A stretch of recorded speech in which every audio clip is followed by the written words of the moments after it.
All the academy students gather here for one big moment, awakening their classes. The second the principal announces the start, huge magic circle appears below students, and in an instant, everyone, including our MC Qiao Yu, is teleported into a special dungeon meant for the awakening. Just then, Qiao enters the inner world for the first time. Our boy prays hard to his ancestors to let him get a good class. As the process completes, Qiao Yu becomes the luckiest man when he gets a hidden mage class known as a Necromancer. The reason why Yu has hit the jackpot is that Necromancer is the rarest class, with only a few possessing it in the entire world. A Necromancer can summon a huge amount of high-grade undead from the gates of hell with just a staff swing. As long as there is enough mana, a Necromancer can fight an army of thousands all alone. One would be considered extremely lucky to draw this kind of class. High-spirited, our boy looks at his attributes, and to his disappointment, his mental point is 0 despite being a Necromancer. The initial attributes are randomly distributed according to the player's class. Not to mention that the most important thing for a mage is having mental points above 5. Our poor fella dramatically cries about his damned luck and begins drawing his initial talent. With his mental point being 0, he finds it hella useless to even draw a talent. Even so, Qiao Yu gives it a try, and once again, fate seems to be on his side when he obtains the talent Mage's Brave Heart, which will help him earn free attribute points. Freaked out, Yu wonders if he's in his right senses since free attribute points are extremely difficult to level up. The passive effect of this skill increases his attribute points when he fights an enemy in a close combat situation. Our guy gets a bit ahead of himself and feels that if he uses the active effect of the skill now, he can become an omnipotent fighter with all attribute points at 10. A beginner with all attribute points at 10 would be the only one in history. Since his passive requires him to fight in close combat, our fella presumes that close combat doesn't need strength. Wait, actually it does. At that moment, Qiao commands the system to put all 10 attribute points into his strength. This decision will later make him monstrously strong. After that, our boy decides to complete the beginner course because only then will the class change be completed. Soon, Yu teleports to the beginner mission level, and there, he meets his beautiful guide, Elaine. Even Qiao is mesmerized by her, wondering if she's really just an NPC. Nonetheless, she begins guiding him and hands him the beginner gift pack, an old robe and a starter staff. Overwhelmed, our boy also receives an F-class ability book, Skeleton Summoning Magic. Qiao wears the robe that feels like an ornament. Sand, speaking like a true magician, he declares that he can't use summoning magic with 0 mental points. But still, he can't help but swoon over the sturdy stick and imagines how great it would be to use it to hit someone with his 20 strength points. Just then, our fella asks Elaine what his beginner mission is. The guide elucidates that Chao's mission is to escape the Misty Cavern. She politely reminds our boy not to kill the soldiers when escaping the cavern, but to escape using his fastest speed. Before Elaine can warn him about the consequences, she finds herself talking to herself since Qiao has already taken the leap as he steps inside the cavern. Our dude then recalls that the NPC said something at the end, but he ignored her. Feeling hella confident, he believes the mission is a walk in the park. Just as Qiao notices piles of bones everywhere, suddenly an undead monster bursts forth to stab him. Fearless, our boy spots the skeleton soldier, and with his stick, he beats the crap out of the undead. Qiao Yu finds it hard battling without magic, but he gets 1 free attribute point for killing a monster through close combat, and even gets an A-class passive ability. Through his ability, Great Power produces miracles. Each strength point the player has can be converted into 2 points of attack power. Simply put, strength decides power, while defense decides damage reduction. Utterly thrilled, Yu determines that if the enemy's defense is 0, 1 punch from him causes 40 points of damage. Suddenly, more skeleton soldiers burst out of the ground. Deciding not to escape, Yu kills those low-level monsters. With that, he levels up in a short span of time and is rewarded with 5 free attribute points, plus his strength is already at 30 points. Our fella flatters himself, reminding himself that a normal beginner who can reach these points in 1 single attribute is considered a genius. But then a thought clouds his mind and he wonders if this misty cavern only has skeleton soldiers, as that would be too simple. Well, just as he suspected, the skeleton soldier leader pops out. Qiao learns that its strength is at 15, so if he strikes the monster only once, it will definitely be pierced. As our boy strikes the skeleton soldier, he misses the target. Qiao learns that this skeleton can use its shield to block and counterattack at the same time, not to mention it easily cracks the ground. Shortly, he seizes the opportunity as soon as he sees an opening and swings his weapon with brute force, hitting the monster's head. The impact sends a violent tremor through its skull. With that, our noob necromancer kills the skeleton leader. He realizes that it was indeed a strong opponent and a difficult beginner's mission. At that moment, Qiao stumbles upon a soul core. He recalls that the headmaster said killing monsters has a small chance of dropping these, allowing players to obtain random rewards. He eagerly anticipates what it's going to be and gets D-class skeleton gloves, a one-time use item. While he feels bad that it's not a permanent item,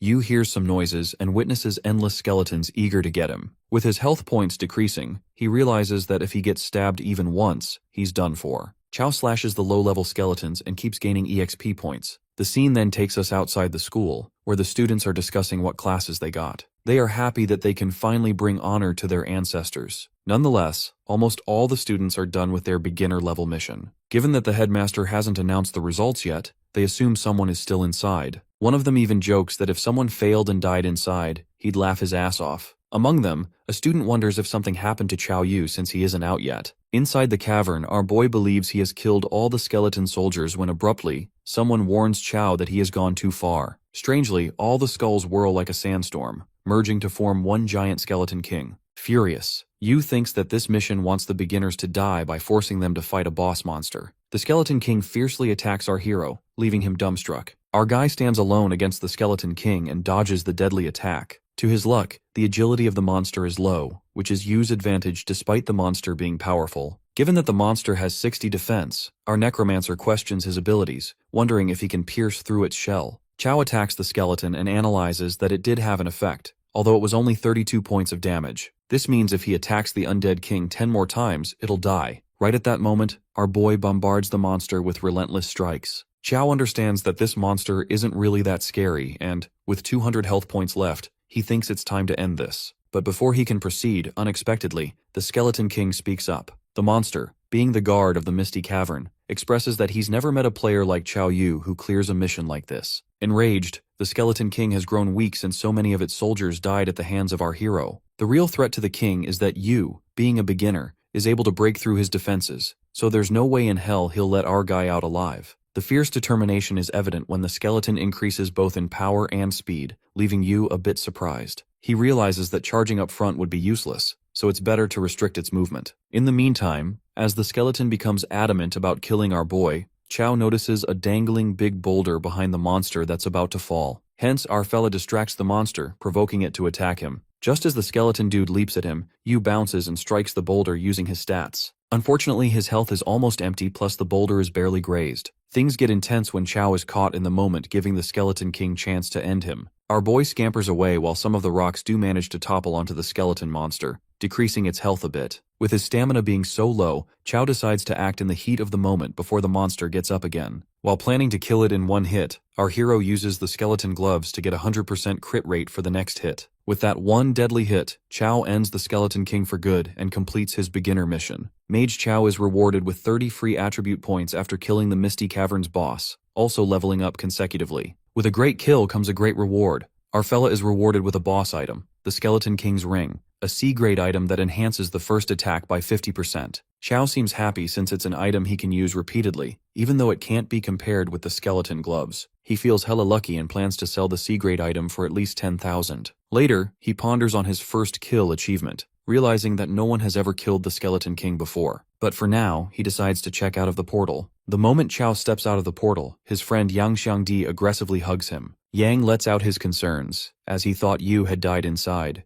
mentioning that it has been 3 hours since the last person came out. Chao then gets to know that Fat Yang Xiang has gotten the mage class, and finds it odd since they went to the same dungeon. Shortly, they're interrupted by a condescending dude, Ma Fei, who mocks Chao for being the last one out. While everyone is obsessing over Ma Fei's perfection, he goes on to brag about the class he got. In the meantime, the headmaster announces that everyone has completed the inner world registration and should form groups to participate in the beginner trial. Just then, everyone begins to introduce their class. When it comes to Ma Fei, the class president and a B-class sword cultivator, the others swoon over his talent, calling him the one chosen by the heavens. Even Headmaster Shuijin is impressed by Fei. The next one in line is our boy, Chao Yu, with his class being Necromancer, but he refuses to disclose further details. The thing is, even our fella doesn't know what grade he's gotten. Upon hearing this, everyone freaks out as they realize that Necromancer is a hidden class, recalling a Necromancer who once wiped out an entire guild. But Ma Fei can't digest this since he's a cocky jackass. To convince himself, the sword cultivator thinks that necromancers' bodies are weaker than normal humans. Since summoning time is extremely long, if there are no teammates protecting the necromancer,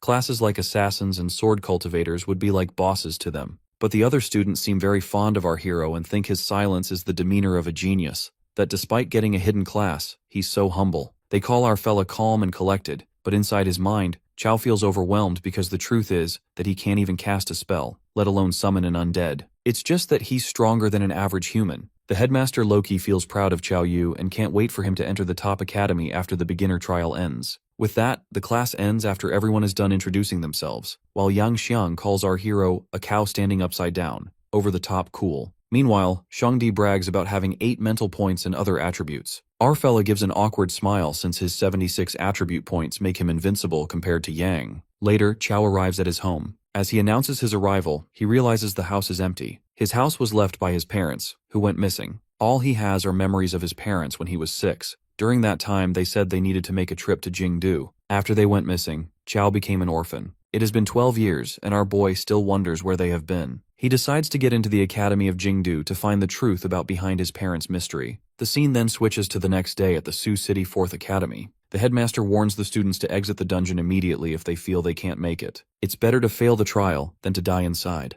Headmaster Shuejin assures everyone that normally beginner dungeons are not dangerous, but there's the exception of an anomaly. He then mentions a major incident in a beginner dungeon that annihilated a whole class of 40 people, and, to make it more peculiar, no corpses were found. To this day, no one knows how terrifying that dungeon is. The only known info about the dungeon is its name, the Village of Nightmares. With that, the timer begins and the students enter the dungeon for the trial. The people are creeped out by the eerie dungeon, but Ma Fei, acting high and mighty again, assures everyone of their safety. Ma Fei grabs attention and affirms that he'll lead everyone to success. Deep down, Fei's arrogant ass looks down on Chao Yu. He's determined to prove that he's the most suitable leader, calling himself the strongest man in the class. Meanwhile, our boy finds this beginner's world strange, given that there are no system prompts. Abruptly, a weird creature pops out and remarks that it's such a pity these students are so young. Confused, the kids question the weird guy about what he means. That's when the man reveals that this is the Village of Nightmares, when shortly the system panels materialize in front of everyone. They are instructed to leave the dungeon alive and find the secret at the core of the village. Upon hearing the name of the village that killed 40 people, a wave of panic ripples through the students.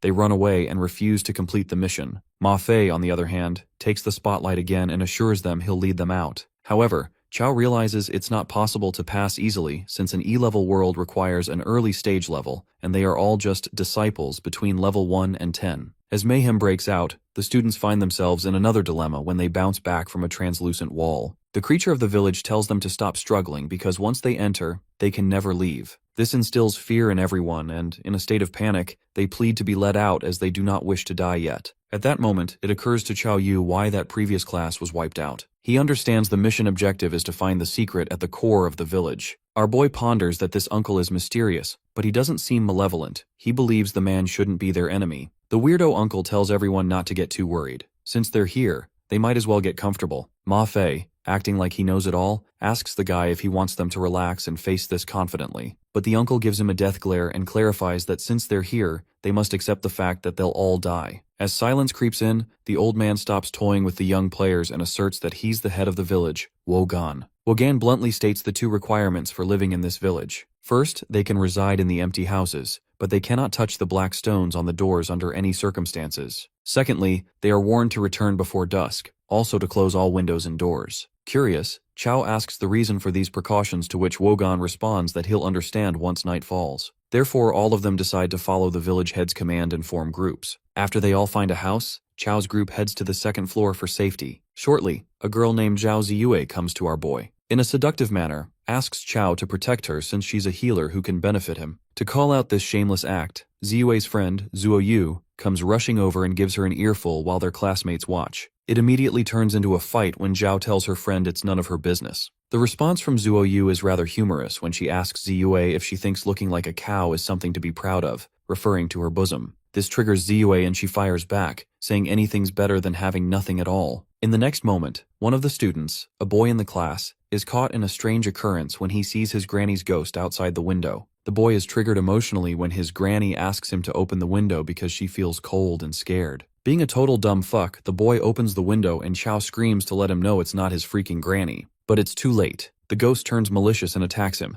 Yang Shang acts immediately, holding off the nightmare monster with his sand-binding magic. The students are shocked that even a normal monster is that cunning, and that the monsters in an S-ranked beginner's world are so perverted. Abruptly, the nightmare leaps at Yang, who freaks out and warns the monster not to eat such fatty meat or it will get high blood pressure. The mage, Zuo Yu, steps in to halt the monster. She asks Ziyue to heal her. Also, she instructs Chao to summon the undead. While Ziyue casts her healing magic, Zuo believes that as long as everyone works together, they'll be able to deal with the nightmare. But Zuo is delusional for relying on Chao to summon the undead, not knowing that he can't. Nonetheless, our guy still contributes as he intervenes with his staff, holding it the other way around. While his fat friend is confused, Chao breathtakingly hits the nightmare monster so hard it's killed in an instant. Eventually, the dead monster turns into a black stone and dissipates, showing a symbol similar to the stones on the doorframe. The students gasp in disbelief while Zuo Yu asks our boy if he noticed anything strange. Our boy says he didn't, but deep down, he's confused as to why he didn't get any stat points for the kill.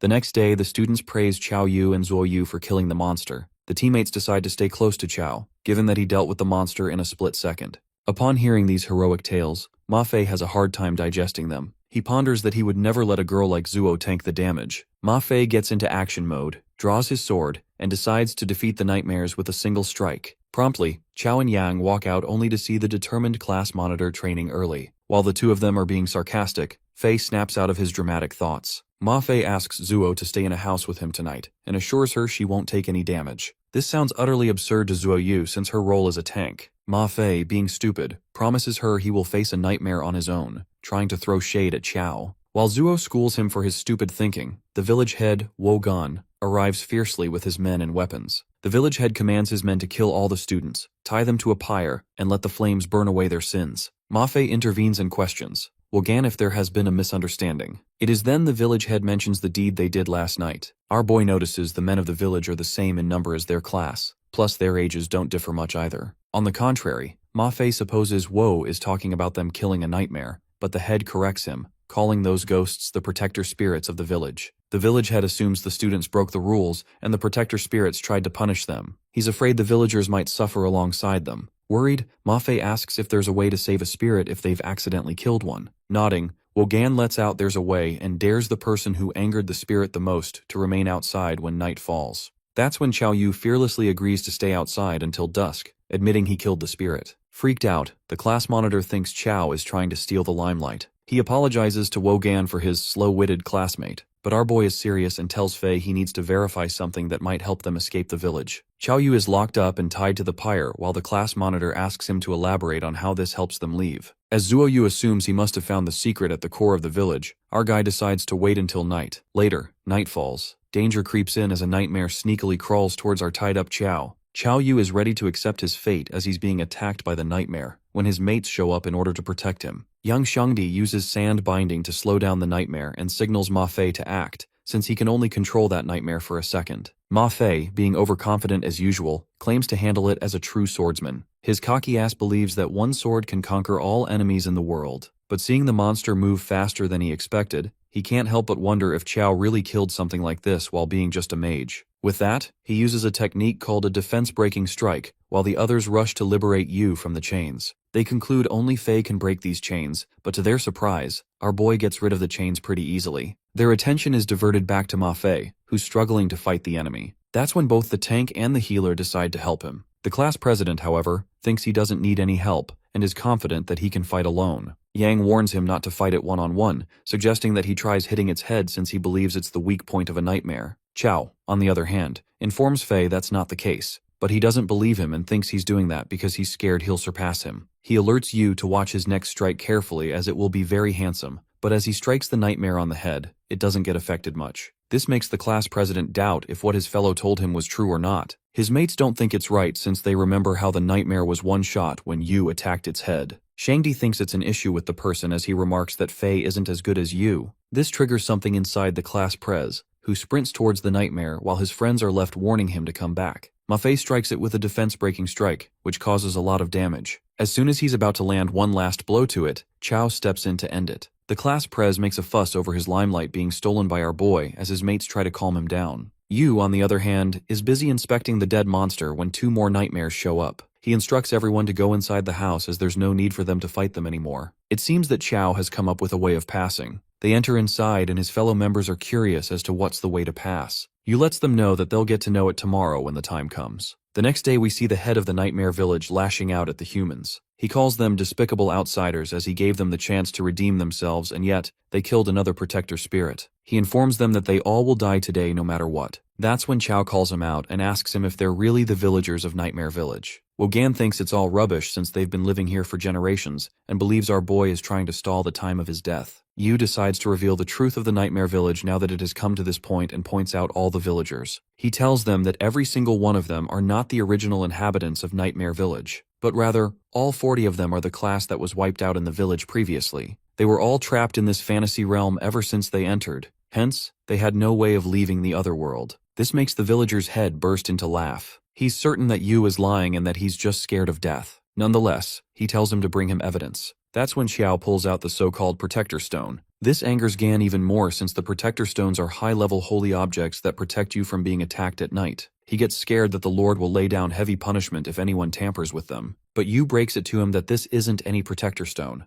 The entire fantasy realm is made up of these black stones and the mysterious symbols in them. He concludes that as long as they shatter the black stone, cracks will appear in the fantasy realm. Just like that, with the stones being shattered, the fantasy realm is shattered too, and all the inhabitants now remember that they were humans. The mission is successful and everyone celebrates their little victory as they are transported out of the world. Qiao's friends are busy praising him when promptly they all receive a notification. It seems that they have a new mission in which they've to retrieve the Heart of Nightmares, and it has an E-rank difficulty. The students are confused, wondering if they still haven't passed the test. On the other hand, on the 4th college campus on Earth, the students return after passing the Nightmare Village except for Qiao and a few others. The principal is skeptical about it and is curious if they triggered a hidden mission. He considers the possibility of that being the case, and believes that they'll be able to pick any university in the country based on that achievement alone. However, beginning a hidden mission is usually extremely dangerous. The fact that it's the Nightmare Village's hidden mission to boot, with all of them being newbies, is concerning. Meanwhile, in the Nightmare Village, Qiao and the others debate on what to do. They assume that with them being only level 3, with how weak they are now, entering a hidden mission would be suicidal. Plus, they don't know anything about this Heart of Nightmares,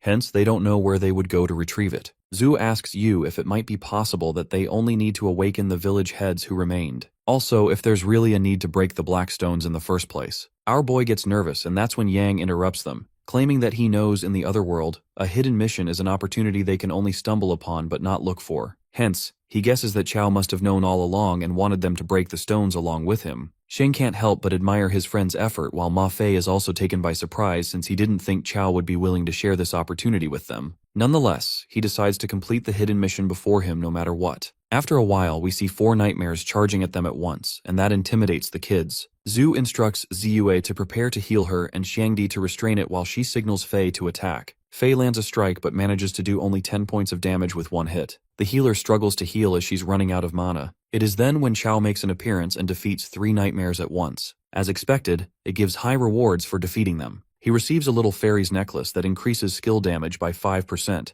but decides on giving it to Yang since he can't unleash any skills yet. After taking a look at his stats, Yu realizes that he needs to kill 1 more nightmare and he'll be able to level up to level 6. Plus, he'll have a very high chance of having equipment appear for himself. They all intend to move forward, assuming that they can't go wrong killing nightmares in order to retrieve its heart. Just then, they slip into a hole and it seems that they're now underground. Qiao lands on Shang's butt and gets up as soon as he realizes that. They all are confused as to why the smell is so strong here. That's when Ziyue calls them out. It turns out to be the smell of the Nightmare King's breath, a rare boss in a sleeping state. He's at least a level 10 monster and awakening him will incur its frenzied hunting. Our boy feels nervous as he witnesses the rare boss while Yang is in disbelief as he realizes that they have to take the heart of that very thing. Zhu suggests that they find a way to quit this mission, knowing that it will be able to turn her and her shield into meat paste. They all give up, but it seems that Yu has a plan to fight it. He has 100 strength points and 200 attack points. Along with the 50% damage increase from the Ring of the Skeleton King, he determines that his first hit will be able to take away 1/3 of the Nightmare King's HP. He plans on attacking its weak points 3 or 4 times and believes that it's not entirely impossible to kill it. Qiao grabs everyone's attention. Even though he knows that the Nightmare King's stats are high, he concludes that its obvious weakness is defense. He believes that by using their strength against its weaknesses, they might not have a 0 chance of winning.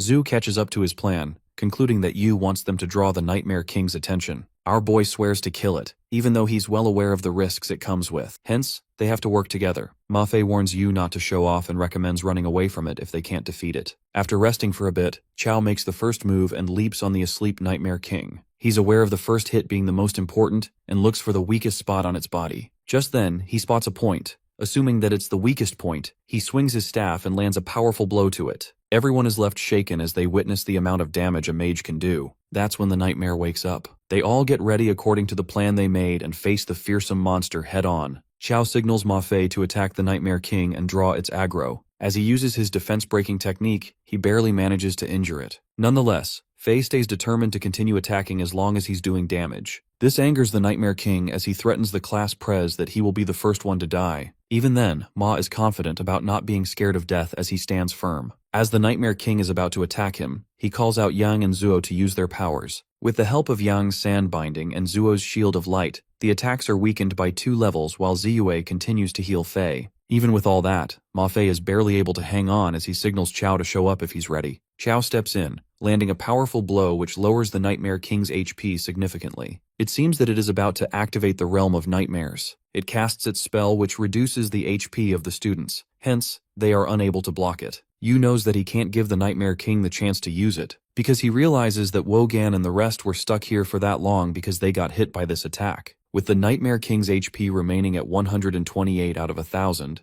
our boy decides to land one last hit in order to end this. He leaps towards it while Ziyue lets him know that he can't get hit since she can't heal him right now. Our boy lands a powerful attack on it, successfully killing the monster. The system congratulates him for being able to defeat the Nightmare King for the first time, also obtaining free stat points. The hidden mission is now cleared, and Yu has leveled up as the system distributes the rewards according to the player rating. Ziyue has received a D-rank rating. The D-rank talent has been awarded to her. Zhu receives the same D-rank talent. Ma Fei receives the D-rank talent, separating the world with one strike. Meanwhile, Chao gets A-rank rewards and a B-rank skill book. Our boy thinks it's a bummer that he can't use this talent for now. He was expecting to hit a jackpot from the Nightmare King's soul. Just then, a B-rank dragon-piercing sword is dropped, which increases attack by 100 points, ignores 30% of an opponent's armor, and increases sword damage by 20%. However, Yu is disappointed as he sees the sword, and wonders why only a B-ranked sword was dropped. He flings the sword at Ma Fei and lets him know that it's all his.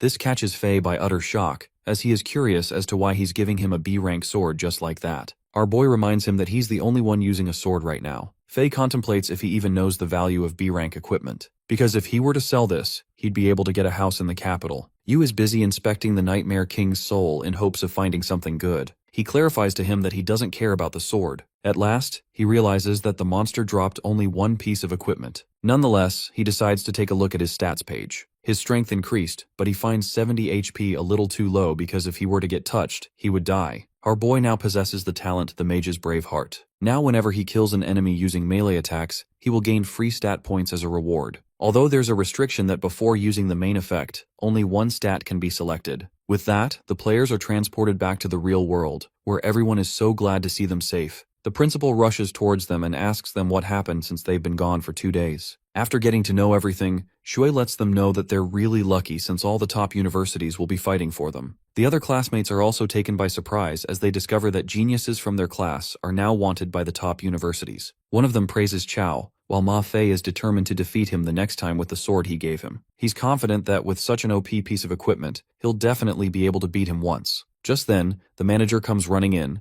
informing the headmaster about the arrival of people from Huaqing and Jingdu universities. Jinlong realizes that he hasn't even reported it yet. Yet strangely, the elite universities already have that information. He sees the hope of his career as a teacher having a happy ending before he retires. The principal greets teacher Peng and Pei from Jingdu and Huaqing respectively. Firstly, Peng Liangji introduces himself and proposes that their school is in desperate need of geniuses like them. Hence, he's willing to send over the acceptance letter tomorrow. Pei interrupts his proposal and emphasizes the fact that they're not even conducting a test. Peng thinks of it more like a trust thing and claims that he was only showing sincerity. He demands to start conducting the test if Pei is not ready to trust them. With that, Pei Xingguo of Huaqing University gives a proper introduction of himself. He assures the kids that the test is only to determine their role and ability to adapt to situations. To test if their various stats meet the criteria to enter the school, Chao, who can't use his skills, ponders that he must enter Jingdu University and follow the clues related to his parents. As the test begins, Ma Fei announces he will get tested first, being as confident as ever. Peng is impressed by the fact that Fei is at level 5 despite having only completed the beginner's training and having a B-rank talent. He thinks he's the best fit for Jingdu University. Meanwhile, Pei, who's testing Fei,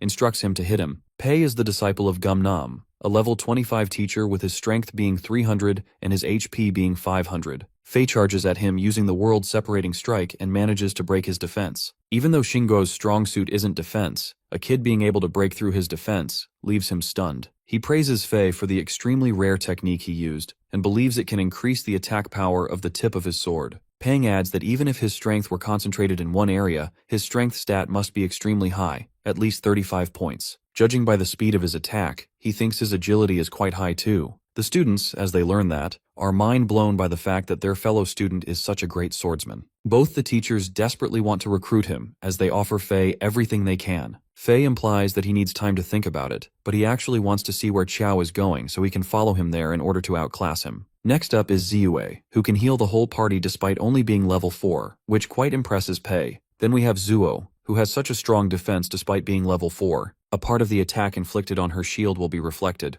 The white-haired girl reveals that her D-rank talent, damage reflecting armor spikes, can reflect 20% of the damage she receives. With that, Xiang is up next, who declares himself to be a mage. The fact that a 300+ pound fatty is a mage shocks Pei. The test begins, and the teacher is baffled as to what the kid is doing since he hasn't felt a bit of magic at all. That's when the ground explodes, catching Pei off guard. It seems that this talent somehow can't be detected at all, but just explodes from under their feet. Even he, despite being level 25, lost 3 HP without noticing. The talents he witnessed utterly intrigued the teacher, as he plans on getting someone to pay close attention to Shui Jinlong. At last, we have our boy, who claims to be a level 7 Necromancer with his talent ranking being unknown. Peng is surprised as he witnesses a kid being 2 levels higher than all 4 he saw earlier. He wonders if his talent ranking is so low that he doesn't want to say it. Nonetheless, they decide on carrying out the test first to see what the results are. Pei is curious to see what kind of undead creatures Qiao can summon. He knows that he can't afford to be injured by a student again, and gets all cautious. Yu charges at him at full speed, and seeing him do that, the teacher is left confused as to what he's doing. At first he thinks he's using close-range explosive necromancy techniques, but seeing the position of his hand change into a fist, he realizes that he's going for a right hook. He chooses to let him hit him, and when Qiao lands a blow on his face, Pei goes flying back and hits the ground. Everyone there is left speechless as they realize that Yu managed to knock out a level 25 teacher with one hit. Peng is in disbelief as he sees his fellow teacher being reduced to such a state by a level 7 necromancer. It's believed widely that necromancers are physically the weakest ones. Xingguo is taken aback as he wonders what kind of a monster he just witnessed. Even Peng is intimidated by the newbie as chaos erupts among the students. Qiao wonders if his test is over while Peng lets him know that he has passed the test. But since he hasn't demonstrated his undead magic, they can't give him a score. Yu thinks it's fine and reveals that he wants to major in physical fighting like what warriors do. He can't use his magic anyway, therefore getting into Jingdu University is more important for him. The teacher from Jingdu is in utter shock as he hears that since it's without precedent in the entire history of education, he takes a moment to call the principal and ask about it. Upon picking up the phone, Peng explains the whole situation to the principal about the terrifyingly talented necromancer he just met, and how he wants to join the physical fighting major meant for warriors. Gu elaborates it further. Meanwhile, Pei is desperately trying to call the principal of Huaking, who doesn't seem to pick up. The principal instructs Ping to do whatever it takes to recruit the kid. The next thing we see is Principal Ji Pingyang appearing through the screen as he greets Qiao. He invites our boy and offers anything he wants, to which Yu announces that he will be joining Jingdu. At the same time, the principal of Huaking picks up the call, but it seems that he's too late. Pei doesn't give up and plans on fighting for the rest of the kids. But Ji invites the other kids to Jingdu as well, and that pisses him off really badly. He butts in and objects to the decision, while Peng feels proud of himself. That's when Yu asks Ji if he knows his father, Chao Anqing. Ji is taken aback after he hears that, wondering if our boy is the son of Chao Anqing and Bai Shixia. It hits him as he now realizes why he felt a sense of familiarity from him. Chao asks him if he knows where they are, but it seems that he doesn't know about their whereabouts even though they were both his students. What he can tell, though, is that they both were very talented individuals. It seems that the two of them disappeared without a trace for over 10 years, and Ji fears they are already dead. He lets Yu know that he hasn't been able to get much information about them since they graduated,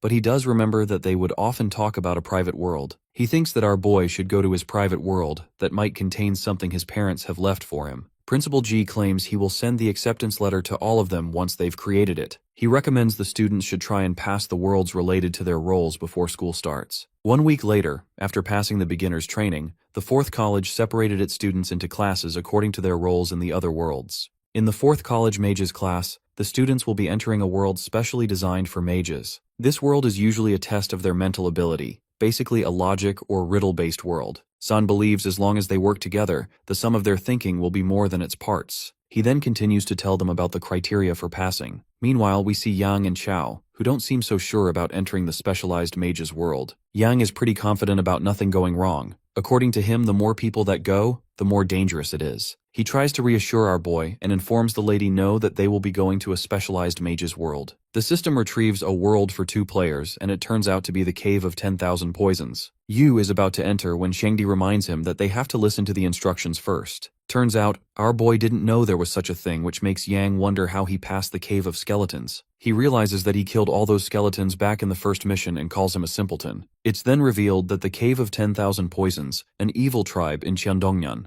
The people of that cave are known to be vicious, merciless, and they are so good at using poison worms that they can poison them without them even knowing, and the poisonous worms will reproduce in their body, eating their flesh, until the host dies. The mission objectives are to firstly find the evil tribe of legend and to destroy all the poisonous worms. Mission rewards, on the other hand, are to be decided based on the way the player completes the mission. A gentle reminder is given to them that the cave requires 5 players to start. Upon entering the world, our boy and Yang spot the other 3 players. One of them acts very rude at first, to which his sister, a girl named Fang Yuan, scolds him and tells him to be polite. She introduces herself as a fire mage. She then mentions her other brother, Long Chang. As a response, Yang also introduces himself and Xiao Yu. They all come across a gate that is supposed to open after solving a riddle with the help of the 5 words written on a pillar. Long Chang chooses to break it down instead of following the instructions. But as he uses his magic, his attack does not affect the door at all. Fang guesses that the door is immune to magic and that spells can't damage it.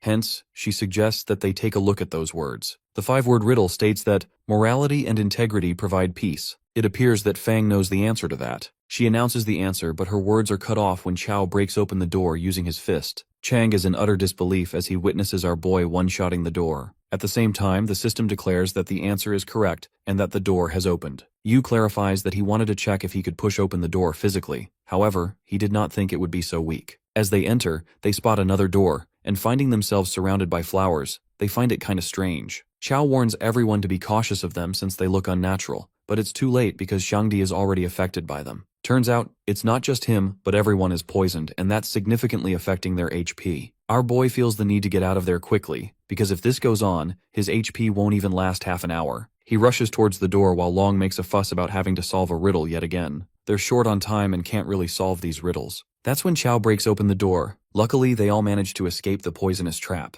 The system congratulates the players for completing Mission 1. Now they are left with finding the evil tribe of legend and the Cave of 10,000 Poisons. They're busy wandering around the place when a girl named Xiaodong shows up. She realizes that they've all been poisoned from the Bian flower. The little girl instructs them to follow her to the Cave of 10,000 Poisons to get treated. Xiao wonders where she came from, and Fang suggests that they should get treated first since they don't know what to do. Xiao announces her arrival along with the guests she brought. Her mother wonders who these people are, and Xiaodong explains to her that they're outsiders who have been poisoned. She requests her mother brew a pot of 5 poisoned soup for them. After a while, bowls of the soup are served, and seeing the look of it, they are all disgusted. Chang implies that Yang drink it first since he has a more robust physique, but he refuses to drink it. Our boy pours the whole bowl into his mouth and decides to get it over with because he has only half of his HP left. As he drinks it, he claims the soup tastes great, also reveals that his poison status has disappeared. He motivates his fellows to do the same and heal themselves up. Yu asks Xiao about the history of the Cave of 10,000 Poisons, but it seems that she doesn't know the origins of the tribe either. She reveals that their patriarch asked them to avoid the world and banned them from using their poison magic unnecessarily. Unexpectedly, Xiao's mother requests the kids leave quickly because they aren't very welcoming to outsiders. But the little girl doesn't listen to her mom and lets them know that they can stay for as long as they want. Chao informs them that they'll be staying if it's not too much trouble because they just got poisoned and their bodies aren't in the best shape.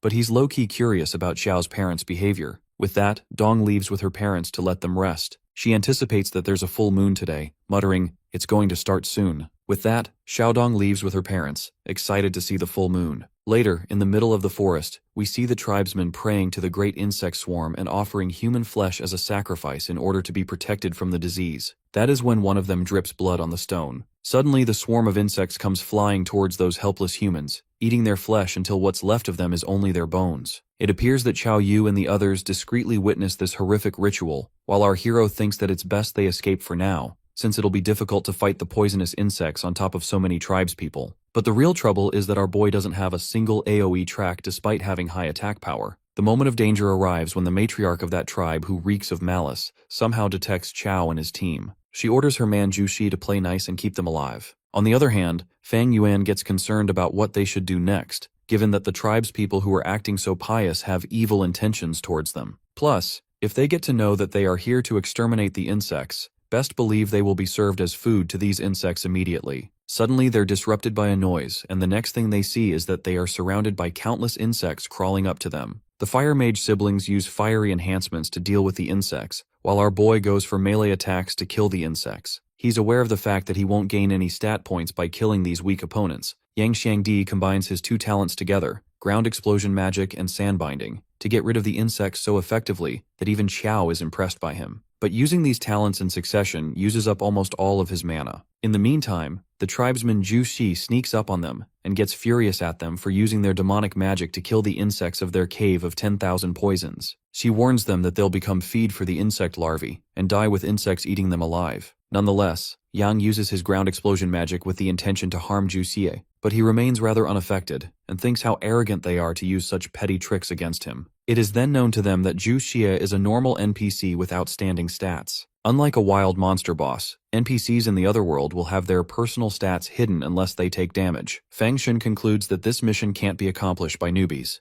Meanwhile, Chao Yu has some suspicions, wondering if this specialized world is different from others in some way. To test it out, our guy fearlessly dashes towards the big guy while Zhu Xi is provoked by Chao for daring to come at him with his tender white fists, mentioning that his thigh is bigger than Chao's arm. But all that talk goes in vain when Z is thrashed away by a single punch that shakes him up. Enraged, the big guy's ego is hurt to think a mere human could beat the shit out of him like this. He then increases his stats to make sure no one damages him. While it may appear our boy is in grave danger this time, in the next moment, Chao Yu beats the pulp out of that poor tribesman so badly that even his teammates are scared of Yu's hidden strength. Chao then questions Ixi about who that matriarch is and the sacrifice that was conducted just now. The tribesman reveals that it was the insect sacrifice which is conducted by the matriarch every month. The Cave of 10,000 Poisons had signed a contract with the insect's queen mother, so they have to pay respect to them on the night of the full moon. Further, Zhu Xi unveils that the queen mother resides and reproduces in the ancient greenstone well. Listening to this, it becomes clear to Yang Xiangdi. The reason why Xiaodong cured their poison was only to offer them as sacrifices later. Nonetheless, our guy then asks Z why Xiaodong called it the Cave of 10,000 Souls instead of Poisons. Confused, this name doesn't ring any bells to Zhu Xi. He reveals that there's only one name with Dong in it, and that's the matriarch, Shundong.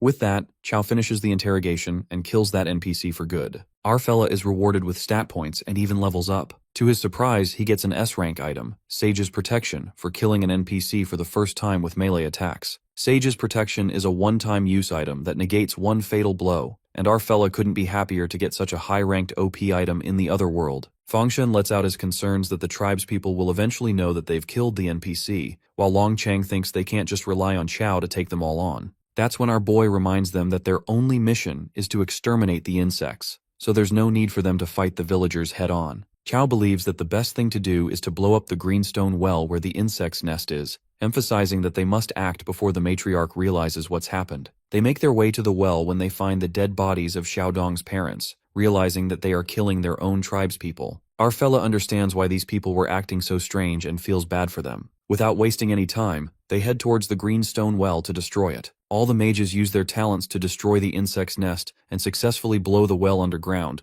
or so they thought, as Yang wonders why the panel hasn't materialized yet to notify them of the mission completion. In that moment, the matriarch, Shundong, makes an entry along with the backbone of the tribe, Kuang Mang. Given that these naughty rats are here, the matriarch assumes that Zhu Xi has died. Our boy exposes her, thinking if he should call her the matriarch of the Cave of 10,000 Poisons, or Xiaodong. Smirking, Xiao asks Chao if he doesn't like her current form, and, using her shape-shifting ability, she turns into little Xiaodong. No wonder everyone got deceived so easily. Dong finds it a pity since she had a desire to continue her bloodline with Chao Yu, but he's killed so many insects that if she doesn't sacrifice them, the Queen Mother will be very angry. Our fella then asks Dong why she killed her own tribespeople, to which she heartlessly responds that they were useless, disobedient pieces of trash. Upon hearing such nonsense, a surge of anger gushes through Chao. Dong tells Big Bro Chao not to be so mad since he'll see them anyway. That's when the matriarch sends the swarm of poisonous insects to attack Chao, while the other team members assure him they'll be backing him up.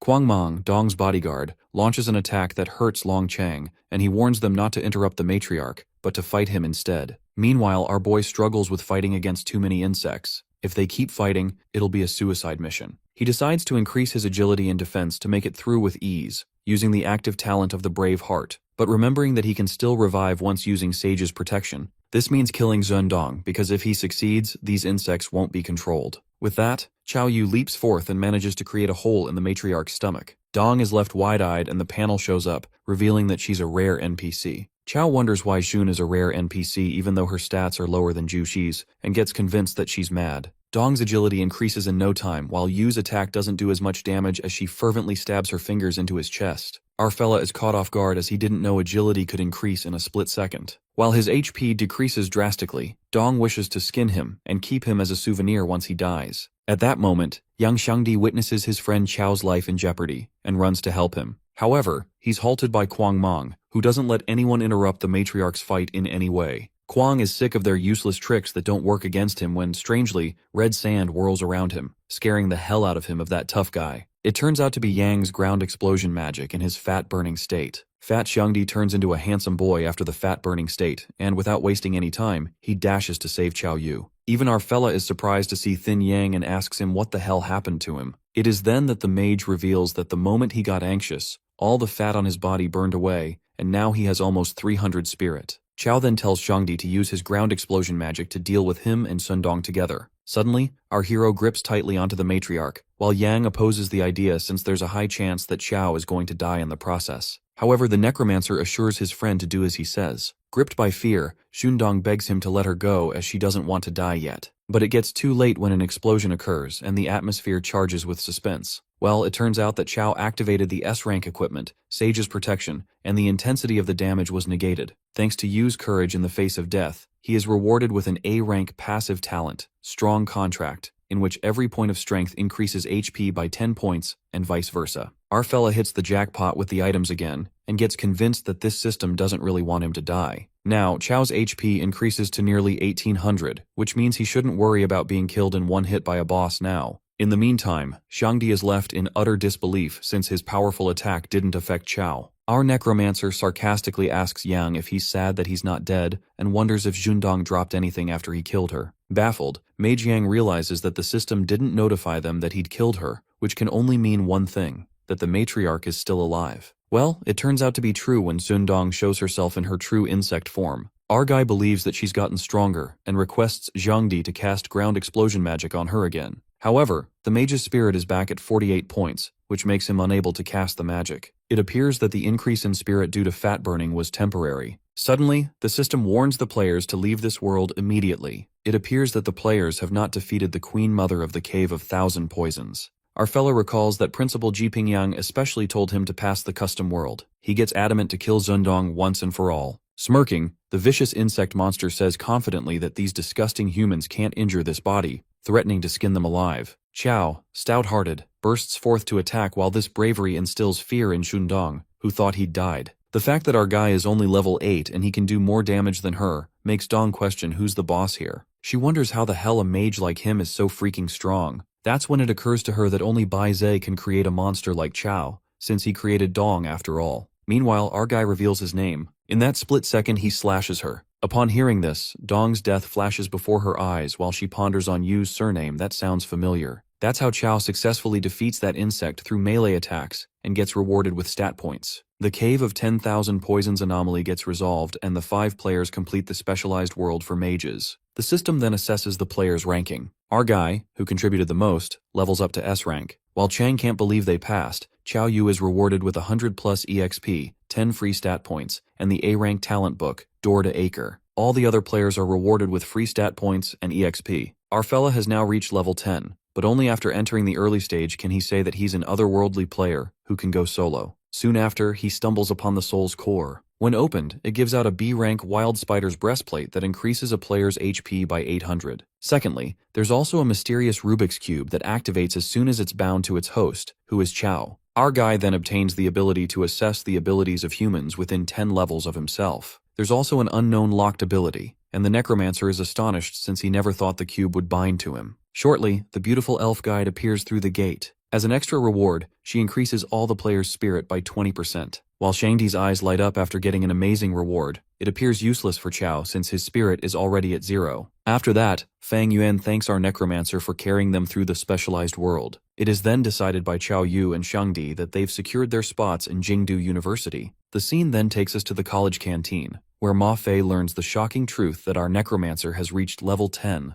the same as him. While Zhu Yu and Ziwei have a hard time believing that Xiangdi has become more handsome than Fei, the class monitor can't seem to accept Chao's success since a warrior's specialized world has many more monsters than a mage's. On the other hand, handsome Yang tries to get back his fatty body to feel safe the next time he enters the other world. Now, since they have all secured spots, the mage wonders if they are still sitting for the otherworld examination. It is revealed to us that in Kaiji, the most important day of the year is the day of examination, because it means selecting the next generation of talented individuals. The students who have secured spots at universities will still take part for a common goal, to be the top scorer. The most appealing part is that the person will not only become famous, but be rewarded with A-rank equipment. Ma Fei, sounding pretty determined, decides to take part in the exam because, according to his father, this time the top scorer will get an S-rank piece of equipment. After that, Chao Yu seems to be walking in an alley. He's also pretty adamant on becoming a top scorer to get the S-rank item. In the meantime, our guy is being followed by 2 early-stage assassins. Promptly, they reveal themselves and corroborate if he's Chao Yu. Our guy asks them what the matter is, to which the assassin mentions that our mage killed Shundong of the Cave of Thousand Poisons. At that moment, Chao has his suspicions and recalls the word Bai Zhe Dong mentioned. He speculates that they're not a person but an organization.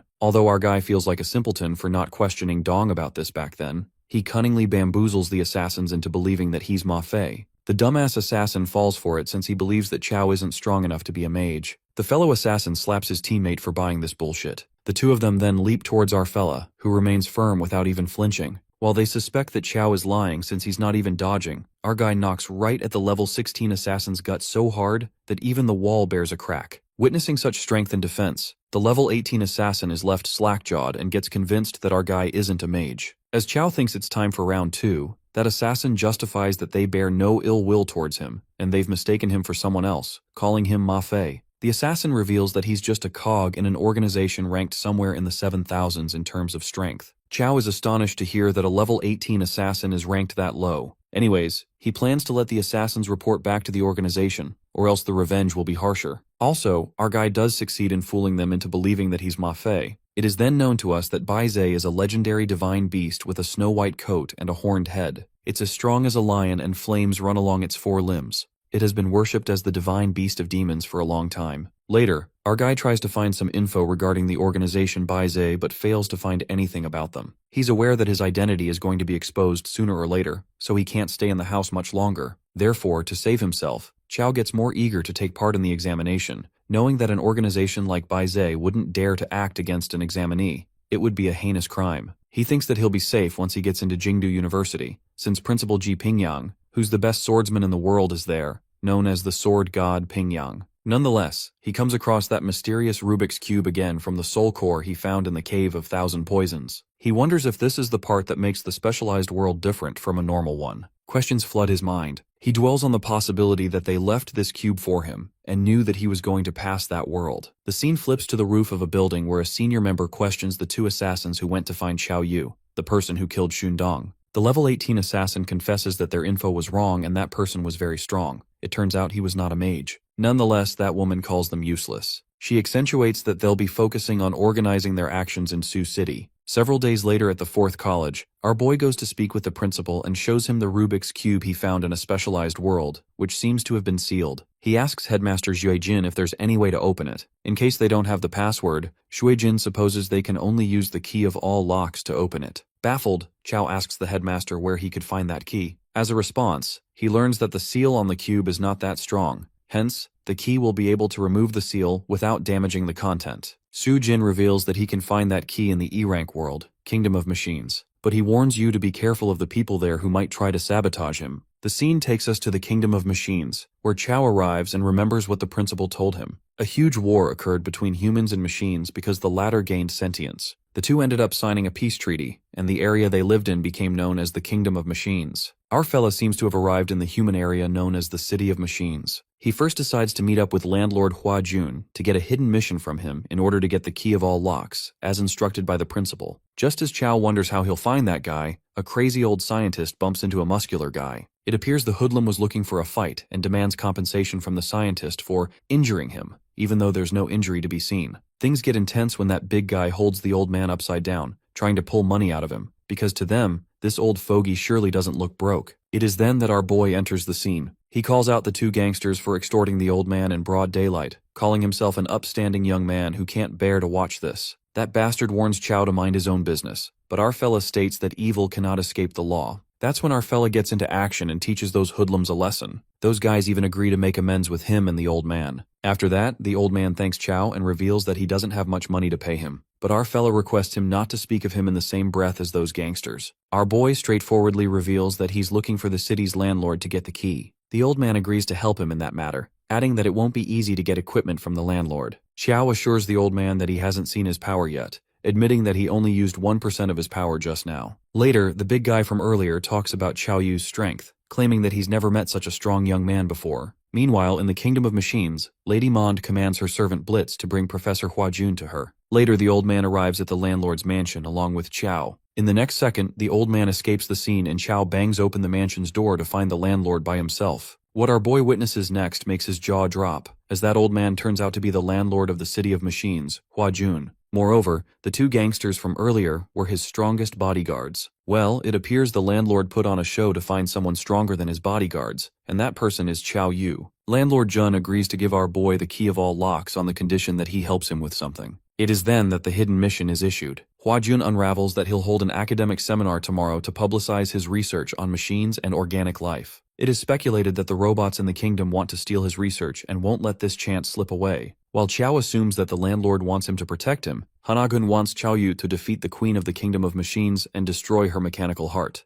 Chow Yu takes this mission as a piece of cake, thinking they're just some robots. The scene then switches to the seminar hall where the professor gives a speech about organic life. He rhetorically questions if robots can truly grow, since they might be sentient, but they can't procreate. In the audience, our fella is bored as hell and doesn't understand a thing. Just as he impatiently waits for the robots to show up, suddenly, Blitz the robot pierces through the hall, making quite a statement. He asks Professor Jun to cast aside that pathetic human shell to embrace machinery instead. The security stands alert and the landlord's bodyguards warn Blitz to leave the place. However, the robot bursts forth at the speed of light and beats the crap out of one of them. That robot single-handedly beats the crap out of the security guards and calls them foolish. As the robot laughs hysterically, Chow couldn't help but admit that it's such a disrespectful sight. The landlord, knowing the robots are here for him, agrees to go with them this time, betting everything on Chow Yu. Blitz flaunts his strongest physique and, shortly, Mond appears to take the professor with him. The queen of the kingdom ties the professor with chains, and Hua Jun asks the queen to tell his people to stop and he'll come with them. Meanwhile, Blitz asks Lady Mond to take the professor and leave first since he'll play with the humans a little longer. It is then that our fella shows up and asks Blitz if he's the one bragging about his strongest physique. The robot goes on and on about the power of mechanical transformation,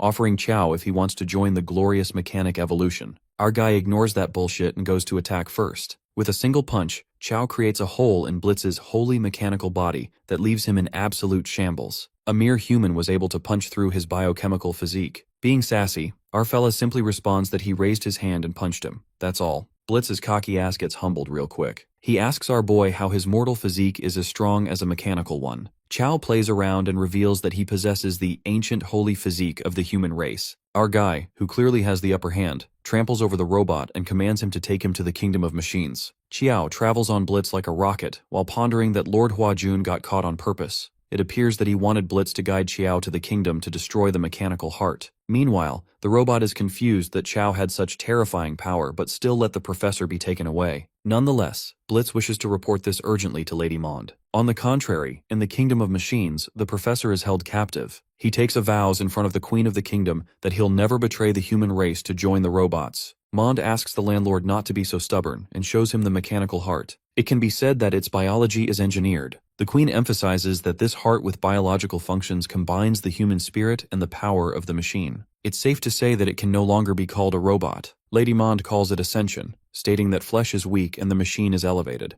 Professor Hua Jun finds it ironic that a human like Mond works for robots like a dog. It's not an exaggeration to call her a traitor. Suddenly, That mechanical heart shows its evil, heartless side when the machine brutally consumes a number of humans, ripping them apart and consuming their flesh. At the same time, on the other side, Chao Yu, after dealing with Blitz, hits the big time when he finds an army of robots and gains free stat points by defeating them. Eventually, our guy awe-strikingly rips apart all the robots that were meant to protect the queen. Inside the kingdom, Professor Jun finds it preposterous as he witnesses such a traumatizing occurrence and calls Monde a literal monster. The queen of the kingdom shamelessly admits that this mechanical heart, named Marta, was a failure. It is then that Monde unravels the unsettling truth, muttering that they accidentally created this life-devouring monster. At first, Marta used to eat 1 or 5 humans, but now even the queen doesn't know the limit. Now Monde wants the professor to solve this problem. The traitor bastard robot eases Professor Jun, saying that he can surely turn a blind eye to this. However, this will come at the price of the fresh humans who die every day in Marta's mouth. Deep down, the professor impatiently waits for Chao Yu. Well, his prayers are heard when a robot frantically rushes in, reporting to Lady Monde that a human who possesses an ancient physique has infiltrated the kingdom, the one mentioned by Blitz earlier. Before they could process the situation, our fella barges into the kingdom like a monster. Chao shows up and the landlord couldn't be more relieved to see him. Monde wonders if he's the human boy with the ancient holy physique that Blitz was referring to. He welcomes him to the kingdom of machines and admits that he did not expect Yu to defeat Blitz, since he's one of the top warriors of his kingdom. Our boy asks him if he wants to avenge him, and that's when 2 low-level robots attack him. Chao easily defeats them,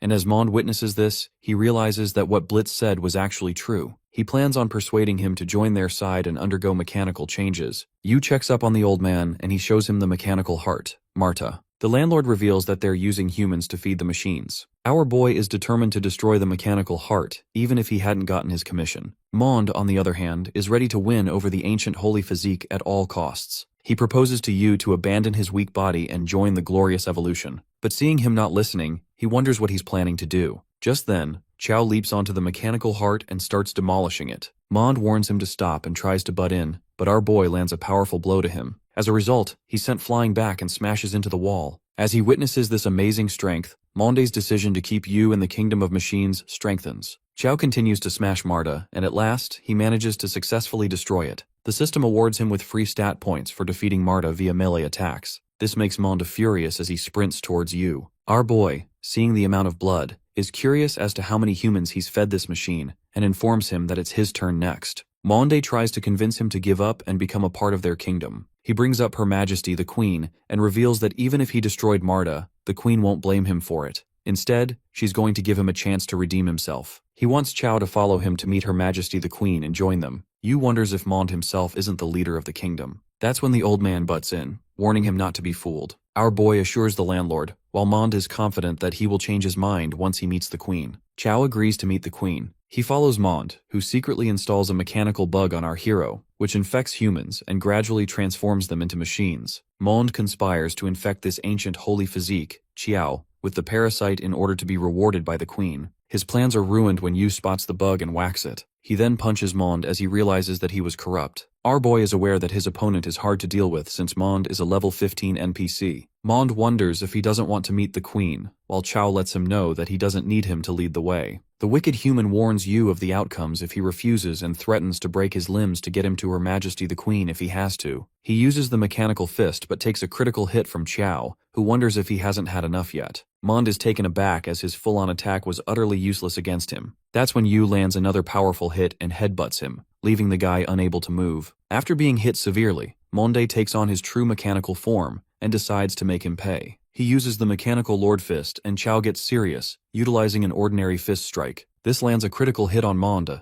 At last he's defeated by our boy. Yu is awarded 15 free stat points and is leveled up to an early stage mage. With that, our boy completes the hidden mission, also obtaining the key to all locks. He decides to finally meet the Queen of Machines and hopes that she's going to give him some high-quality equipment. After a while, we see Chao struggling to enter the code as it is wrong every time he enters it. On the other hand, the Queen of Machines awaits him. She wonders why a human would come to her place if they've already completed the mission. Just then, the door of the room bursts open and Chao appears from behind the now broken door. He spots a human girl and ponders if there are humans imprisoned here by Monde. Yu asks the girl her name while the Queen is taken aback as she finds this human different. The girl declares that she's the queen of the kingdom of machines, which catches Chao by surprise. It's revealed that the queen of the kingdom of machines is at level 48 with her HP being 100,000. Chao realizes how strong she is and apologizes to the lady queen, making an excuse that he's taken a wrong turn, hence, he'll take his leave. As he turns around to leave, the queen pulls him back with chains that trap our boy. She pulls Yu closer while he can't move at all, assuring him that she won't hurt him. With that, she barges into his memories and witnesses what the outside world actually looks like. She confirms that the world she is in isn't real, and that this is a virtual world, one of countless others. The queen believes that as long as she remains in this room, she can escape the world's resetting. She doesn't remember how many times it has happened, but after countless resets, only Chao appeared before her. Therefore, she decides not to let this chance go so easily. She releases Yu, who ponders if she saw through his memories, to which she informs him that it was an exchange of her memories with his.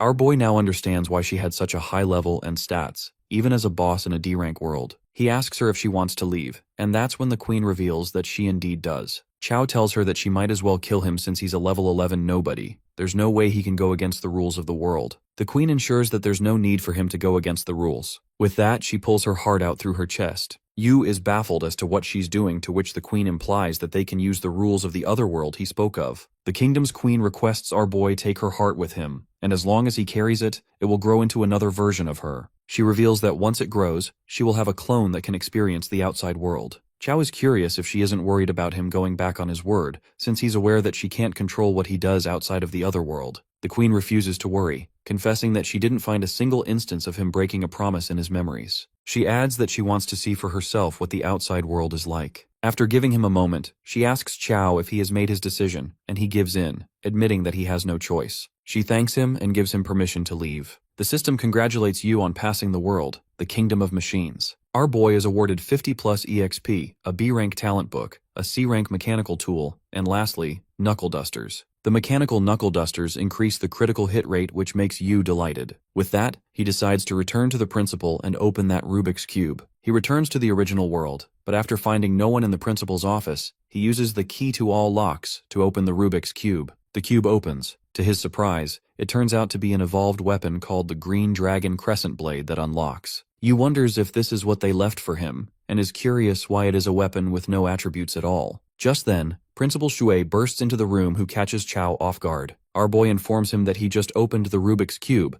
but the principal hastily reminds him of the exam he's about to miss. Realization hits Yu, and cursing himself, he rushes over to the hall. Meanwhile, in the examination hall, students from the first college ask the examiner if they can start the exam. Shangdi interrupts them and informs them that they're still missing someone. The students from the first college assume that the fourth college students are all good for nothing. They believe it doesn't make a difference if they take the examination or not. It seems that the first college has always had the highest selection rate, hence the reason why they're bragging so much. They insult Shangdi and his fellows, saying that if that person hasn't shown up, it means he's too scared to come. Yang claims that his friend can take all of them down with a single punch. The blue-haired dude challenges him to come forward and prove it. He decides to teach him what it really means to take someone down with a single punch. Zhu wonders why Chao isn't here yet, as the examination is going to start anytime now. Ma Fei declares that he's going to put an end to the first college's winning streak, admitting that his only true opponent is Yu. He's low-key concerned about his classmate not being here yet. Meanwhile, Chao hurries to the examination hall as he's almost there. The examiner emphasizes starting the examination, whilst the teacher from the fourth college is worried that Yu won't make it in time. That's when our boy shows up and announces his presence. His friends are relieved to see him, while he confidently lets out that their father has returned. The guys from the first college wonder if they were waiting for a nobody like him and call it a waste of their time. As Zuo argues with them, they admit they're in a rush to put them in their place and get first place in the examination. Chao ignores them and wonders which hole they crawled out of, to which Xiangdi clarifies the situation to him. That pisses off the blue-haired dude as he threatens them, but Yu doesn't stop and claims that first place belongs to him. The dude from the first college says something but is interrupted when a guy walks in and shuts him up. It seems that they're intimidated by that guy, who reminds them that first place is their only goal. Just then, the main examiner, Jin Tong, announces that it's time for the examination to begin. He makes it clear that this examination will use a points system. If they win, they'll get 2 points. If they lose, they'll lose 1 point. Consecutive wins will get them another point, but consecutive losses won't cost extra points. After the rounds, the 10 students with the most points will have a showdown to decide the first place winner. With that, Jin declares the beginning of the SU City examination. The parents there cheer for their kids to win. while in the mages arena, we see Chao being up first. He's aware that this examination uses similar rules to a dueling ground, and the lowest their HP can go is 1, hence, they won't die. Which means that our boy doesn't need to hold himself back. The teachers of the first college ask Long Xiang, the winner of last year's examination, who he thinks will get first place this time. Xiang is confident that person will naturally be from their first college. Round 1 in the 108 arena is between the blue-haired dude, also known as Long Meichen from the first college, versus Chao Yu from the fourth college. Meidian finds it unexpected that they've met in the first round itself, and Yu jokes about his name having a certain ring to it. That triggers Long, who's ready to smash his face when the examiner asks them if they're ready. He asks both parties to introduce themselves, and they both wonder what kind of rule this is, as they just want to start fighting. Nonetheless, Meidian introduces himself as a student from the first college, level 9, an electric mage disciple. Yu introduces himself as a student from the fourth college, level 11, and an early-stage necromancer. Hearing that, both Meidian and the examiner are caught by surprise. The examiner thinks our boy is the prime candidate for first place and gives them the signal to start. Long decides to ignore the fact that he's up against an early-stage mage, determining his electric magic can counter the undead. He uses Thunder Barrier and Thunder Encircling to attack Chao. As the audience witnesses the power of an electric mage, they're amazed since it's believed that only 1 in 10 have a chance of becoming one.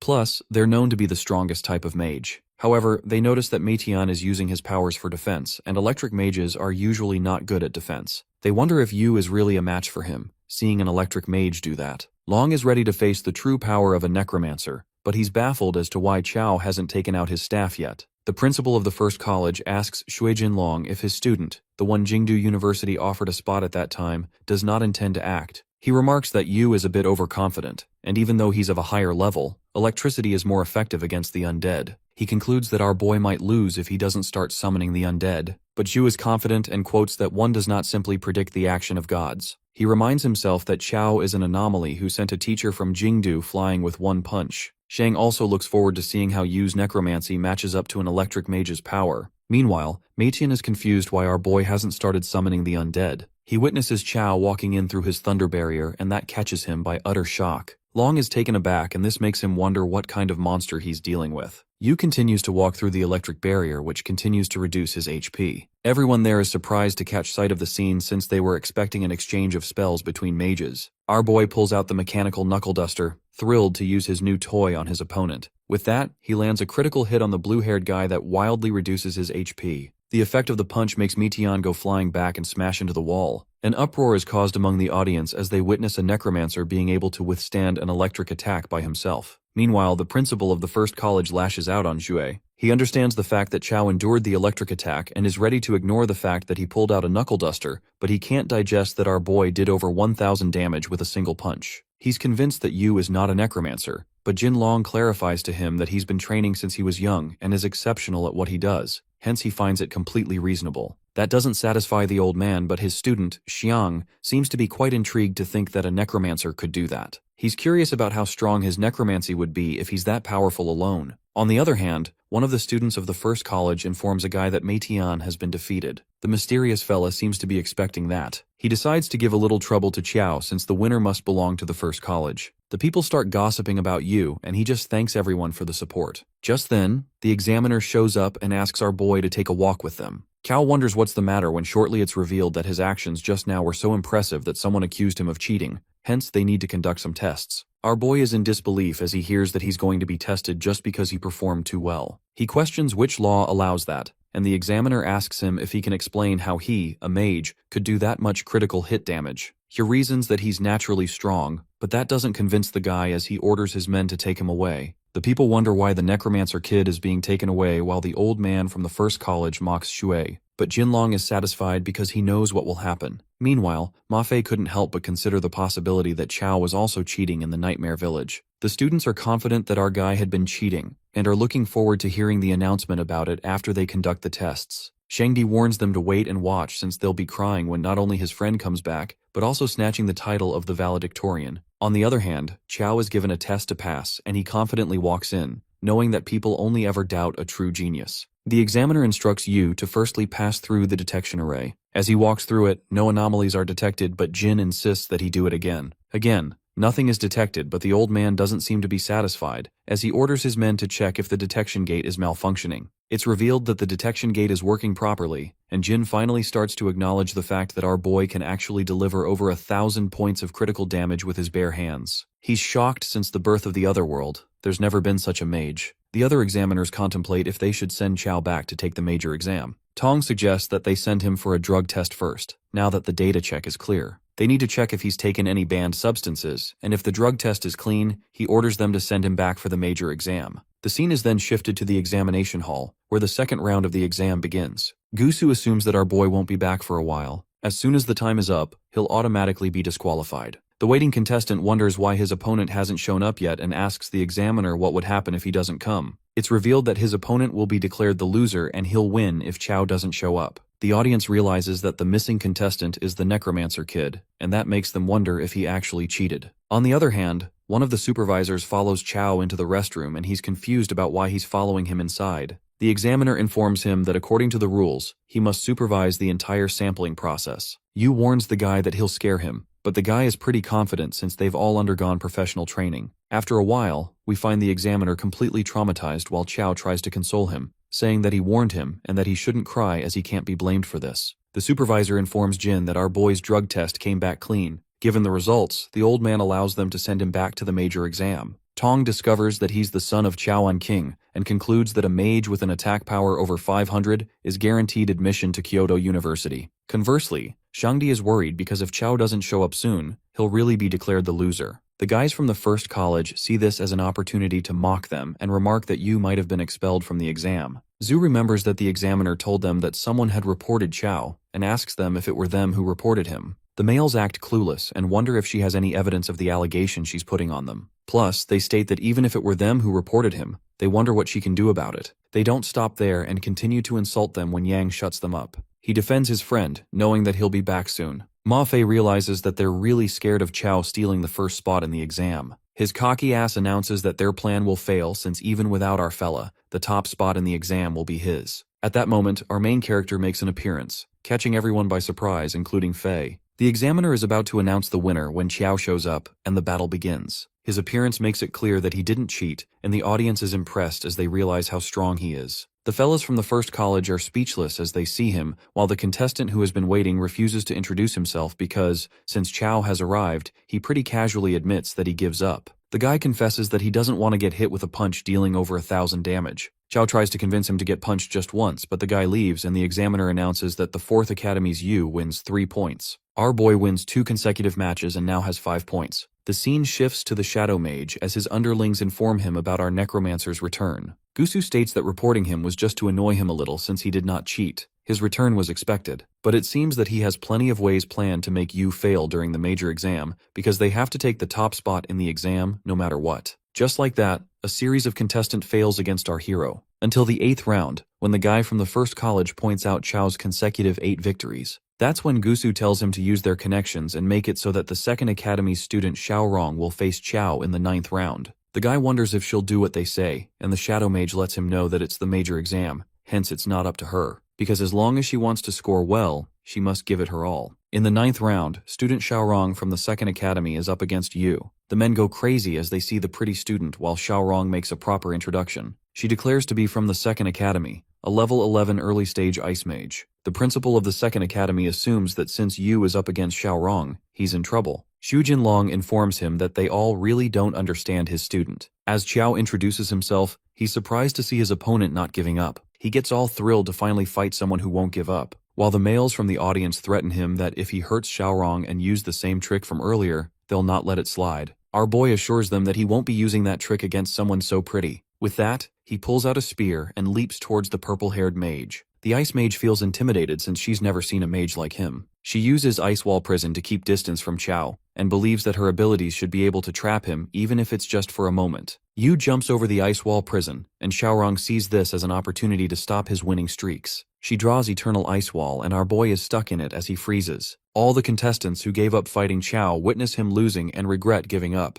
The principal of the 1st and 2nd Academy are certain that they've won as they mock Jinlong. Meanwhile, Xiaorong asks the examiner if she hasn't won already, and he reminds her that the rules say you lose if you concede or your HP falls to 1. but Chao's HP is still dropping, hence he's not at the bottom yet. The Ice Mage tells our boy to give up since he's already lost, but he stays persistent in fighting. Xiaorong assumes that with his HP dropping, he will bottom out soon. But what she doesn't know is that Yu's HP won't bottom out as it's a lot. He tries to break through the Eternal Ice Wall and the Ice Mage uses the Eternal Ice Wall again to freeze him back. She's taken aback to see this monstrous strength that was able to break through her ice wall. It seems that her mana is now gone, but Chao's HP still hasn't bottomed out yet. At last, our guy breaks the Eternal Ice Wall completely, which leaves Xiaorong in utter disbelief. Our boy breaks through the ice wall like it was nothing, leaving Xiaorong wide-eyed. He asks the fellow ice sister if she wishes to give up, but her ego doesn't allow her to quit. With that, Qiao Yu ends the fight with one single blow and strikes Xiaorong with his spear, reducing her HP to 1. While the poor ice girl gets smashed away, the fans of the Ice Mage fly off the handle because Qiao resorted to violence against their goddess. But our fella simply reasons that he can't be blamed. It's the major exam after all. The winner is announced, and Principal Zuejin declares that no one can stop Yu in this exam. On the other hand, Xiaorong, appearing in bad shape, apologizes to her teacher for losing. But the teacher assures the Ice Mage she has enough points to enter the arena battles and blames Qiao Yu for not being a proper mage. She even claims that he's insulting the mage profession. This offends our boy because these people seem to have such strong biases against him. He questions his life decision to be a mage who focuses on physical training. On the contrary, Gusu's underlings report to him that Qiao has defeated teacher Xiaorong from the Second Academy. Enraged, Gusu thinks the Second Academy is useless and decides to step in himself. In the Second Academy rest area, Xiaorong's mentor asks her what it felt like facing Qiao in battle. Xiao admits that our mage was unreasonably strong. It is then that the mentor reveals that Xiaorong's opponent wasn't supposed to be Qiao Yu to begin with. The Ice Mage speculates that someone changed her opponent, and comes to the conclusion that, based on strength, they're targeting Qiao. In the next moment, Xiaorong tells everything to our boy, explaining how someone altered her match schedule to make him face her. The Ice Mage warns Yu that the person targeting him might come after him during the arena battles. Smirking, Qiao has already decided to send that guy flying with a single punch for resorting to such underhanded tactics. The scene then flips to the arena battles, where the top 10 contenders in Sioux City are shortlisted. While some believe that our Necromancer has a good chance of winning, some still call him a cheater. The first to fight is our very own Qiao Yu, who waits for his opponent, the sneaky little shadow dweller who's targeting him, to show up. That's when a giant guy jumps out to fight him, idiotically calling himself a genius and claiming he will be the top scorer. But that guy is none other than a simpleton who gets his ass beaten by Qiao and is knocked out with a single punch. Our Necromancer successfully defends his title. Witnessing his jaw-dropping strength, the people in the crowd officially become his fans and chant for him. As the crowd screams his name, our fella impatiently waits for that little schemer, who finally can't hold back anymore. Gusu appears from behind and calls Qiao a crowd pleaser. Without reluctance, the dude from the First Academy offers Qiao 5 million to surrender. It appears that Gusu had done quite a bit of research on our guy, and knows that he's an orphan with no assets other than the house his parents left him. Abruptly, our fella dramatically loses his cool and questions if his lifelong dream of becoming a top scorer is worth only 5 million. While it may appear that Qiao might tear that dude apart any second, our sneaky bastard asks for more money. Gusu expected this and asks how much more money he wants. Qiao, without a flinch, demands 1 billion and admits that he wouldn't refuse 100 billion if offered. Given that our fella doesn't accept the offer of 5 million, Gusu warns him to face the consequences and not to blame him for hitting hard. Meanwhile, Qiao can sense ill will coming from the guy and suspects he's the one pulling the strings behind the scenes. Gusu then introduces himself as an early-stage shadow mage, and with that, their battle begins. The crowd is more hooked than ever, as they witness an intriguing fight between a shadow mage and a necromancer, since both professions involve summoning entities. They sit on the edge of their seats, eagerly waiting for Qiao to summon the undead. The shadow mage summons his shadow servants, while our necromancer doesn't need any undead. He's enough on his own. Just like that, he pulls out his staff. He excitedly bursts forth to attack the shadow monsters, but they're hard to break through. Our guy wonders what the heck they are, and the shadow mage reveals that they're shadow minions made with bones of steel and iron. This is the very first feast the shadow mage had prepared for Qiao. But we can't really measure our necromancer's true strength, which is unmatched, and he confidently states that these iron minions aren't that much. Qiao can't wait to see if these things truly can't be broken. Seconds later, our fella swishes his staff and bang! The shadow minions are broken one by one. Witnessing this, Gusu is left thunderstruck by Qiao's melee ability, and Loki admits that this fella is a humanoid beast. As Qiao deals with all the shadow minions, the shadow mage activates Assimilation of Shadows. Our boy strikes with his spear, and as a result, both their arms take damage. The crowd realizes that if Qiao's strike weren't in the virtual world, it would have sent the shadow dude flying. Gusu admits that his opponent is indeed powerful and is the first to defeat his shadow minions, forcing him to use a sacrifice spell. Chao's arm is also hurt, and he suspects that any attack on the shadow mage will affect him as well because of the spell. To keep himself safe, our boy plans not to directly attack the mage's body, but Gusu plays a dirty trick, knowing that if he gets injured, Chao will be too. That's when the shadow mage stabs himself in the chest, and our guy spits out blood because the spell hurts him equally. The mage warns Chao to admit defeat, and agrees to fulfill the conditions they promised if he concedes. But our guy refuses to back down, which amazes Gusu. The fact is that the heart has been pierced, yet Chao stands firm. Given his opponent is too stubborn, the mage stabs himself once again in the guts. Our fella realizes that the scrapes and pain are both real. Plus, things are about to get a little more painful when Gusu unapologetically decides to stab his own groin, but Chao couldn't bear to watch it. Hence, he stops him with his staff. The mage counterattacks immediately, wounding Yu's wrist. Our fella feels that having too much attack power isn't good either, and looks for restrictions on Gusu's skills. Chao wonders if the black aura lingering around the mage is the key. Having seen through the skills, he assumes that Gusu might die from a direct punch. Well, the shadow mage happily tells Yu to try it if he's not afraid to die. With that, our necromancer strikes a punch that fails to penetrate a defense wall and confesses that he can see the secret spellcasting Gu is sneakily doing. To verify his guess, Chao challenges the shadow mage not to dodge and to try that rebound skill again. Gusu scoffs at the word dodge and agrees to call Chao dad if he dodges. Our fella strikes another power-packed punch, which Gu immediately stops through defense. It turns out that the mage didn't dodge, and Yu finds that manly enough. But soon enough, it becomes evident who's the boss when Chao strikes another punch that manages to pierce through the mage's shadow guard. Normally, this skill can withstand a full-strength hit from a regular boss, but ironically, it can't withstand a punch from Chao Yu. This leaves the mage in utter astonishment that our guy is more terrifying than a regular boss. After that, our boy finally decides to bring this battle to an end. However, things escalate to an extreme level when the shadow mage spirals out of control, exposing his demonic abilities just to destroy Chao Yu. Gusu is blinded by the greed to be the top scorer of Sioux City and is determined to end Chao. Our guy pulls an ambush attack, but it barely affects the monstrous mage, who has merged with 4 shadow minions and acquired their traits. The shadow mage, dashing crazily towards his opponent, tells Chao that he shows no honor in martial arts and is probably courting his own demise. With that, their punches collide and an immeasurable force bursts forth. Gusu grapples our boy's foot, but Chao impeccably punches the daylights out of him, sending him drifting against the ground.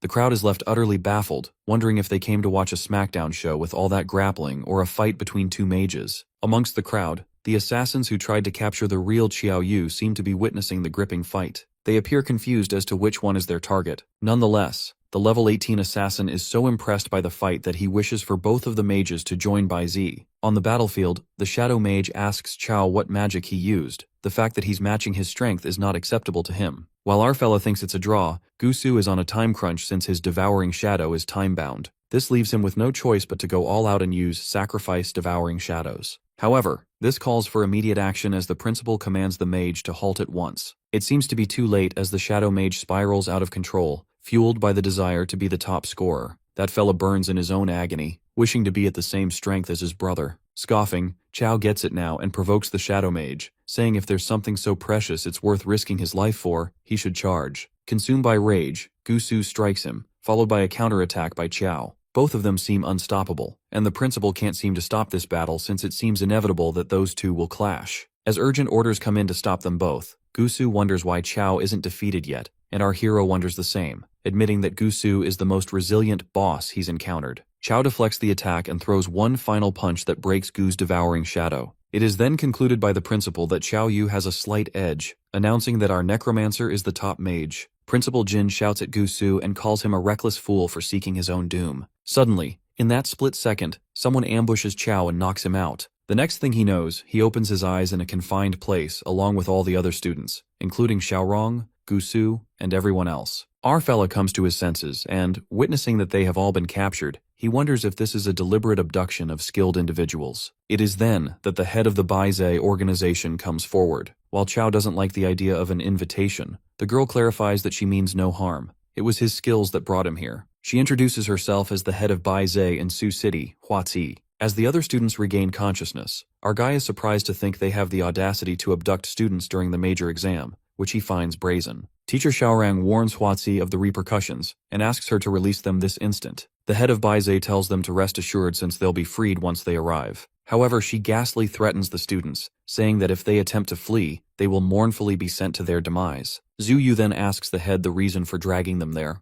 Huasi bluntly reveals that all the top colleges need fresh blood, and so does Bai Zhe. Sassy as ever, the head finds it too much of a hassle to recruit, so she thought it better to grab what's already made. One of the students raises his voice and opposes the idea, finding no reason to join this crap organization they haven't even heard of. However, uttering the truth calls for trouble as a cloaked woman tramples over him, making it clear they don't have a choice. If they refuse, the only way out is death. Huasi warns the students not to even think about escaping to the inner world, mentioning that the handcuffs they are wearing are custom-made. The scene flashes back to earlier, where the supervisors of the major exam fight the intruders. Principal Jintong notices that the enemy is impersonating inspection staff, which leads him to suspect they have a mole on their side. But what's more important to him at the moment is rescuing the examinees. That's when someone from Bai Zhe enters the scene and calls out Jin Tong, who is also the chief examiner of Sioux City. Principal Jin, pointing an arrow at him, questions who he is and asks why they are targeting the examinees. The man from Bai Zhe exudes murderous intent as he violently attacks Jin Tong, who thinks it's a phantom. The poor old man goes flying and is forcefully smashed to the ground. In the present scene, Principal Jin Tong regains consciousness and learns that the villains have kidnapped the top 10 examinees, including Chao Yu and Gu Su. While Jin seems helpless, Headmaster Zhui Jin and the other principal arrive at the scene. Xu Jinlong believes that because the top 10 examinees are genuine talents, they are not in immediate danger. Given that the enemies were well-trained and purposeful, the headmaster suspects this isn't something an ordinary organization could pull off. In the meantime, a member frantically rushes in and reports that students from 4 cities across the country have been kidnapped in the same manner. It's likely the same organization. Upon hearing this, Principal Tong demands an immediate investigation and that the safety of the 10 candidates be assured. Inside the vehicle where the candidates are being held, a physical cultivator gets too confident and attempts to break his handcuffs. However, he gets humbled after putting in every ounce of strength and failing to break them. At the same time, our guy effortlessly breaks his own handcuffs, calling this Bai Z stuff pretty shoddy. The physical cultivator, jaw-dropped, questions his own existence and wonders who the real cultivator is. After that, our guy helps everyone chop off their handcuffs with his spear. Zhu Yu points out that there's one person left, Gu Su, who keeps his pride and refuses help from Chao. In the meantime, Chao Yu pierces through the vehicle from behind and escapes along with all the other members. That's when Lady Hua Ci commands her man to stop the car and immediately jumps out with her gun. She witnesses that Chao Yu and all the other candidates have broken free from the custom handcuffs. The head is left in disbelief since even a level 20 physical cultivator shouldn't be capable of breaking those. She questions Chao on how the hell he did that. Well, our guy wishes he could tell Hua Ci so she could sleep peacefully at night, but sadly, it's time for their departure. That's how all 10 candidates teleport to the inner world, and the Bai Zhe head can't do anything to stop them. By the time they come out of the inner world, Hua Ci asserts that the people from Sioux City will have already arrived. With murderous intent, she vows to remember Chao Yu.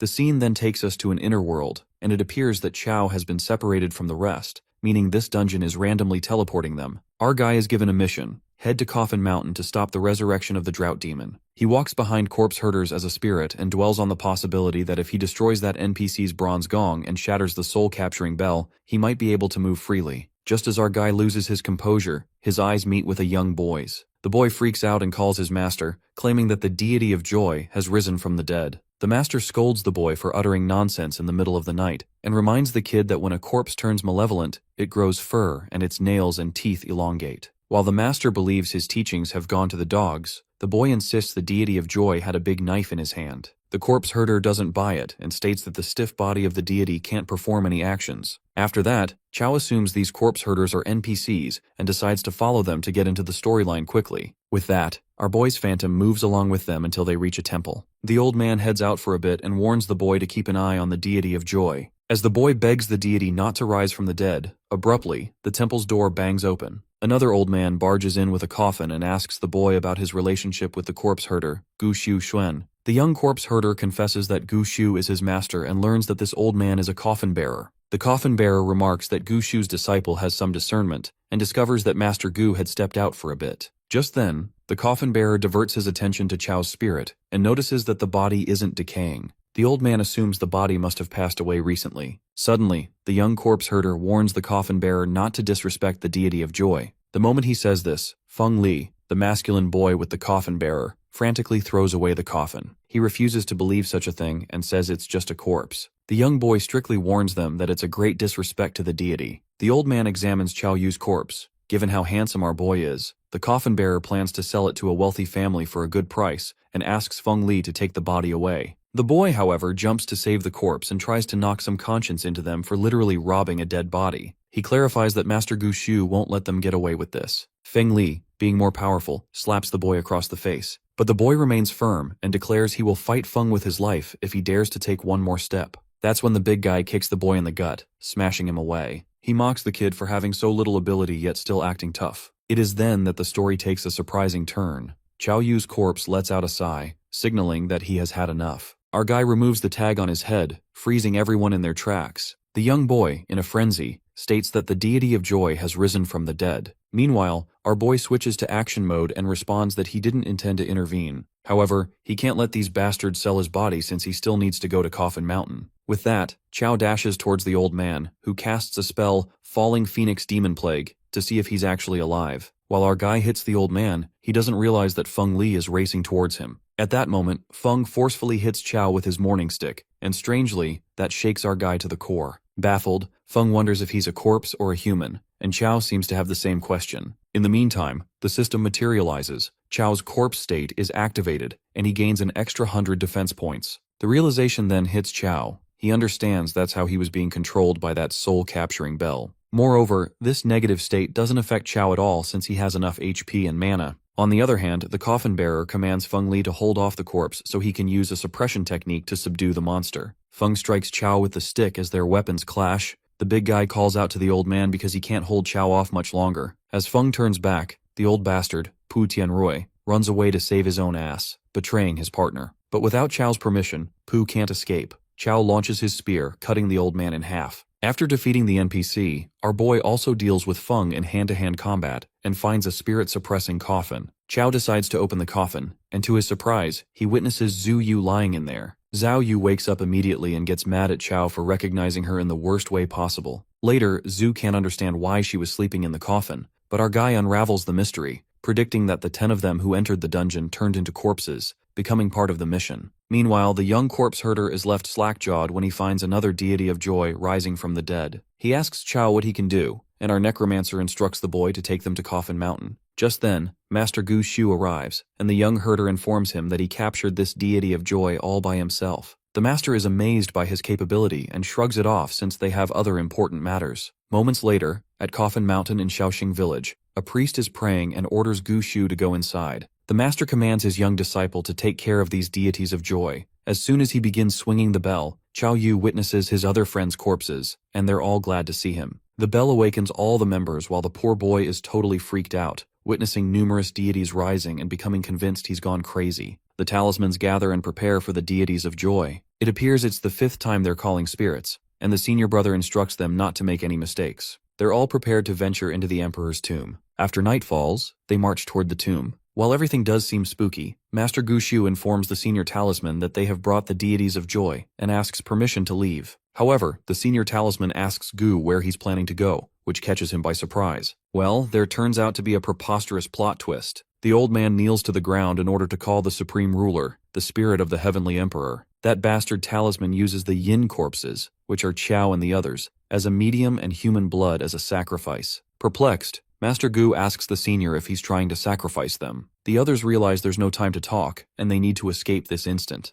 The betrayal by their fellow senior was totally unexpected, but that freaking asshole stoops even lower when he summons evil corpses to make their escape impossible. The corpse herders fight among themselves, and Zhu Yu asks Chao what they're supposed to do. According to the mission, Yu states that they need to prevent the drought demon from awakening, and speculates that the drought demon could be the heavenly emperor the senior spoke of. Abruptly, they're attacked by the evil corpses, and our fella defeats one of them in close combat. As the 10 of them get involved in the fight with evil corpses, the senior brother is about to begin the sacrifice with 9 yin corpses that have also entered the tomb. However, he witnesses the yin corpses fighting the evil monsters and realizes they're freaking alive. The old man watches his plan get ruined before his eyes. In order to execute his sinister stratagem, he paints something with a brushstroke. While Chao's sluggish movements make it hard to fight the evil corpses due to his cursed corpse state, the senior brother strokes the brush 3 times. The first stroke shakes the world, the second, created by the founder to summon the great god and mobilize the army, and the third stroke to avoid the evil spirits so that the corpses do not even dare to look or intervene. That stroke of magic halts the yin corpses in their tracks,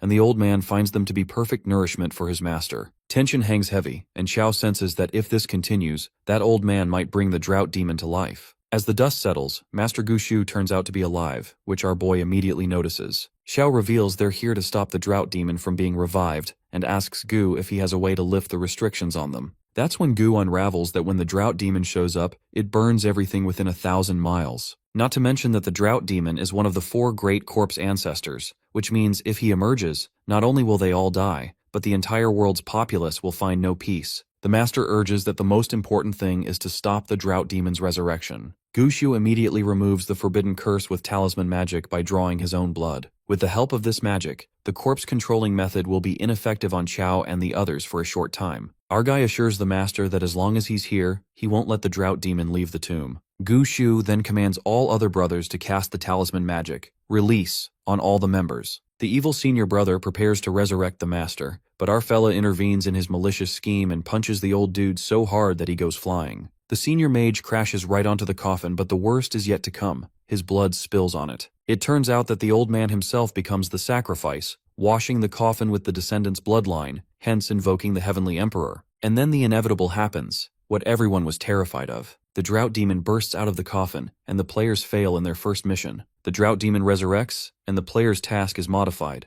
Kill the epic boss who has crazy stats and is not easy to defeat. One of the players screams out of fear, catching the demon's attention. The demon chases after the boy, who screams insanely, until he spots Qiao Yu standing in the distance. That fella cunningly runs in that direction to divert the demon's attention toward our hero, thinking it's better Qiao than him. Our dude gets pissed off and calls him a bastard. Shortly after, the drought demon comes at him, and Qiao Yu throws a slamming punch that holds back the monster for a while. But soon after, the demon breathes out a peculiar green gas. As our boy is seconds away from being swept up in the breeze, Zhu Yu warns him to watch out because it's corpse poison. Shorong casts her eternal ice wall to freeze the epic boss, and Ziyue immediately casts her healing spell on Qiao after he leaps back. In the meantime, the demon breaks through the ice wall. The physical cultivator steps in to fight the epic boss, but after he lands an attack with his shadow magic, it barely does any damage. Enraged, the drought demon roars, inflicting corpse ancestors' pressure on the players. To make matters worse, all the players' attributes are halved under the crushing pressure. Qiao is mad that his HP is also halved, and the cultivator dude notes that he can't deal much damage with his current attributes. While this mission calls for tactical collaboration, our dude simply smacks the demon like it's a punching bag. The cultivator is left slack-jawed and asks Qiao if he really is a necromancer and not a pro street fighter. It's utterly astonishing that the damage our boy dealt with halved attributes is more than 10 times the physical cultivator's strongest attack. The demon lands a blow on Qiao, who drifts back with brute force but takes 0 damage. Yang Xiangdi asserts that apart from Qiao Yu, no one else can break the drought demon's defense. That's when our guy maliciously glances at Gu Su. He dashes towards Gu Su and sends him flying like a football towards the monster. The Shadow Mage immediately forms a defense. Our hero didn't expect these shadow minions to be so useful here, but even the Shadow Mage couldn't hold on for long, taking relentless hits from the demon. During this time, Qiao waits for Xiaoring and Xiangdi to go next. Seconds later, Xiao accumulates Ice Fury, and Yang casts sand-binding magic to restrain the drought demon for a while. Our guy is impressed by Gusu's resilience and how he's been taking hits silently. Promptly, Xiangdi's mana gets depleted due to the halved attributes, leaving everything to Brother Yu. Our fella gets into action for another smackdown show. Qiao lands a powerful blow to the resurrected demon and another, until he's down to one last blow. The master tries to stop Yu from killing the drought demon himself, and volunteers to do it instead, but it's already too late. Our boy has already landed the final blow and the boss drought demon is defeated. He gets a reward of 20 attribute points for clearing the Coffin Mountain dungeon successfully. Qiao's rating is now A level, and he's rewarded with 50 plus EXP and 5 free attribute points. The old man rushes towards Yu and informs him that the person who kills the drought demon will be cursed. Our boy is confused as to what he's talking about when the curse lifts from the demon's corpse and enters his body. The system reveals that Qiao will die in 30 days, and he asks the master if there's a way to lift the curse. The master refuses, asserting that according to historical records, no one has survived the drought demon's curse. Xiangdi and others hurry towards our necromancer, who hopes that Kyoto University should be able to solve a level 20 boss's curse. His thoughts are interrupted when Yang tells him to watch out for the soul core that is being taken away by Gusu. The Shadow Mage takes possession of the corpse's ancestor's ring, which can steal 50% of opponent's agility for 10 seconds. It's an A-level gear, and now Gusu has it, to which Xiangdi objects since he didn't help at all during the boss fight. The greedy mage tries to get away with it and is teleporting to the other world when Yang takes hold of him using his power, Yellow Spring Swamp. Gusu has an impression that Chao and the rest of them can't beat him since they've been battling the demon for so long. Nonetheless, he uses his new gear to mercilessly steal Yu's agility. However, his agility turns out to be only 4.5 and the purple-haired guy doesn't seem to be expecting that. As he's taken aback, our main character sees this as an opportunity to hit him and lands a punch on his face. Gusu is baffled as to how he's still able to fight and wonders how much HP he has left. The Shadow Mage plans on running away now that he is losing and he's about to do that. Xiaorong halts him using her powers. Xiao lets the guy know that he's made a lot of enemies and leaps at him. Gusu uses Sacrifice, Shadow, and Snare, and despite that, the Ancestor's ring is taken away from him and he just leaves after threatening our boy. Chao observes the ring and is delighted as he discovers that this is a god-tier control skill. He thanks the Ice Stage Mage while she warns him to beware of Gusu as he holds grudges. With that, they're all teleported out of the dungeon and make it back to the real world where the principals and the examiners await them.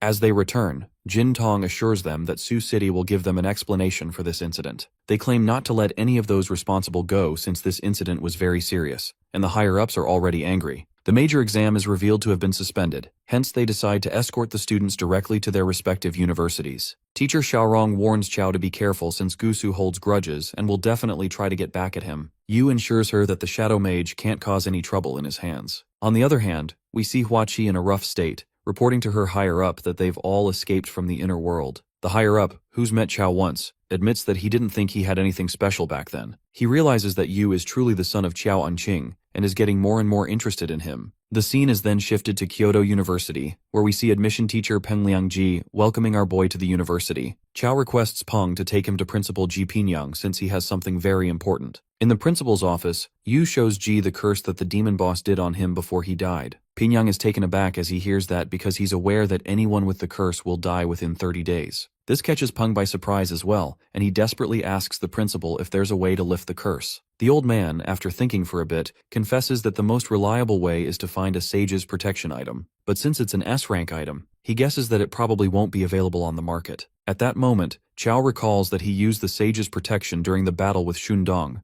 and realizes how unfortunate the situation is because it's such a life-saving item that no one would be willing to sell it. After a while, Ji Pinyang informs Yu that he asked some of his friends but none of them seem to have sage protection. Our boy is curious if there's really nothing they can do that can lift that curse. Pinyang reveals that there is a way, but he believes that sending him there is like sending him to his death. Yu insists on trying it and asks about its whereabouts, to which it's revealed to be a D-level dungeon. Our Necromancer thinks that he can probably get through this too since he has completed D-level tasks in E-level dungeons before. The principal makes it clear that there's a complete difference between D-level tasks in E-level dungeons and real D-level dungeons. According to him, they're not comparable at all. Plus, he states that most people who enter D-level dungeons are mid-stage players, and as an early-stage player, hence, he would likely be treated as an NPC to be farmed. The old man admits that Yu's equipment isn't low-level after all, and as a reflex action, our boy gets in a fighting position. That definitely offends the principal as he lashes out on Chao and questions him if he thinks as the principal of Kyoto University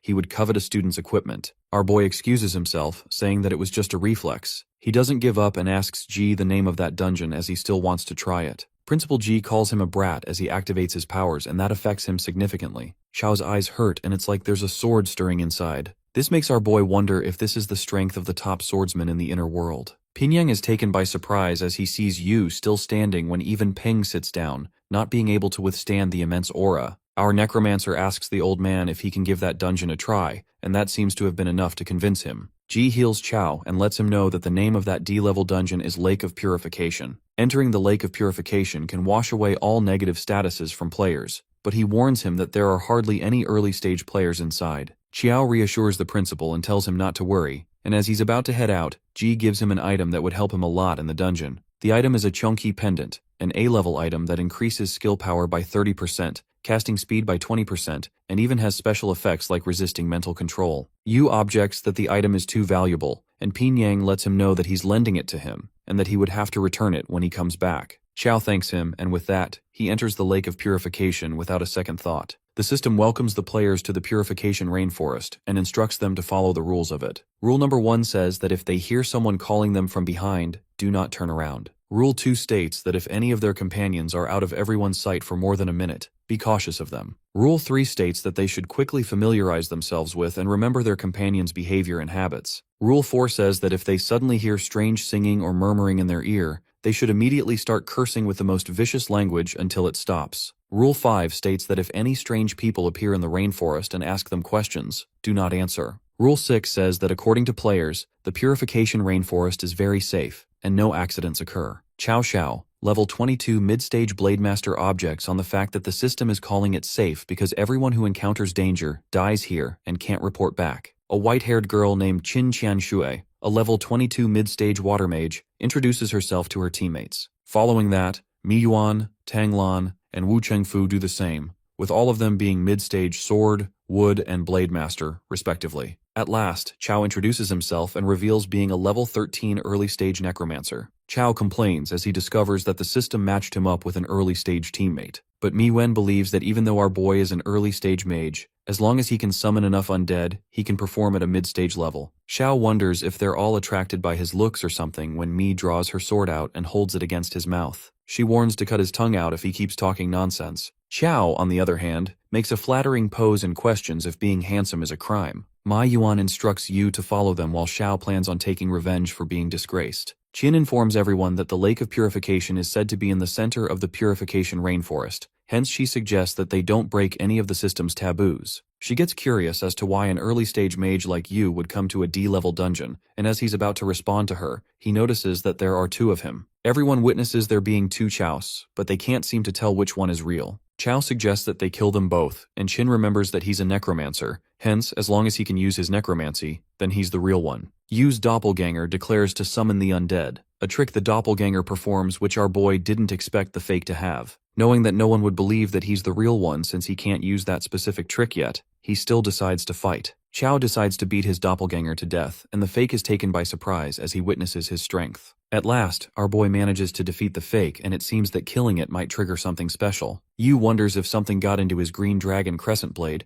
and that's when his teammates realize which was the real one. Mi Yuan is curious how a necromancer like him would use this kind of a weapon, and since it was a level 22 monster, she asks him how he killed it with physical strength only. Chao proudly reveals that he's had an extraordinary physique since he was young. He's busy telling me stories from when he was a kid when something releases from the dead monster and gets inside Mi Yuan. The mid-stage swordmaster strikes her sword at our necromancer, which greatly reduces his HP. He finds the attack power of a mid-stage swordmaster terrifying and is glad that he has enough HP or else he would have been killed. Chao believes that she's been possessed by an evil spirit while Wu suggests that they kill her because if they don't, they all will die here. Qin uses her technique, the water dragon surround, to trap Mi, and as she's trapped, they decide to strike her. But she breaks through it and uses Luoling Dragon Shin sword technique, which causes all of them to be thrown back. That's when Chao shows up and punches her right across the face. Chao's punch makes Mi Yuan unconscious, and that shocks Chao as our boy is still at an early stage, yet he knocks out a mid-stage swordmaster with one punch. The thing that went inside Mi releases from her body, and Qin immediately tells Yu to kill it. Our boy strikes his spear into it and wonders if this is the ghost that took control of her mind.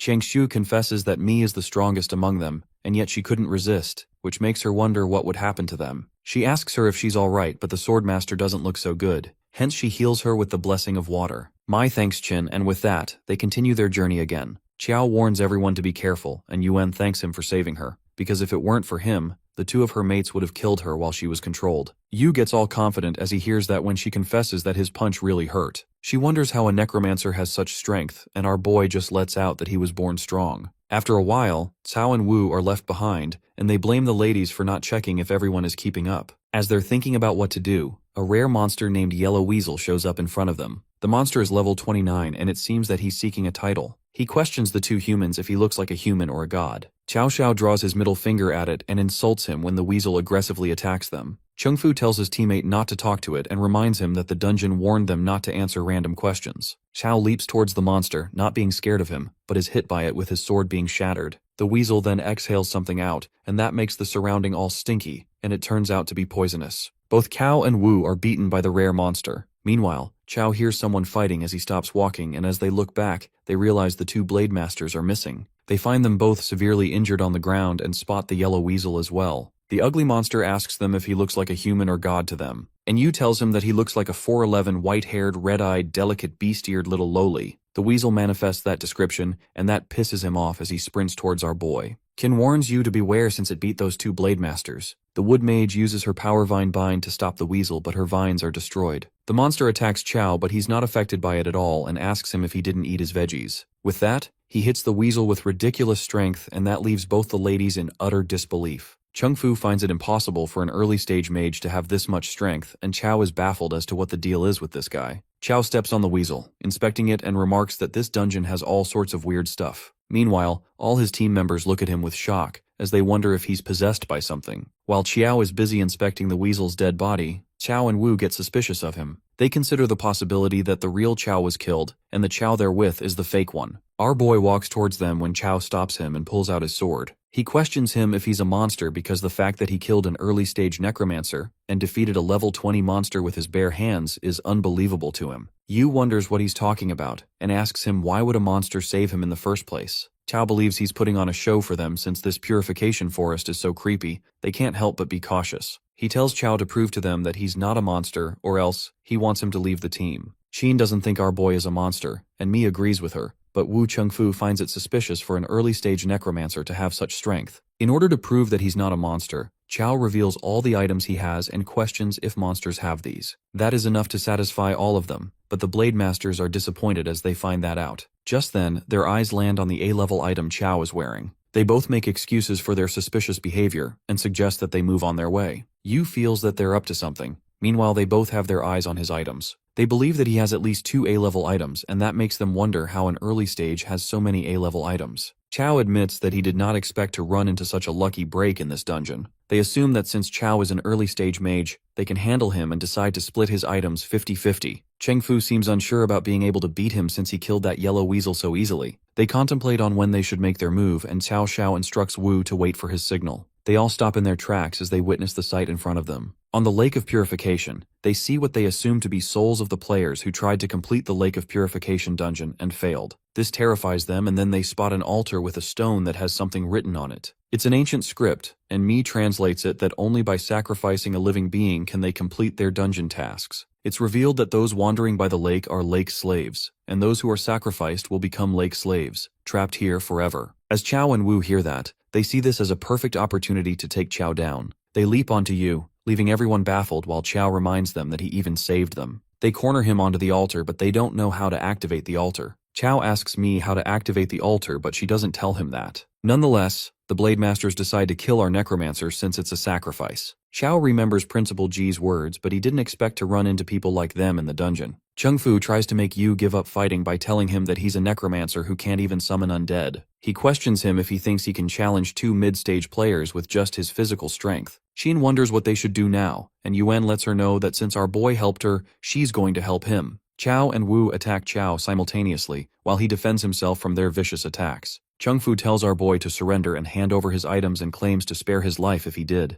He realizes that they were after his items all along. Xiao uses Luoling Dragon Slash to attack him but is shoved back when Mi Yuan strikes her sword at him. The Blade Master questions why she's interfering, and since Chow helped her, she finds nothing wrong in helping him. Chow asks her if she doesn't want to complete the dungeon task, but she states that she'd rather not complete the dungeon task if it requires this method. Among all this, the wood mage, Tang Lan, observes the situation quietly. Meanwhile, Wu is pushed back by Chow's fierce attack as he lets out that Chow keeps talking about sacrifice, yet he didn't even ask his opinion. Chengfu is kinda intimidated by our boy, but his mate reminds him that they're dealing with just an early-stage mage, and they can take him down together. That's when Mi Yuan butts in again and fights off Xiao. As they're busy fighting, Tang Lan activates the altar by pressing a button. Everyone is confused as to what's happening when the system notifies them that the altar has been activated. Chow, when seeing everybody in pain, wonders if this is a mental attack. It doesn't affect him since he has the Chongqi pendant for immunity. Chow calls Tang a witch and questions what she did, to which she confesses that she just wants to clear the dungeon task. Just then, she orders her vines to grow and traps both the Blade Masters inside them. Realization hits Yu and he wonders how Lan knows how to activate the altar. The second rule of the dungeon is recalled to him, which says that if any of their companions are out of everyone's sight for more than a minute, be cautious of them. Xiao finds the fact that she found the altar suspicious, and it feels to him that it's almost like she knew it was here all along. A possibility crosses his mind that she's been in this dungeon before, and as she's about to leave, Yu breaks through the vine trap and sprints towards her. Tang finds it impossible for him to have escaped through her vines and the fact that he is not affected by the altar. Xiao remarks that he can ask her the same and questions how she knows how to activate the altar. He guesses from the moment they entered the dungeon, she planned to sacrifice them. That's when Tang Lan reveals her true face and uses her technique, Wild Slash technique, to trap him inside. Our necromancer is not able to cut through these vines, and that's when Lan shoots a parasitic wood seed at him. She tells him to stop struggling and be her sacrifice, while Chao thinks this is the perfect chance to utilize the corpse ancestor's ring. Tang's agility is decreased by 50%, and knowing that it's only for 10 seconds, our boy decides to act instantly. He activates the Chunky pendant that increases his skill power by 30%. Lan underestimates Chiao since he's just an early-stage mage and believes he can do nothing even if her agility is decreased. But what she witnesses is beyond her expectations. Tang Lan uses her Guardian Vine armor to protect herself, but Chao breaks through her defense and punches her ever so intensely. This baffles the wood mage as she wonders how an early-stage necromancer can deal such insane damage. She sees Yu sprinting towards her and tries to use her Guardian Vine, but it's already too late. Our boy hits her again and again, and she questions if he's even a man, seeing how he has no pity for women. Chao continues to punch her, knowing that he's dead if he doesn't beat her, while Qin and Mi witness the scene with pure fright. Just then, the corpse ancestor's ring effect ends, but judging by her condition, Yu assumes that she can't attack anymore. Tang Lan swears to remember his name because even her dad never hit her like this, and with that, she teleports away.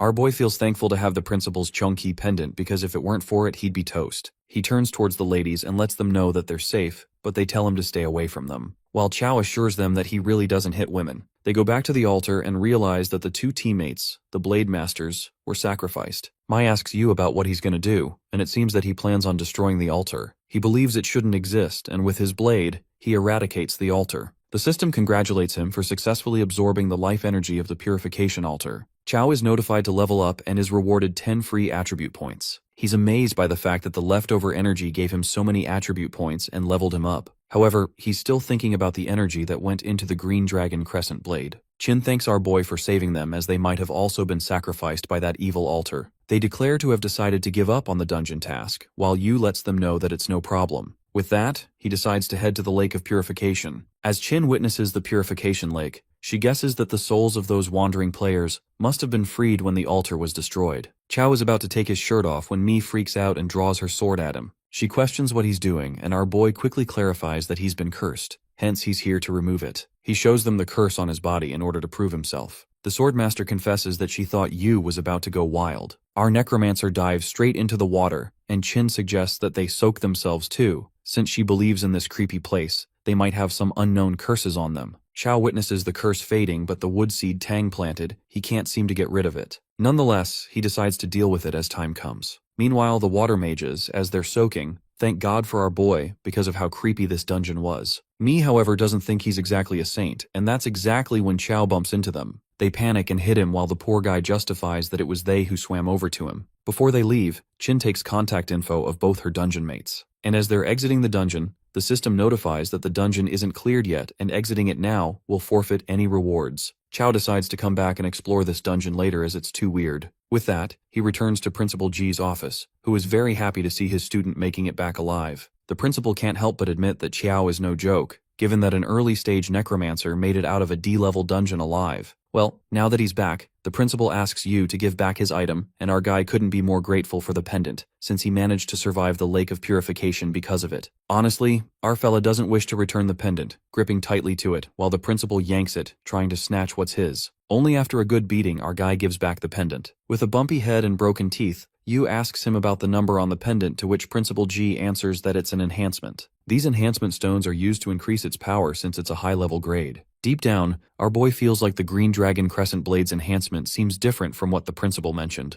Nonetheless, Pinyang learns that Chao's curse is lifted and asks him to leave. Later, our necromancer heads outside and someone seems to be waiting for him. It turns out to be Longxiang from Sioux City, and reminds him that he was there at the major exam. Chao immediately realizes that it's senior brother Long who was the top warrior in last year's major exam. The blonde-haired guy affirms our fella to reach out for help if he runs into trouble and exchanges their contact info. After they depart on different paths, Chao feels that senior bro seems pretty nice. However, from Longxiang's expression, it was rather the opposite. Later, at night, Chao Yu ponders upon the previous days, like how the curse is lifted. He plans to ignore the wood seed and focus on getting stronger as fast as possible. The next day, Teacher Zhang, the advisor, calls out Chao Yu and asks him to explain why an undead mage like him chose a physical training major. Our guy reasons that a mage who can't fight up close isn't a true mage, and without a strong body and physical strength, he can't protect himself. This statement wasn't convincing enough, and the advisor reminds you that university education is about specializing in one field. Even though Chao's file says he has superhuman strength, Teacher Zhang believes a necromancer like him won't last in the physical major. But our guy is adamant to choose this field. To be more exact, he's pretty much doomed, and is afraid that if his necromancer advisor finds out he can't even summon a skeleton,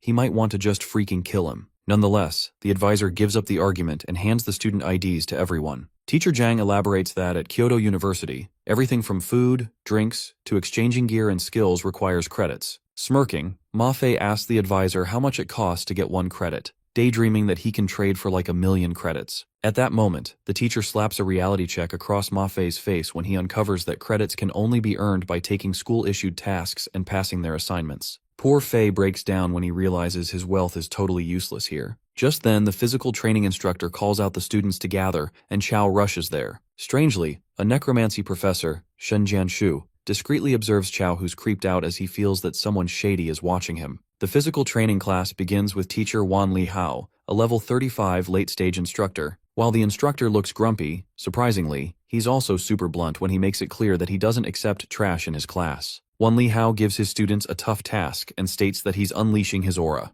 If they're able to stand still and endure it for 5 minutes, they can stay in his class. One of the students curiously questions the consequences if they fail the task, to which the instructor answers that he'll personally go to the admin office and help them transfer to another class. Shortly, Wan unleashes his aura just for the demo, and the students begin to panic, unsure if they can handle the intense aura for 5 minutes. That's when a big guy, Lin Lang, advises his fellow mates not to panic and assures them that they might have a chance if they work together. Teacher Wan is impressed by Lang for having the guts to step up like that, and finds him promising for staying calm under pressure. Lin Lang gathers everyone around to make a plan, and, assuming that facing Wan head-on is a bad idea, he suggests splitting into pairs and pulling him in different directions for 5 minutes. Everyone thinks it's a good idea, and they make balanced groups so they can all pass together. While all the big guys split into groups, everyone ignores Chao Yu. But Lin Lang spots him and decides to team up with our guy. The big guy questions Chao about his level and why he's so skinny as a physical trainer. It is then our fella gets too real and reveals that he's a necromancer, which grasps everyone's attention.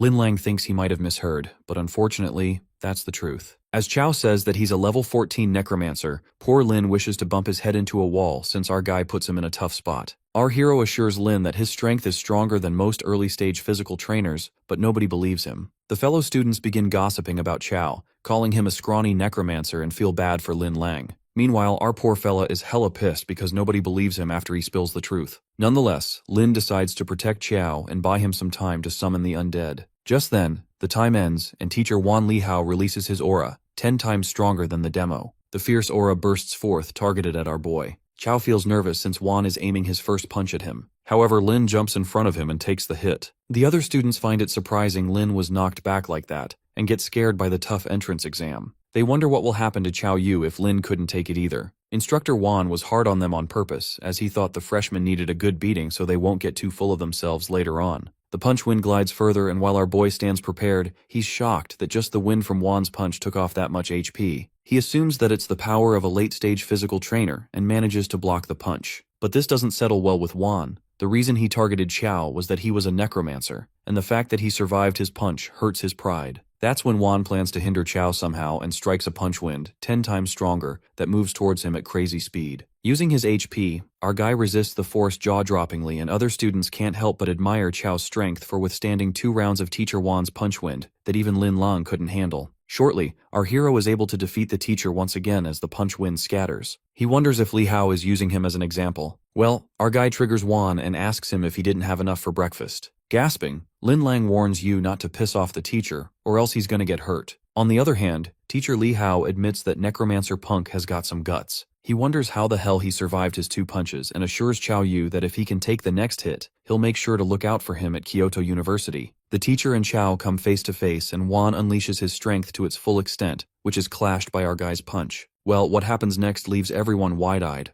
The punch rips Chao's shirt, but that's just the start. He goes flying at an insane speed, inflicting overwhelming damage. One brutal punch and our boy is nearly undone. Teacher Wan witnesses the collapsed Chao and asks Lin to take him to the infirmary. While the teacher regrets fighting his student, at that moment, he witnesses our boy coughing up blood and standing back on his feet. Everyone gasps with disbelief since Yu is a necromancer. With only 240 HP left out of 4,000, Chao smirks and proudly utters that he took the punch. Covered in bruises, he endures it well, and moments later, Chao sticks out his middle finger and experiences the devastating repercussions. Through Chao's blurry vision, we could see the professor scolding Wan Lihao for going all out on a student. Later, our boy opens up his eyes in the hospital, and Wan Lihao tells him not to be so tense. As promised, the teacher has Chao's back after he took the punch. It is then Necromancy Professor Shen pops out and tells Li Hao that this student doesn't need his protection. The physical training teacher mentions that Chao Yu has passed the test, so he's officially his student. Professor Shen argues since our guy is a necromancer, but Wan doesn't give a damn about Yu's class because, with a body like that, he's ought to be in physical training. The professor curiously asks Chao why a perfectly good necromancer would join the physical training class. Our boy simply reasons that physical training suits him better.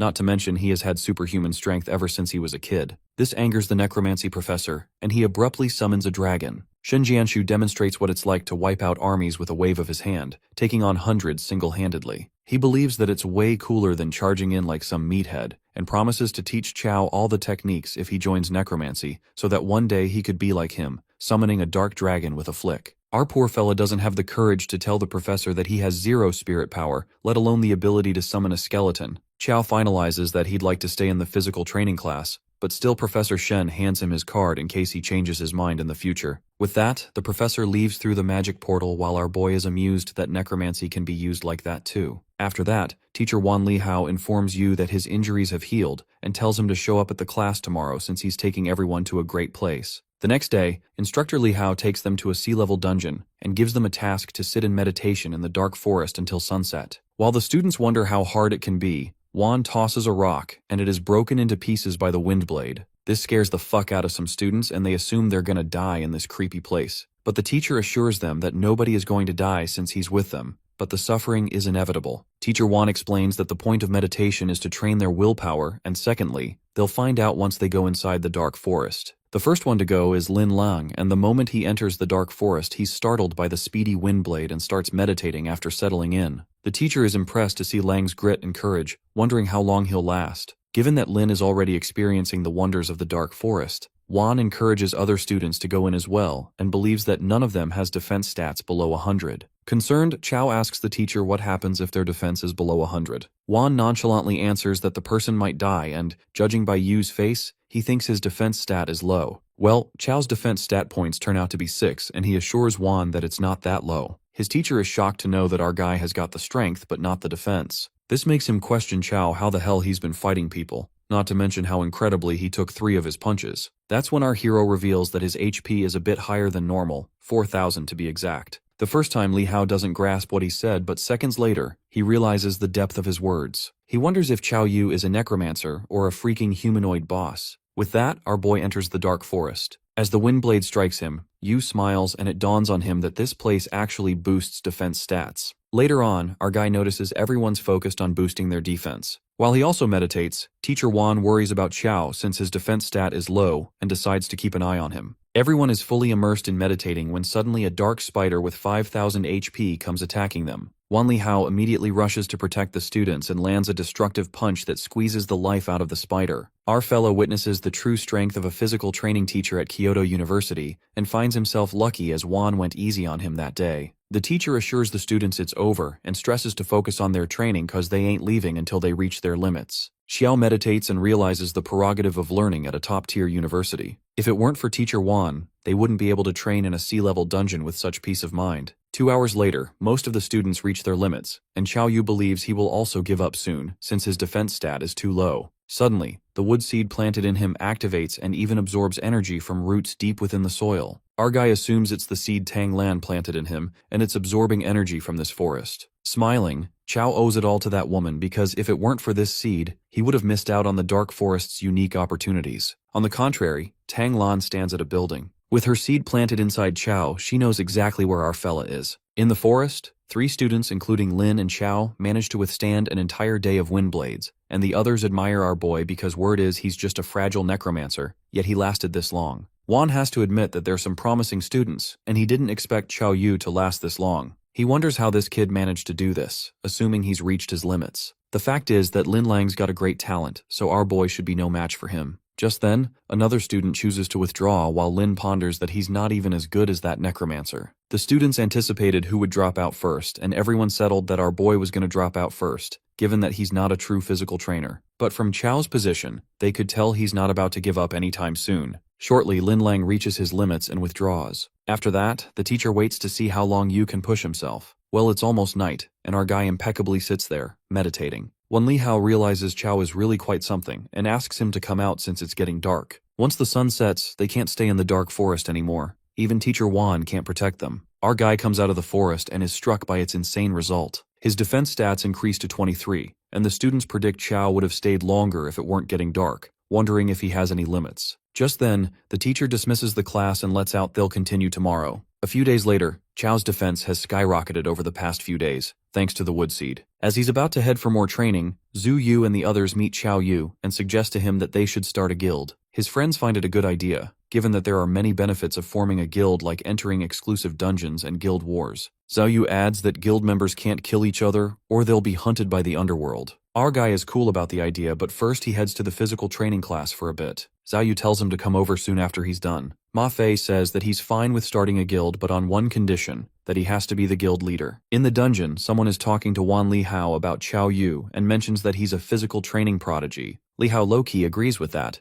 but he recalls that Yu is a necromancer. Inside the dark forest, our guy's defense stat reaches 500, and that appears to be his defense limit. Suddenly something begins to emerge, and it turns out to be the mechanical empress. Wide-eyed, our fella tries to process the sudden occurrence and asks the empress what she's doing here. Well, the beautiful empress reveals that there's something on Chao that's been absorbing energy, the wood seed to be exact, and it helped her to rebuild her new body. Never in his wildest thoughts did Chao imagine that the wood seed would accidentally awaken the empress. Concerned, he questions Her Majesty what she's been planning to do next, and the empress reminds Chao that he promised to help her observe the outside world. And now it's time for him to fulfill that promise. The empress releases her magic that strikes him. Chao feels a stinging pain and is assured by the empress that it won't last long. She states that from this point on, she can sense what Xiao Yu hears, thinks, and sees. Basically, she's like a hidden camera inside him. Agitated, our guy hates the feeling of being watched, and the fact she can read his thoughts means there are no secrets in front of her from now on. Our cunning fella imagines the empress naked, and given she could see his thoughts, the empress freaks out at the nonsense he's thinking about and promises that she'll stop reading his thoughts. Smirking, Chao outsmarts the empress in the most clever way, and feels relieved that the feeling of being watched has disappeared. Nonetheless, after his defense hits its limit, he goes on to check on Zhu Yu and the others. On the other hand, Zhu and the others are tangled up in a fight against another guild, the Blazing Fire Guild, who start beating them for no reason. Zhu asks those bastards what they ever did to them, and the vice president of that guild says that every newly created guild starts with 1,000 honor points. Their ultimate goal is to beat them down to take their honor points, and he blames them for being weak. Xiangdi puts all the blame onto Ma Fei for naming their guild Killing God Guild, and poor Fei had no idea they'd be challenged to a guild war right after forming it. Yang assures his fellow guild members to hold out until Brother Yu arrives, as he has already notified him. Ma Fei admits that Chao is a bit stronger than him, but he thinks it's useless because there's no way they can handle these guys. The blonde boy proceeds to attack, and the vice president of the Blazing Fire Guild mocks Ma Fei for swinging at air and strikes him to the ground with brute force. The vice president tramples over Ma Fei. Assuming he's the leader of the God-Killing Guild, he thinks he must be the strongest in the guild. But given he's beaten like shit by them, the other guild laughs at Ma Fei for forming a guild despite having low skills. While the God-Killing Guild is in danger, Xiao Yu makes his entry, and Xiangdi cries out of joy after seeing him. That bastard, the vice president of the Blazing Guild, snickers after seeing another tough guy and asks Chao if he's a physical trainer too.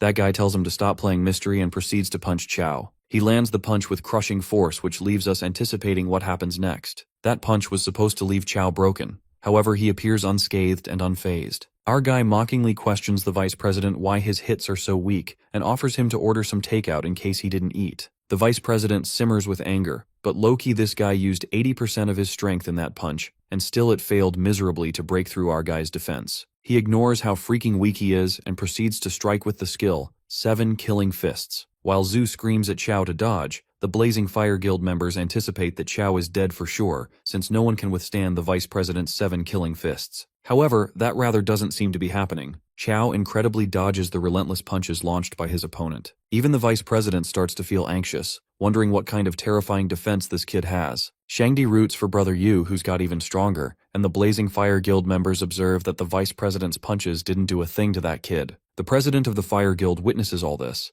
Meanwhile on the field, the vice president guy wastes his energy fighting against a prodigy, and Chao Yu supposes that it's his turn now. This does scare the vice dude a bit, but his guild members cheer him up and assure him that Yu's defense is off the charts, which means his attack must be weak. Upon hearing this, the vice president makes a fool out of himself and is certain that Chao's attack power isn't as terrifying as his defense. Well, this is the worst mistake he'll regret, and he challenges our Necromancer to bring it on. Well, Chao swings his arm only once and launches a deadly punch that wreaks havoc on the vice president's body, not to mention that his bones get twisted. Our fella feels bad that these young people are so stubborn and have no respect for their elders. The members of the Blazing Fire Guild plan to attack Yu for beating the crap out of their man. But their president steps in and wisely states that they're no match for Chao. The president of the Blazing Fire Guild exudes a red aura, and our Necromancer senses that he's at least at the mid-stage. He takes Chao as the leader of the God-Killing Guild, while poor Ma Fei screams that he's the leader and came up with the name. The president introduces himself as Luto and suggests that they end this fight between leaders only. The loser's side will surrender and pay honor points so they don't all end up ruining each other. But Zuyu opposes and calls it crap.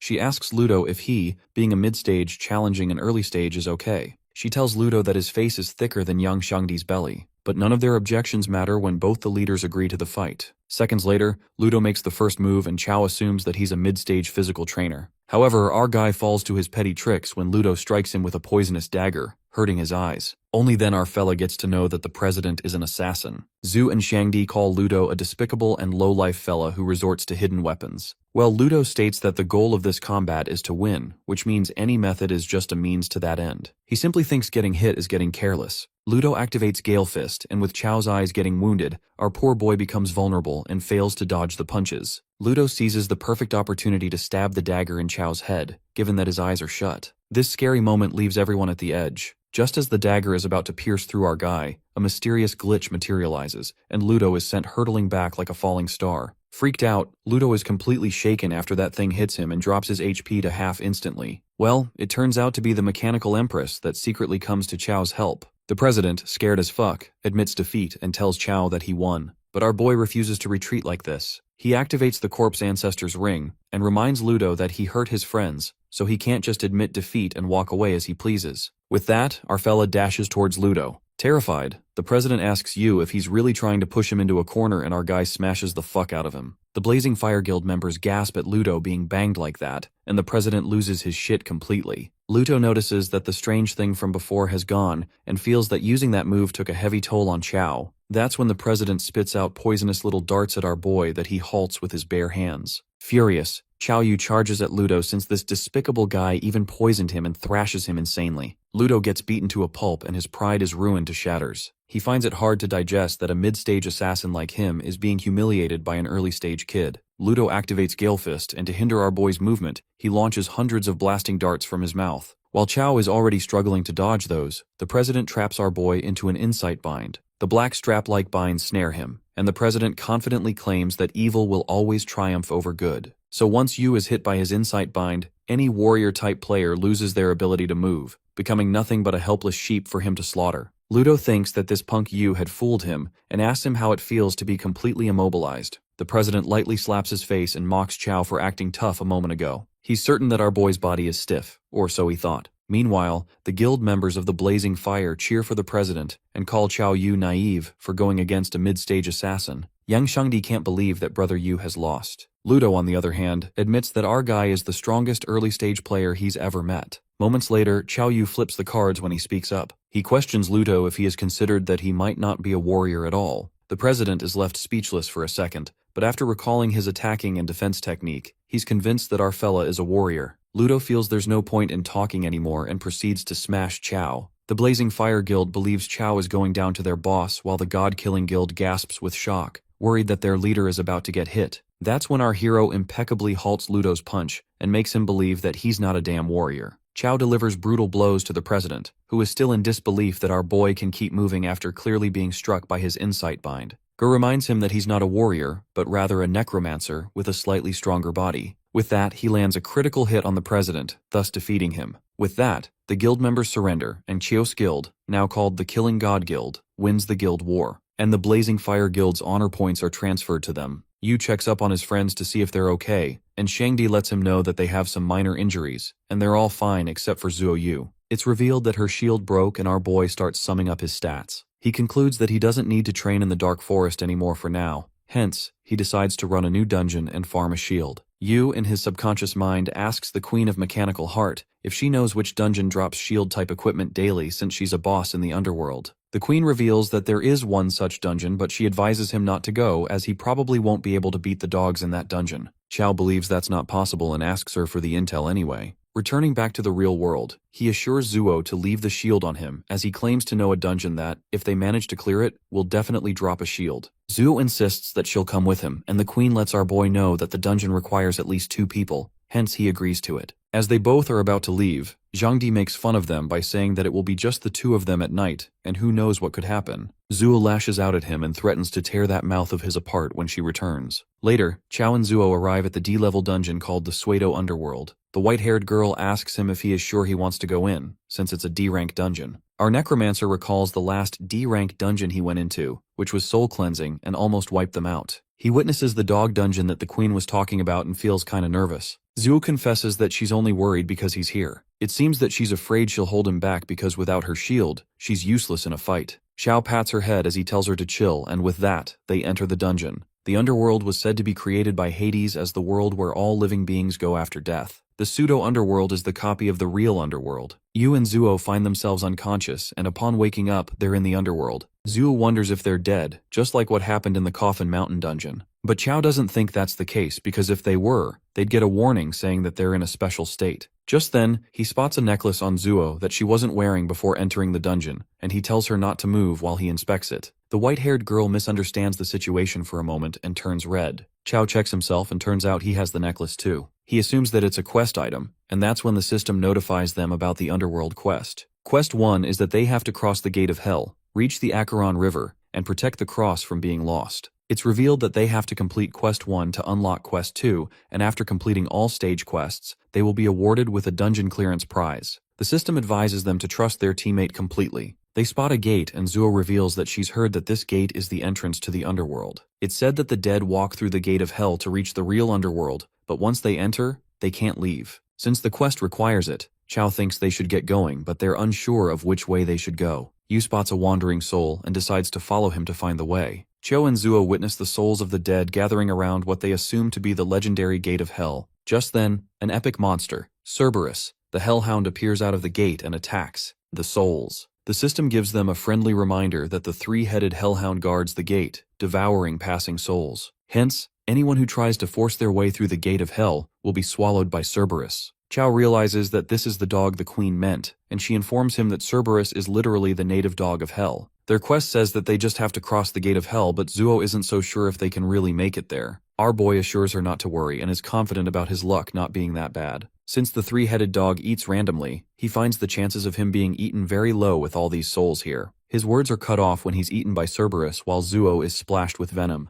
Her HP is dropping fast, but she's worried about Yu, and that's when she's notified that she's been rewarded with the passive skill, Adaptive Poison Immunity. Since Zuo has endured Cerberus's venom for more than 100 seconds, if she is now attacked by the same poison for more than 10 seconds, it will no longer harm her. She notices the dog going crazy and wonders what's wrong with it when Chao jumps out from its mouth. Our Necromancer is glad that he jammed his green dragon crescent blade in its throat since he almost got eaten. Zuo is so glad to see him alive, and they both see this as their chance to run through the gate. As they sprint towards the gate, Yu hopes that he can get his blade back, and with that, they make it through the gate. The system congratulates them for completing the quest, and now their second quest is to cross River Acheron and protect the cross from being lost. As they're standing near the river, a boat approaches them with a guy on it. The guy introduces himself as the ferryman of the Acheron River, Charon. Charon asks them if they wish to cross the river and informs them that they'll need to pay the fare. Shou believes he's talking about money and gives it to him and instructs the guy to take them across the river. As they get on the boat, the souls of the dead rush towards them in order to get on the boat. But Charon scares them away, saying that they don't deserve to be on this boat. Cao gets curious as to why these dead souls don't cross the river themselves, and that's when the ferryman tells him to stick his hand out of the boat and see for himself. Our boy sticks his hand out and suddenly a bunch of hands appear from inside the water.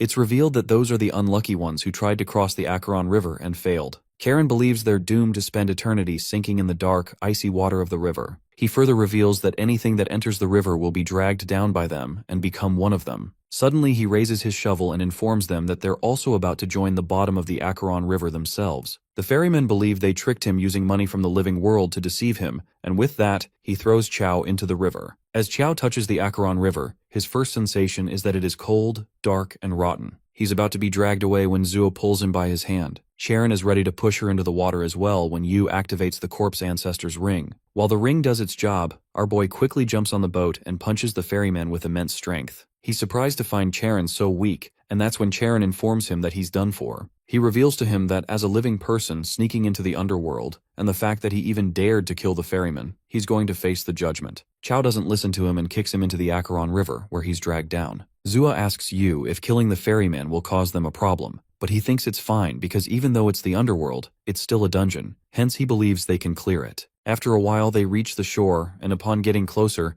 they witness Karen with 2 other people standing there. They are baffled to see the ferryman alive, but the guy standing there informs them that this Karen is not the same Karen. The guy, judging by what they said, guesses that they've already killed the previous ferryman. And Chao justifies himself by saying that they didn't have a choice since that boatman tried to shove them into the river. The fat guy remarks that they're both clueless as they've fallen right into Karen's trap. He reveals that killing the ferryman means they're going to have a rough time in the first hell of the underworld. Chao asks him what's in this first hell of the underworld and what was up with that boatman. The guy wonders why he should tell him when they're not even close, and that's when he spots Zuo Yu. He gets all cheeky and lets out that he somehow feels a connection with her. He claims to tell her the secrets of the first hell, also called the Netherworld Judgment Hall, that judges the sins of those who enter. And since they've killed Karen, they'll definitely be deemed the worst of the worst and sent to hell to suffer. However, he ensures her guarantee that nothing will happen to them if they stick with him. He claims that he's cleared these dungeons several times already. Zuo gets curious why this man has cleared the dungeon several times since there's no reward for clearing a dungeon more than once. The guy finally reveals his name to be Wang Dafu and tells them that he's a dungeon guide for hire. Chao assumes that the girl standing next to Dafu must be his client, and Dafu introduces her to them. Wang invites Zuo to come with them when the girl questions why he's being so nice to them since she's the one paying him. Dafu gets offended and clarifies that he's responsible for guiding her through this dungeon and not keeping her happy. He declares to give her a refund if she isn't satisfied. The girl storms off as she tells him to move, and the fat guy signals Zuo to follow them. They enter the first hell's judgment hall, and Dafu informs them that this is the first hell. He instructs everyone to keep their mouth shut once they enter inside.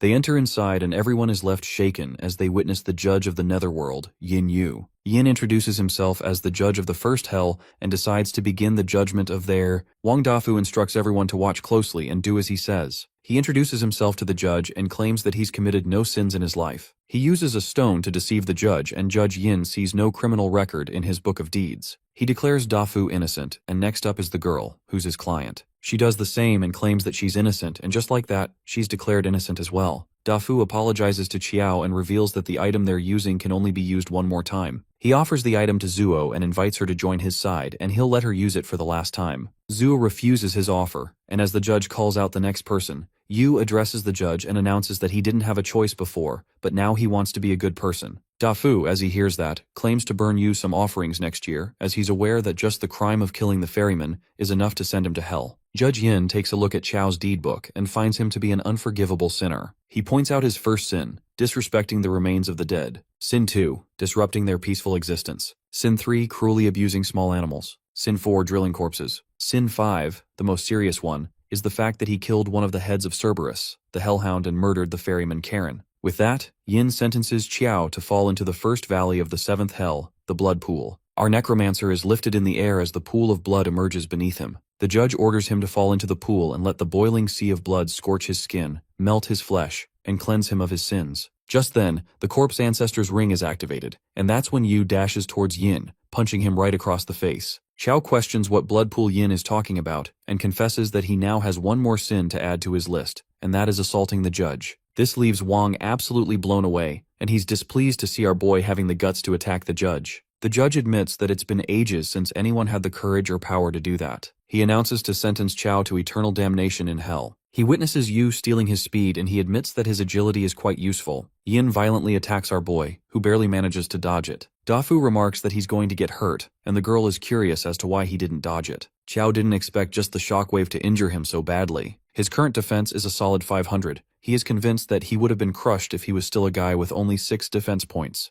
The mechanical queen warns him to beware of the weapon in Yin's hand, as it has an armor-piercing effect. Yu asks her if she can fight, but she refuses, revealing that since she's the boss of the mechanical empire, she can't act in another dungeon, or else she'd be erased. However, she offers to teach Chao a skill. Chao takes a look at his mental state, which is 0, and informs the queen that he can't use skills. The queen ensures him not to worry since her heart is within him. Judge Yin claims to send our boy personally to hell and emits such powerful energy that it affects everyone present there. Dafu's client insists on helping our boy because she knows if he dies, they're next. But the fat dude decides to wait a little longer as he watches the show. Chao attacks Yin first, and that makes Wang wonder if he still has a trump card to play. He's about to step in as he witnesses Yu being overpowered when suddenly, he finds his powers skyrocketing, thus wounding the judge. The queen asks our boy how that skill is working for him, and he admits that it's really good, but he finds the skill to be draining. However, the system notifies him that the wrath of the mechanical empress, when injured, enters berserk mode. For every 1% HP lost, increase attack, defense, and speed by 0.5%.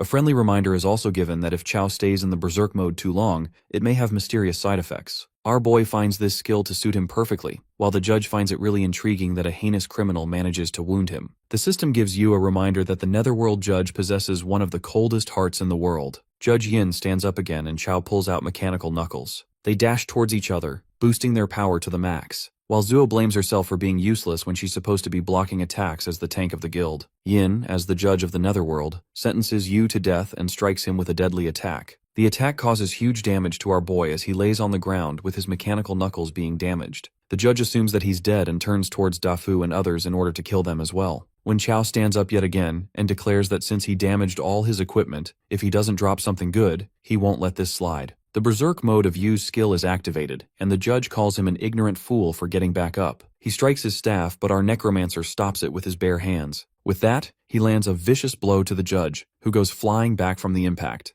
Dafu witnesses the judge of the first hell being defeated, and is glad that he didn't fight that kid. Yin is in disbelief about the fact that he's dying at the hands of a criminal, and it seems that he's finally met his end. As Wang sees the soul core, greed takes over him, and he tries to take it. He praises Chao, and seeing him so hurt, he tells him to heal himself as he approaches the soul core. Yu throws an attack at him and warns him to step away from the soul core, or else he'll see what happens. The fat dude lets out a nervous laugh and claims that he just wanted to help as he steps back. Just then, our necromancer notices the Bei's tattoo on his arm. The attack from earlier grazed Dafu's shirt, and now his tattoo is exposed. Chao is curious about his connection with Bei's and contemplates if this was just a coincidence, or if he came here on purpose. He acknowledges the fact that bringing Zuo to this pseudo-underworld dungeon was a last-minute decision, and considering the possibility that Dafu really works for Bei's, he finds its intel network is terrifying. Zhu rushes towards him to check if he's okay, and Chao lets her know that he's fine, and is just wondering what good loot will drop from the judge's soul core. The equipment from the soul core is revealed to be an upgrade stone, a B-rank one-time item, that can upgrade any piece of equipment to B rank and add a special enhancement. Yu, as he sees the item, is pissed off as he wonders what the hell he is supposed to do with this. Our boy was expecting weapons or shields, but instead, he's been granted this. The system notifies them that Quest 3 is complete and a new quest is issued. They decide to move forward, and the fourth quest is revealed to them, requiring them to pass through the hell ahead, reach the Temple of Hades, and protect the cross from being lost. Dafu informs them that ahead of them is Gluttony Hell, and people who were gluttonous in life end up in this hell. He believes it shouldn't be much of a problem for them, and warns them to be mindful of the hellhound that guards the place. Zhu wonders why the hellhound is guarding Gluttony Hell when he's supposed to guard the Gate of Hell. Wang lets her know that the Gate of Hell is that dog's workplace while Gluttony Hell is his dormitory. He further elaborates that Cerberus isn't interested in the living, hence as long as they don't wake him up, there shouldn't be any danger. As soon as he says that, they find the Cerberus watching over them and they all start running for their lives as they realize that it's awake. Wang is confused as to what's happening since he's been here so many times, and that beast has never attacked a living person. Chao admits that he didn't expect it either. He confesses that he killed one of its heads and now it hates him. Dafu, as he hears that, freaks out and wonders if he's crazy or what. Suddenly Yu stops running and informs Zuo to go ahead and run. He lets her know that he's still got something to retrieve from that beast, while Zuo announces she will wait for him ahead, and with that, she runs away. As the Cerberus reaches Chao, our boy activates his new skill and decides to settle the score from earlier. He punches the Hellhound and continuously strikes it for a while, but the Hellhound is tougher than he expected. It spits the venom on our boy, who's in disbelief that he can't even take down a dog. Chao traps the Hellhound in chains and that causes a lot of damage to it. But he ends up being hit by the chain as well and is smashed into the pillars. He pulls it closer by grabbing the chain and lands a fierce blow to it. However, Cerberus stands firm against the attack, and that makes our boy wonder if this dog has gone mad. Meanwhile, Zhu and the others reach a safe spot, and that's when Dafu tells her that Yu is probably inside that dog's stomach by now. He lets her know that his broad shoulders are always available for her, if she wants to lean on them. Zhu tells him to shut up, and at that exact moment, she spots Chao on top of one of Cerberus's heads. She asks him if he's okay, and he lets out that he's just strolling. The Hellhound takes our boy somewhere, and Wang realizes that he's taking him to the 7th hell. Chao is confused as to where it is taking him, and at that moment, the 3-headed dog breaks through the chains and throws him to the ground. Yu smashes on the ground, and as Cerberus roars, the green crescent blade is visible in its throat. Our Necromancer spots his blade and lets himself get swallowed by the Hellhound. After a moment, he forces his way out of its mouth with his blade, injuring it severely. Even then, the kill prompt doesn't pop up, and that leaves Chao baffled. He wonders if it's immortal, and as he sees Cerberus standing back up again, he realizes that he needs to chop off all 3 heads. Our boy sprints towards the dog of gel and lets it have a taste of his blade. He strikes his blade like a professional, and the sight of it shocks Wang Dafu. That's when Dafu realizes why his boss takes so much intrigue in Xiao Yu. Xiao decides to end Cerberus in one go while its head hasn't revived. He beheads the head of Hellhound one by one, and at last, he defeats the epic monster Cerberus. The system rewards our boy with free attribute points, and he successfully levels up. With that, Yu's weapon is also upgraded from a green dragon crescent blade to a golden dragon crescent blade, which is a level B item. The golden dragon blade, when the player's attack is blocked, automatically triggers another attack with increased damage. It also has an enhancement that increases the damage against opposite-sex creatures by 20%. Our Necromancer is surprised to find that this blade can actually level up. As he returns, Zuo checks up on him while he tries to act nonchalant, saying that it was no big deal for him. Dafu is still trying to process the fact that he killed Cerberus. Chao takes the soul core in his possession and receives a B-rank item, Soul Stealing Great Recovery Pill. It's a one-time item that increases all attributes by 100 points for 10 minutes. Yu is happy with the item as he learns it increases attribute points by 100 points. Wang finds him smiling and asks him if he got some good loot, and Chao lies to him, saying that it's just some trash item. He believes if this guy really works for Baze, this great recovery pill might just give him a nice surprise. Just then, Zuo calls him out to a side and tells him that she asked Dafu earlier, and he's never seen a cross like this before. Yu concludes that they're the only ones who encountered these 2 crosses in this dungeon, and wonders what could be the meaning behind them. The system congratulates them on completing the quest, and informs them that an ultimate quest is being issued. Just then, a bright blue beam of light appears, and Dafu questions them if they're the ones behind it. Chao asks Dafu what the ultimate quest was when he cleared the dungeon before, and it is revealed that the quest was entering the Temple of Hades. As long as they enter the temple, the dungeon is considered complete. Our boy figures out that he and Zuo triggered something that changed the dungeon. Wang's client suggests that they keep moving and complete the dungeon as she doesn't want to stay here a second longer. The fat guy leads them the way to the Temple of Hades, and upon reaching there, he finds it weird that the temple's gate is not opening as it used to open easily before. Zhu notices 2 holes beside the door, and Wang finds them strange as he didn't see them here last time. Chao observes the holes and finds the shape to match the crosses they have. As they place the crosses in the holes, the gate of the temple opens. And that's when Yu is shown a vision, where he sees a guy. Coming back to real life, they are all welcomed by the sight of a coffin of the same guy Chao just saw.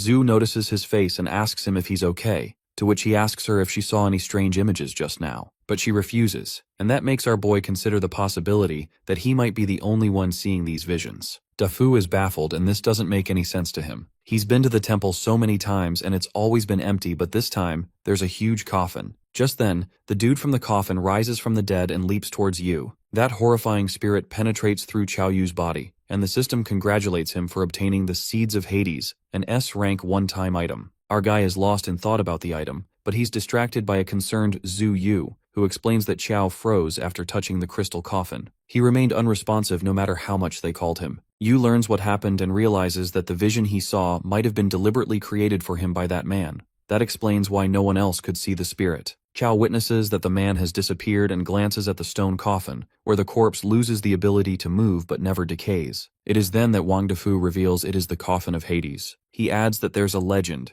One can enter the real underworld from the pseudo-underworld dungeon. It's said that the real underworld is a place of terrifying, almost certain death. Our guy doesn't see the point of entering the real underworld if it's so dangerous. Abruptly, Wang Dafu points at the 2 cross keyholes engraved in the coffin. The moment Xiao and Zhu insert the keys, the whole place begins to tremble. They are notified that they've completed the quest and the dungeon is about to collapse in 10 minutes. Our fella is rewarded with the Staff of Wisdom, and Zhu is rewarded with a shield. While Xiao hurries to get out of the collapsing area, Wang angrily kicks the purple-haired woman who was with him since she had been nagging the whole way. In the meantime, our boy approaches Dafu and speculates the reason he's trying to stop them is because of the dungeon itself. Wang tries to act naive and asks Chao if he thinks there's another reason. Our boy happily reveals that Wang is actually working for Bai Zhe. The traitor gets exposed and finds it no surprise that the boss specifically wanted Chao captured. Wang admits he had been hiding it well and asks our fella when he first started suspecting him. Dafu waits with anticipation, but is rendered speechless when our guy confesses he saw the Bai Zhe tattoo. Shortly, Chao also tosses the cross keys, believing they were Bai Zhe's doing as well. That is when Wang shows his real face and assures our dude he won't be escaping today since he's figured everything out. But before that, Yu questions if their goal is to capture him, why they are destroying the dungeon. Dafu is kind enough to elucidate that destroying the dungeon ensures the underworld can't trace Chao Yu. To be more exact, once our boy disappears, Ji Pinyang won't let it go easily. The principal will mobilize every resource to find him, but once the dungeon collapses, they'll never be able to track his location. But given how weak Wang is, Chao wonders what makes him think he can capture them. Suddenly, Wang exudes a dark aura and leaps at Chao at such insane speed that even the corpse ancestor's ring can't track the fatty's movements. Wang is about to ambush our boy, but Zhu Yu intervenes with her shield, driving back the enemy. The Bai Zhe fella is shocked to see the A-rank shield and finds it amusing that they cleared a D-rank dungeon but walked away with A-rank gear. Wang dreams of stealing the items soon, while Zhu Yu becomes determined not to hide behind Chao or be useless baggage. With that, Zhu's shield sends Wang flying like a ricochet,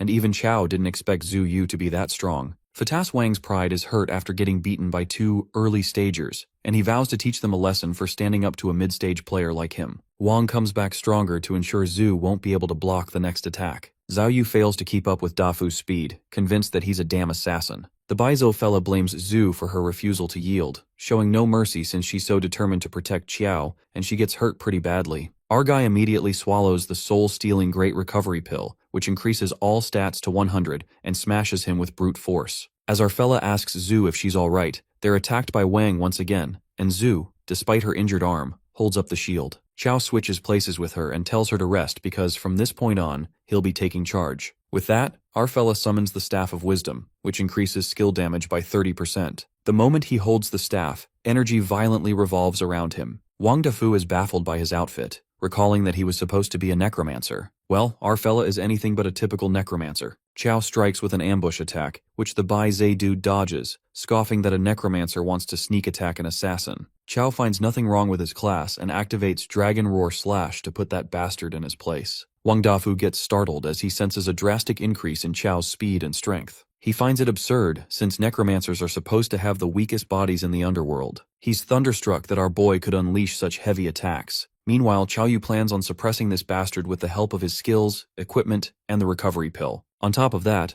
our necromancer also uses the ring to track Wang's movements. The assassin's speed keeps slowing down, and he freaks out when he's unable to dodge. As he feels the attacks getting heavier with every second, our fella goes insane and keeps striking Dafu with the Dragon Roar Slash until he breaks the enemy's sword into pieces. Wang screams in fear as death flashes before his eyes. He never imagined he would get crushed by an early-stage necromancer like this. To save his ass, Wang tries to convince Chao that if he kills him, he'll lose the best chance to get information about Bai Zhe, who has spies in the underworld too. He even tries to tell our boy he'll never find out about his parents. But Chao, who has spiraled out of control, only stops after finishing Wang Dafu for good. Afterward, our guy screams at the top of his lungs because he didn't know the Dragon Roar Slash wouldn't stop once triggered, and he truly wanted to know about his parents. To his surprise, another plot twist awaits. The purple-haired woman emerges and admits that Wang was truly useless. She has also captured Zhu Yu. Chao freaks out upon learning this bitch is with Bai Zhe too, and the woman reveals that they've met before. The mystery unfolds as the woman snatches the mask off her face, revealing she was disguised as someone else. It appears to be none other than Hua Qi, the head of Bai Zhe, who was with them all along. Hua Si is surprised that our boy still remembers her. Unexpectedly, Chao addresses her with utmost respect and calls her sister Chai, requesting her to release his friend Zhu Yu. But Hua Si is not a fool to let that happen, and recalls how Chao helped all his friends escape back then. She wonders how he plans to escape this time. But our fella doesn't think of escaping at all since his strength has grown far beyond what it was back then. Not to mention the effects of the soul-stealing Great Recovery Pill haven't worn off yet. Despite his confidence, she warns him not to think of fighting her and shows her stats on purpose, showing that she's now a high-stage shadow assassin. That's when it occurs to you that he doesn't stand a chance against her. Huasi suggests Chao give up and affirms that as long as he obediently follows her, she'll let bygones be bygones. Suddenly the place begins collapsing and our necromancer seems to have no choice but to accept his fate. But he curiously questions Huazi why Baize is going to such great lengths, even destroying the dungeon, just to capture an early-stage player like him. Huazi has to agree that Chao is no ordinary player. He's an early-stage necromancer who can physically take down mid-stage players, so he's definitely worth it. Our boy is surprised to see such fanaticism that he's only seen in Mond from the mechanical Empress realm. He secretly tries to summon the Empress while Huazi asks him to come and see the greatness of their organization. Right at that moment, Chao shouts at Zhu to make her move, and she immediately frees herself from Huazi, while our guy distracts her with his attack. Given that the necromancer wishes to fight, that shadow assassin decides to just break his limbs and drag him back with her. But Zhu Yu won't let that happen, and she stands firm against the enemy with her shield. Huazi admits that our guy is popular among the ladies and drifts Zhu away. Now that the shadow assassin and Chao are left to fight, our fella thinks of stacking Dragon Roar / maybe 1,000 times, so that he can stand a chance against Hua Qi. The shadow assassin strikes at an unmatched speed and she manages to slash our boy's arm. Injured, Chao suggests her to focus on just 4 limbs and leave the 5th one alone, to which she agrees. With that, Huazi slashes his second arm. Panicked, our guy presumes that his defense is completely useless against the assassin. She's moving so damn fast that he has no time to react. Time passes and Huazi stays true to her words as she mercilessly slashes Chao's limbs one by one, making him bang on the ground. Huazi wonders why our dude made it hard for himself when he could have cooperated from the start. She brutally kicks him in the gut and he goes soaring right onto the stone coffin. At that moment, Chao Yu senses that some kind of power in that coffin is restraining him, and he gets a bad feeling about this. Suddenly, he feels a wave of unnatural sleepiness wash over him. Smirking, Huazi tells him to nap because by the time he wakes, they'll be at their destination. Just then, Zhu Yu appears with shield now wreathed in the terrifying flames of the underworld,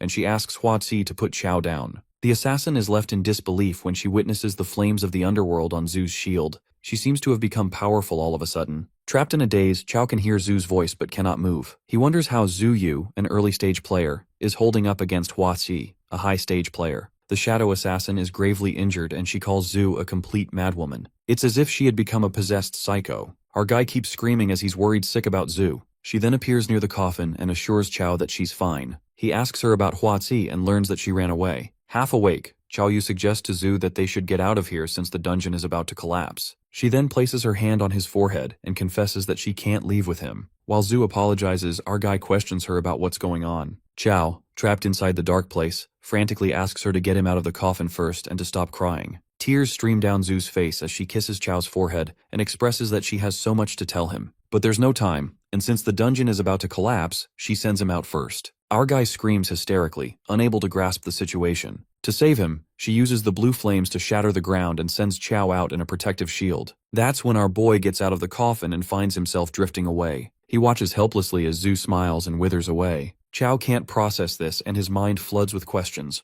wondering why it turned out like this. She wishes our fella to keep living well. The scene switches to the hospital, where Yang Xiangdi, Ma Fei, and Ziyue gather around Chao Yu. Ma Fei thinks it's unfair to hide things from Yu, while Xiangdi agrees but says the doctor stated our boy can't handle any shocks. Momentarily, our fella opens his eyes, his vision is blurry and his head hurts. Yang reasons that they drank too much last night, and Yu ran headfirst into a lamppost. Well, our guy can sense that he's lying to him because there's no way he'd be so careless. Yang then asks Ma Fei to back him up, who admits that this fat guy is telling the truth. Deep down, Chao feels a massive void in his head. He doesn't remember anything that happened in that dungeon. On the contrary, at Baizi's castle, Huazi is called out for failing at another chance to capture the necromancer she was given. She admits that this time it was an accident, and the woman she was fighting with was too strange, not to mention that she ignited the flames of the underworld. Terrified as hell, Huazi pleads with her boss for another chance, followed by a death stare by his boss. Later in the hospital, Chao Yu notices that all his stats have drastically increased by several levels.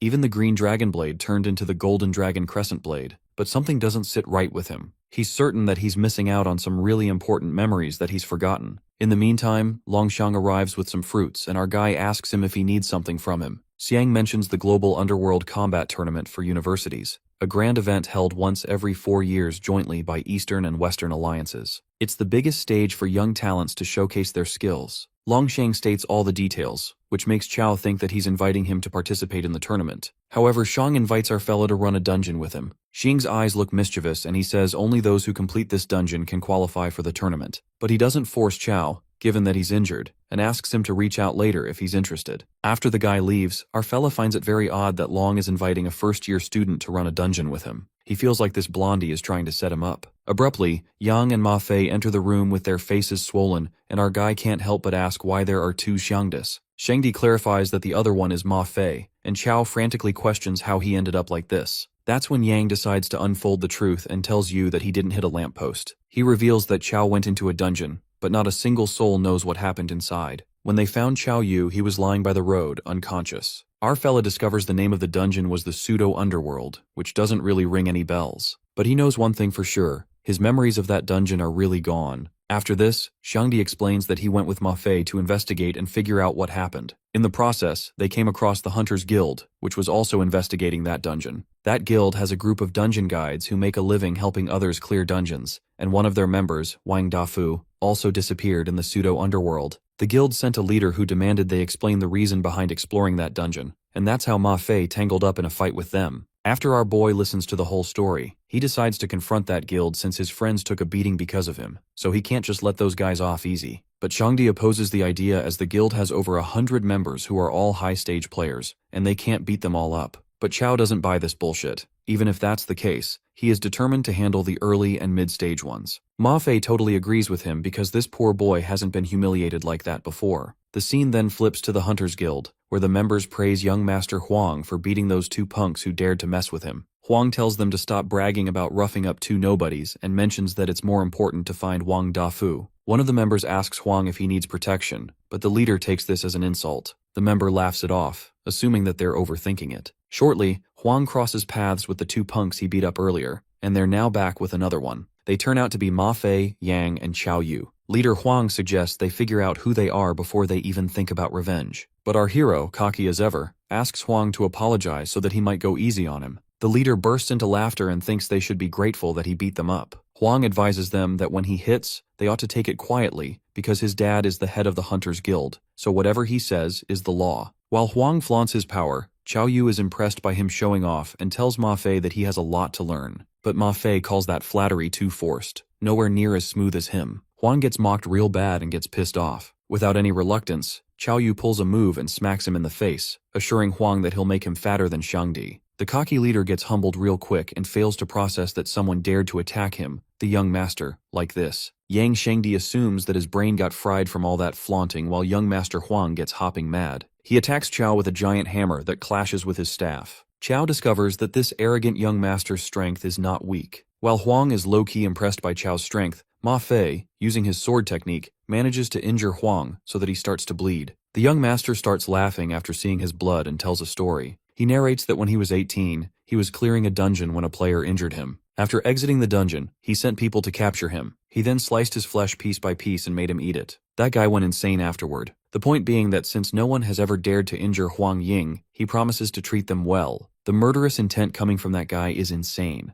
While our fella suggests that instead of threatening them, he should consider how to escape from here. But Huang Ying has no plans of escaping, and he uses a skill, Blood Chaos Hammer, but Chao Yu deflects his attack by striking his staff. Ying admits that he underestimated our Necromancer, and in that case, he decides to unleash his true power. The young master's energy bursts forth and ascends the clouds. Yang Shangdi yells and lets his members know that Huang is signaling for backup. Shangdi uses Sandbind to stop him, but it's too late. Huang Ying activates Blood-Flooding Torrent and strikes his hammer to kill Chao. The attack dismantles the whole place, and while Ying laughs like a maniac, our fella pulls an Uno reverse and smacks him across the face. Poor Ying gets beaten to a pulp and threatens our guy that his father will have him skinned and dismembered. While the young master gets knocked out, Ma Fei wonders how they should deal with this guy, and Chao grabs the unconscious Ying and makes a run for it. Since Huang caused such a ruckus, our guy is sure the Hunters Guild members will show up soon. Later, a guild member arrives at the scene and observes young Master Huang's blood scent. He then dashes like thunder, following that scent. The scene then switches to the Hunters Guild president's office, where a member hysterically barges in, reporting that young Master Huang is missing. The president gasps with disbelief, wondering who could be this bold. On the contrary, Chao and the others are on the run along with Huang Ying. Shangdi witnesses that this bastard Ying has woken up.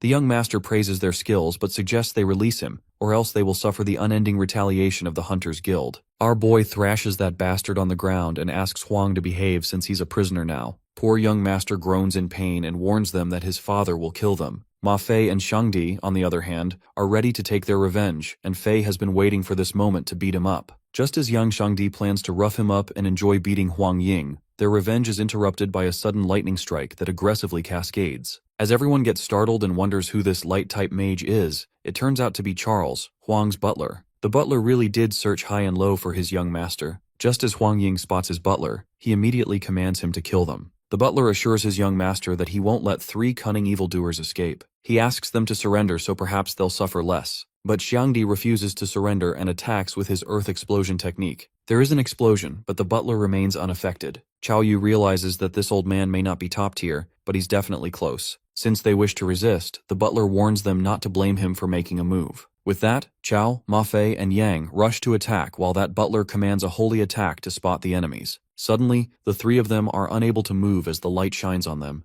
and soon after, the butler's staff transforms into a golden holy sword. The lightning from the holy sword awe-strikingly moves on the butler's command, dealing with the 3 of them at once. Even Chao is backed off, and he senses the terrifying power of that old man. He's amazed that with a single move, that guy has completely suppressed them. The butler believes that as mere beginners, these guys were able to withstand one of his skills, realizing that's how they managed to defeat their young master. But the light mage declares that it ends here and threatens them to surrender since they are weak as ants. Yang Shangdi calls out that old man for calling them weak and starts attacking Ma Fei's pride. Yang calls Ma Fei pathetic and says he's nowhere near Chao's level. With that level of strength, he'll never catch up to our guy, not even to tie his shoes. Shangdi goes too far when he asks Ma Fei if he was hiding when humanity was evolving. He claims that Fei was destined to be a beast of burden, and suggests that he becomes Chao's lackey, so that he'll at least protect him. That's when the ground trembles, and it's as if Ma Fei comes back from the dead after hearing such kind words about him. Even the butler senses the terrifying sword intent, which is because Ma Fei's ego was shattered completely. His eyes blaze with fury, and Ma Fei tells Yang to stop spouting nonsense and watch him kill this old geezer in no time. The sword cultivator summons his sword while the butler is left bewildered. Ma Fei comes back stronger tenfold and activates sword slash across eras. He leaps at the butler, who appears terrified and commands holy light to shield him.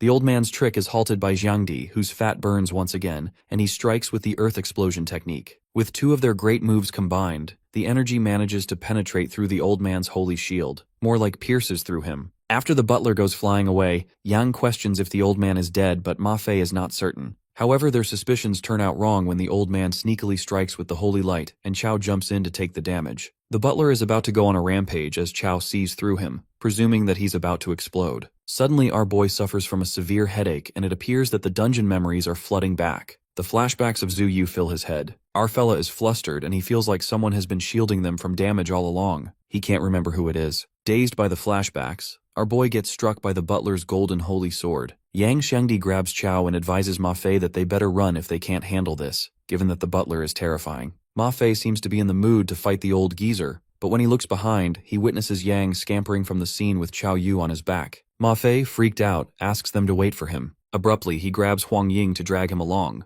Poor young master begs his butler Charles to save him. Charles runs to save his master, while the 3 of them escape from the holy light that follows them. They drag a screaming Huang Ying toward Jingdu University, with Charles in hot pursuit. In the meantime, they arrive at Jingdu University, while Shangdi curses that old geezer Charles for daring to chase them all the way to the university. To make it worse, the students there spot young master Huang Ying being dragged mercilessly, wondering if someone kidnapped him and brought him to the campus. The security guard tries to stop Charles, but he throws that guy aside. The cat and dog chase finally comes to a halt when Chao and the others bump into teacher Wan Li Hao. Teacher Wan wonders what they're all up to, and our guy immediately reveals that a crazy dude is chasing them. Furious, Wan Li Hao finds it oddly bold and assumes this crazy dude seems to have a death wish, daring to chase their university students even onto school grounds. With that, the teacher fiercely jumps in for a fight. The butler tries to save his ass with his holy light shield, but Wan's single punch sends him flying. Beaten to a pulp, Butler Charles realizes the true strength of Jingdu University. Teacher Li Hao interrogates the butler and warns him that if he won't answer,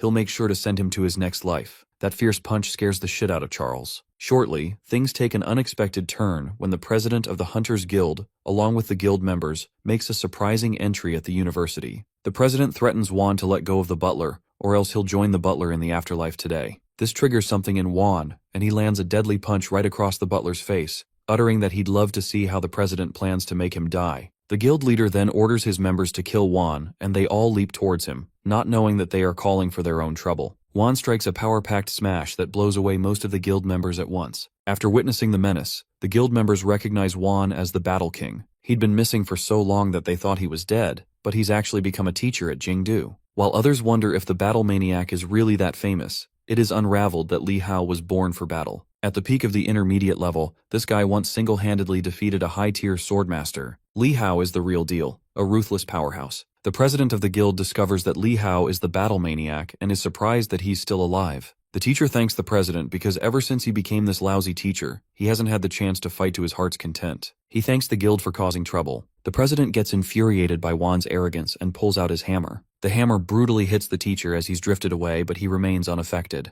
One of the members believes that the battle maniac doesn't seem as strong as they made him out to be, to which his fellow members warn him about the true terror of the battle maniac. It is then Wan Li Hao gets serious. His veins bulge out, and he lands a punch as if it's an explosive. That smash bangs the president into the wall, which makes him go stark raving mad. The guild leader is adamant about killing Wan this time, but the others get even more terrified. Because the scariest thing about the battle maniac is that the longer he fights, the stronger his fighting spirit becomes, and the stronger his battle fist gets. Suddenly Li Hao is distracted by the loud sound of a heartbeat, and it turns out to be the guild president who is about to go on a rampage. While the members appear terrified since their leader is really pushed to kill this time, Li Hao scoffs and finds it ridiculous that one hit is enough to kill him. The tension between the two escalates to an extreme level, and that's when a black aura strikes the ground, gripping everyone's attention. Everyone is perplexed by that terrifying aura, as it feels like the slightest move would cost them their heads. Wan takes it as a sign to stop the fight, while the guild president is thunderstruck when he notices the S-rank equipment, the Kunwu sword.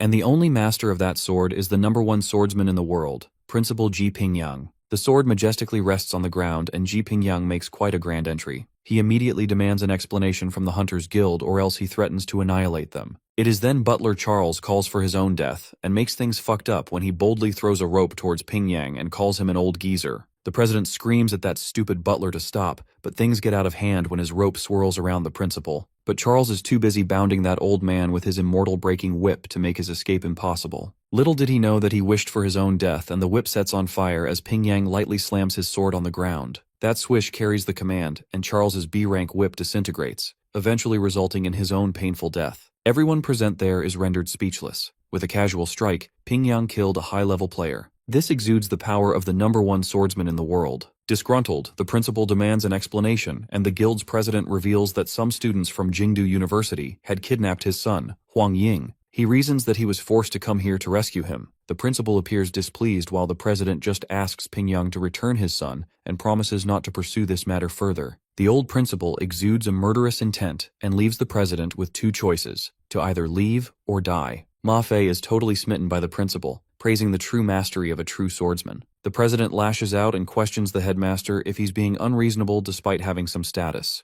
The headmaster responds that their guild caused trouble at the gates of his university and injured his students, so that's enough of a reason. The leader of the guild finds it unfair that Pingyang is covering for his students, even though they were in the wrong and even kidnapped his son. As Yang Xiangdi loudly clarifies that their guild attacked them first, the headmaster boldly confesses that he's going to cover for his students. Being a sassmouth, Pingyang counts to 3 and commands the Hunters Guild to get lost. The president has no choice but to retreat, and as they're leaving, Qiao Yu drags Huang Ying and tells his father not to leave him. Our guy then suggests that they make a deal. Qiao asks him to try to recover his memories, since he feels like that blank memory is really important to him. President Huang questions if that's extortion, but making amends looks better to him, and he asks our boy what he wants to release his son. Our greedy fella assures the president this can be settled with just a little cash and bluntly asks him to hand over his giant hammer. Freaked out, Huang fervently says that it's impossible, mentioning that his hammer is an A-grade weapon. If Qiao insists on that condition, he tells him to keep his kid and he'll go home to craft another one. Poor Ying gets disowned by his own father over a weapon, while our boy thinks it's a pretty good deal and informs the president that he wants a full set of C-grade or higher equipment. President Huang agrees and says to release his son.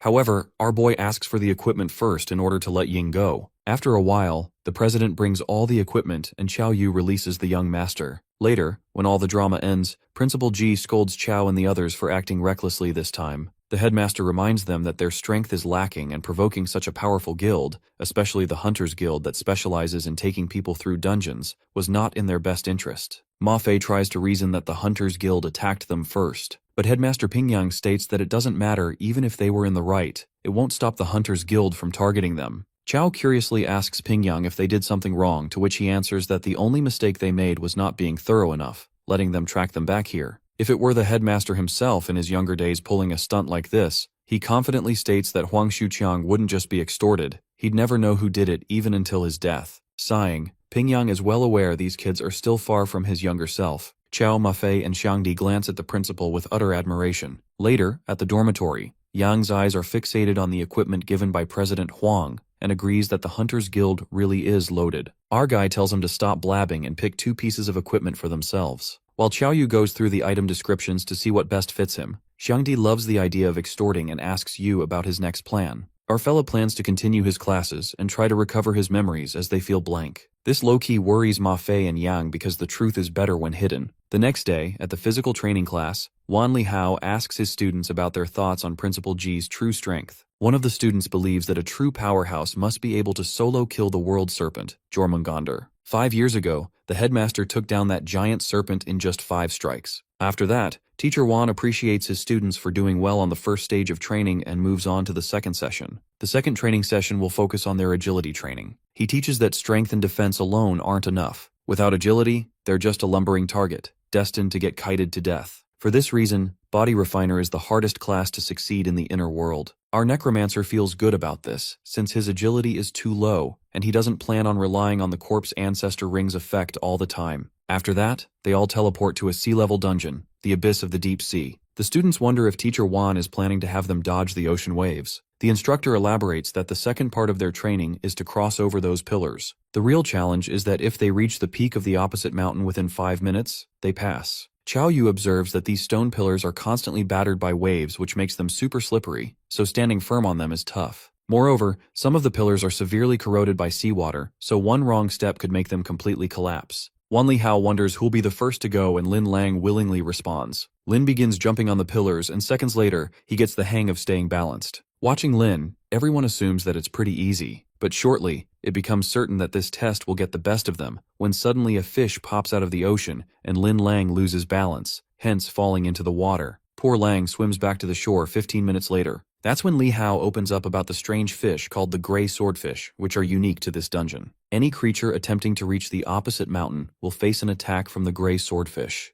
Out of curiosity, one of the students asks Wan how many gray swordfish are there beneath the sea. The instructor reveals the terrifying fact, stating that the ocean is their lair, which means there are about 100,000 of them. The students are left shook as they learn that there are 100,000 gray swordfish in the sea. Wan announces that the first person to complete the task first will receive a special task. This motivates all of them since they're aware that their teacher's rewards are never disappointing. They start hopping all together, determined to win, and at last, Chao decides to give it a try as well. He starts off with tremendous speed, catching Wan by surprise, and moves swiftly from one pillar to another. The students are amazed by Chao's incredible speed, while one of them tells him to slow down as the pillar can't hold 2 people at the same time. He seems to be laser-focused as he doesn't listen to him and makes the guy fall into the water. This surprises the students even more, and they are curious as to how he's so smooth at this. Meanwhile, our boy is glad he utilized the swift wind boosts he just got. These gale boosts are a level C item, and they let you slide behind an enemy within 1 meter with gale-like speed. One of the guys punches the gray swordfish as it jumps to attack him while Chao continues to move with speed. Just then, the queen calls him out and informs him that there's something incredible on that mountain across the sea. Our Necromancer is caught by surprise as he discovers that the Empress is back. Yu lets her know that he doesn't care what's on the other side of the mountain. Instead, he demands to know the truth about what happened in the pseudo-underworld dungeon. The queen apologizes and reveals that she can't tell him that because when the pseudo-underworld collapsed, the main will of the inner world focused all its attention there. Hence, in order to avoid being discovered, she confesses that she had no choice but to go dormant. As a result of that, she doesn't clearly know what happened after that. She lets Chao know that the memory he lost wasn't accidental, but rather deliberate. It seems that Zuo Yu sealed our boy's memory because she doesn't want him to remember her. This baffles our main character even more, as he wonders why she would do that.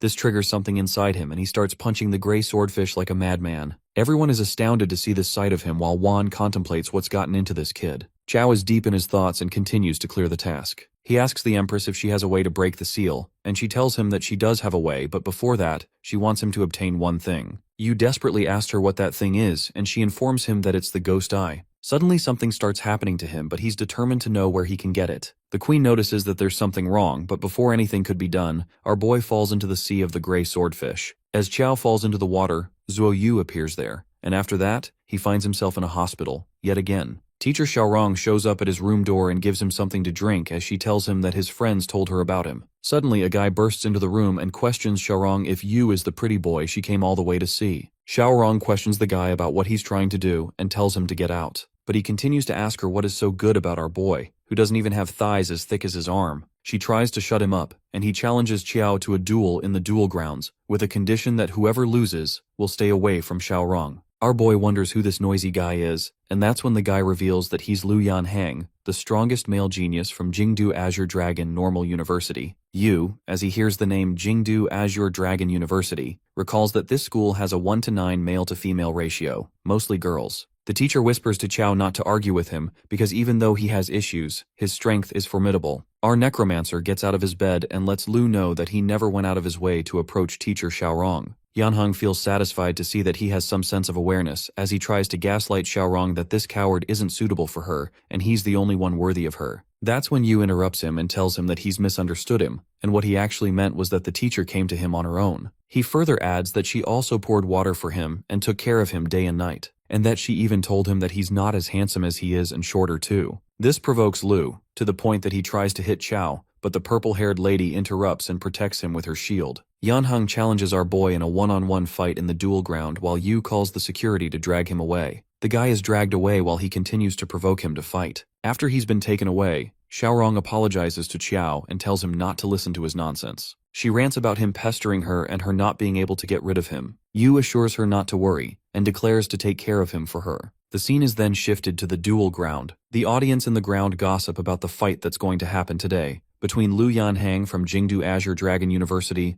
and a genius from Jingdu University. They wonder if the genius from Jingdu is Longxiang, but one of them reveals that he's heard it's someone named Qiao, a freshman. As people hear that a freshman and a junior are fighting, they believe it's unfair to the freshman. Some of them bet their money now that the current odds are 5-1 for Qiao Yu to win. Lu walks to the fighting pool and acknowledges the fact that our boy is much better than he was in his freshman year. But since he's still a freshman, he claims to beat him into a dead dog in front of Xiaorong. With that, he introduces himself to be a level 26 intermediate heavy armor warrior. Xiao then introduces himself as a level 17 beginner necromancer, and the audience goes silent as they hear that he's a beginner necromancer up against an intermediate heavy armor warrior. The audience starts creating a fuss over the fight being pointless as they believe Lu will be the winner. Some consider the possibility of Yu having a chance if he creates some distance and summons a bunch of undead creatures. As Yanheng learns that he, a warrior at a higher level, is up against a mage, he couldn't help but question Yu if he's trying to scam him for money. Before he could say something else, Qiao goes for a punch straight at his face. Lu is confused as to what he's doing while the audience is convinced that our boy is going to lose. Xiaorong, on the other hand, is aware that they're all underestimating Yu.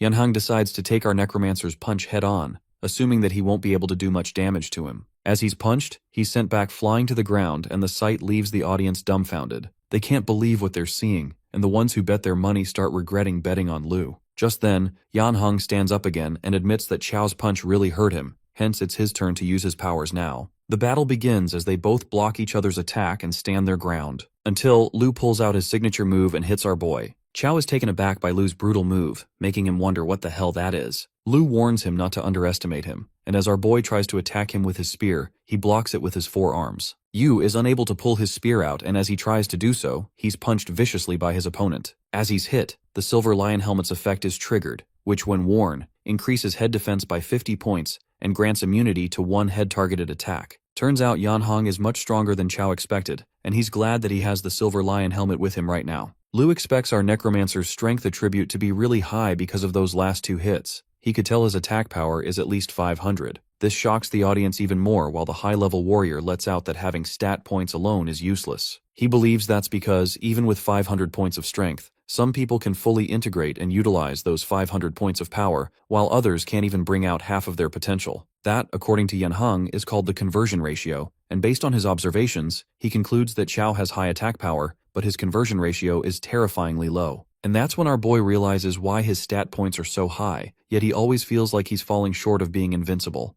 Now he knows the problem. Lu further elaborates that conversion ratio is simply the proportion of stat points converted into combat power, Between two players with identical stat points, the one with the higher conversion ratio will always have the upper hand. And as for Chao, he bets that he doesn't even have a 1-to-1 conversion ratio, and that makes him wonder how he calls himself a top student at Jingdu. Our boy lets him know that's none of his business, but he still thanks him for answering one of his questions. And as a reward, he claims to punish himself with one punch first. With the punch, Wrath of the Mechanical Empress is triggered and Yu enters a berserk state. Lu reminds him that everyone's watching while Xiaorong along with everyone else wonders what Chao is trying to do. Meanwhile, our boy informs his rival that it doesn't matter if the conversion ratio is low, because as long as the stat points are high enough, it's all the same. He activates the Corpse Ancestor's ring and springs towards Yanheng, punching him like a punching bag. The audience is caught by utter disbelief, not being able to process that a low-rank necromancer just knocked out a mid-level warrior. Lu refuses to give up as he declares that he's someone who's preparing to represent the Jingdu Azure Dragon University in the Global Underworld Combat Tournament. Therefore, he refuses to be defeated by the likes of someone like Chao. That being said, he pulls out the move that he was originally saving for the tournament: 3 heads and 6 arms. With that, he leaps at our boy and lands multiple punches at him that start triggering the berserk state. Yanheng continues to hit Xiao, and as he's convinced that the outcome is now decided, his punch is stopped by Xiao. It seems that the berserk state of the Mechanical Empress has now reached its limit. Yu agrees with him and declares that the outcome is decided. He pulls out one of the 6 arms of Lu, and that makes him go all out as he attacks him violently. However, our boy is still stronger than him as he gives him a good beating. The audience goes crazy as they witness the physical strength of a necromancer being at such a terrifying level. And among them, we see Tang Lan, who seems to have been looking for Chao until now. Meanwhile, Yanheng watches the sight of our boy moving towards him with pure fright. Chao lands a ridiculously strong final blow to Lu,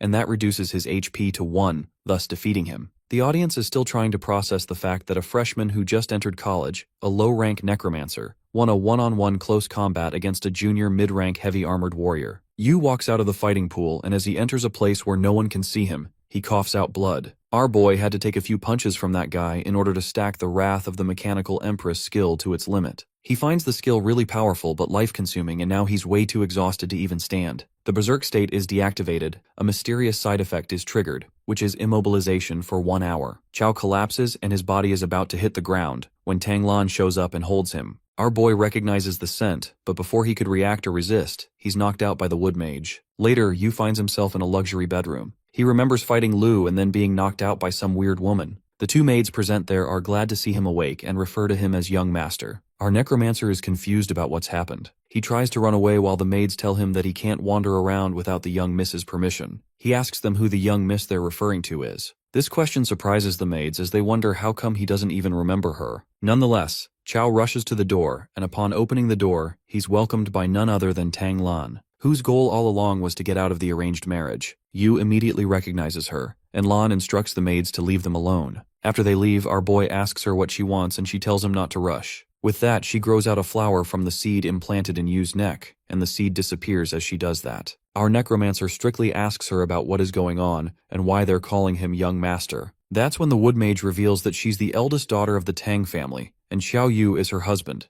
hence that makes him the young master. Xiao is taken aback as never in his wildest dreams did he expect this to happen. She lashes out on him, saying that he has the nerve to say this when it's all his fault. She questions him if she would have kidnapped him to be her husband if he hadn't ruined her plans. And it's Yu's turn to lash out on her, as he justifies that even though he ruined her plan, that was for his own survival. Besides, he adds that still doesn't explain why she kidnapped him. At last, Lan reveals that her family has a rule, that if they don't reach high rank before 25, they'll be used as tools for political marriage. She confesses that she could have reached it with the ritual at the Lake of Purification, but he ruined her ceremony. But, if she can find her true soulmate, she won't have to go through with the arranged marriage. She lets Chao know that her original marriage partner might be extremely furious, and they might vent that anger on him. Our boy is in utter disbelief that he's being set up to bear the brunt of their anger, while Lan just shrugs her shoulders carelessly. He walks towards the door in order to leave, now that she's taken the wooden seat out. Tang Lan asks our fella if he's really ready to leave like this because now the entire Tang family knows that he is the new young master of the Tang family. She further adds that she also told her dad that she's pregnant with his child. Hence, if he leaves now, not only will her arranged marriage partner come after him, but the entire Tang family will also come after him.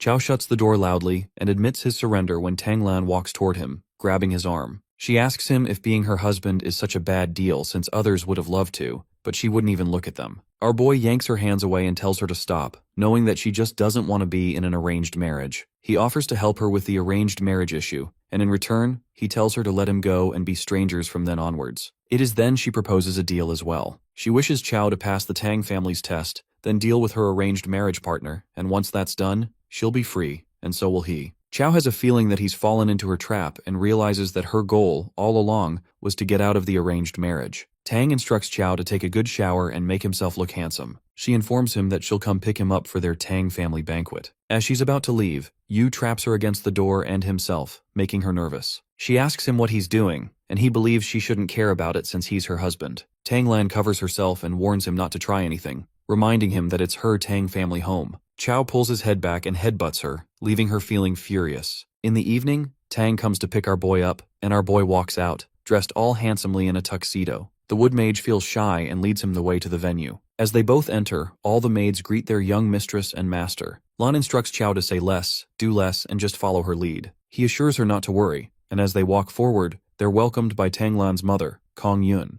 Lan introduces Yu to her mother and he greets her while also flattering her. Seeing him act so informal with her, Tang wonders who gave him such liberty. Her father sees Chow's sweet talk and flattery and finds it foolish and nonsensical. Our boy approaches him and believes that he must be Lanner's grandfather as he greets him. Tang interrupts him and lets him know that he's her father, Tang Dingshan. Our necromancer apologizes and lets out that his eyesight is terrible since he thought he was her grandfather. Dingshan feels like slapping him dead with one hand if only he wasn't the father of his unborn grandson. Lan grabs our boy and whispers to him to behave himself while letting out a forceful smile. Chow assures her not to worry while he's actually doing this intentionally, and decides to show her how he ruins her family's banquet. Just then, the Tang family's head, Tang Wumu, shows up and everyone bows their heads out of respect. Yu gets a feeling that this old man is not simple, and Lan introduces him to her grandfather, the head of the family. His aura makes everyone go quiet and he suddenly starts laughing out loud. He calls Chow a truly young hero for being able to withstand his aura and compliments him that he's got some of his old Tang style. Tang Lan apologizes on Yu's behalf to her grandfather and explains that he hasn't attended such family banquets before, hence he might have been a bit disrespectful. Wumu thinks it's fine and tells her not to be formal and be seated. After a while, we see Chow munching on the meat loudly,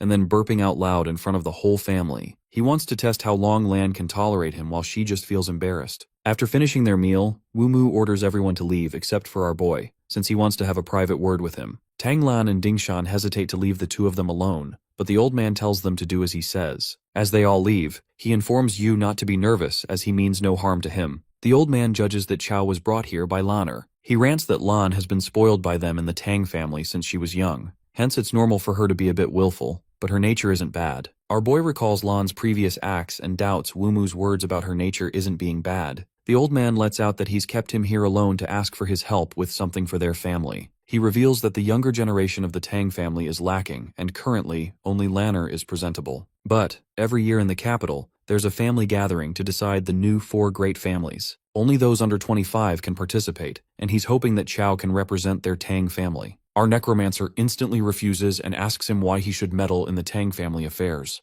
Wumu reminds him that he's their son-in-law, hence he's qualified to participate. He lets him know that they won't let him help for nothing, and that he can make an exception and let him enter their family's ancestral grounds, inside which lies the secret of how their family rose to power. Chow, as he hears the proposal, believes that there must be many good things in those ancestral grounds, since the Tang family is one of the 4 great families of the capital. Wumu lets Chow know that he really doesn't have any other options. And if they fail at the family gathering, the Tang family will surely fall from its position as one of the 4 great families of the capital. The old man can't watch his family decline under his leadership, at least in his lifetime, thus why he had to make such a request. Our boy wonders how he can be so sure that he can help the Tang family. And Wumu tells him not to underestimate their family because, since Lanner chose him, they've naturally investigated him, and his achievements speak for themselves. Chow decides to be straightforward, and lets him know that he can participate in this family gathering, but he'll only do his best, and not risk his life for the Tang family. The old man believes that's enough, and on behalf of the whole family he thanks him and tells him to make himself at home in their family. Yu walks out and Tang Lan rushes towards him and bombards him with questions. She asks him why her grandfather wanted to speak with him alone and what he said.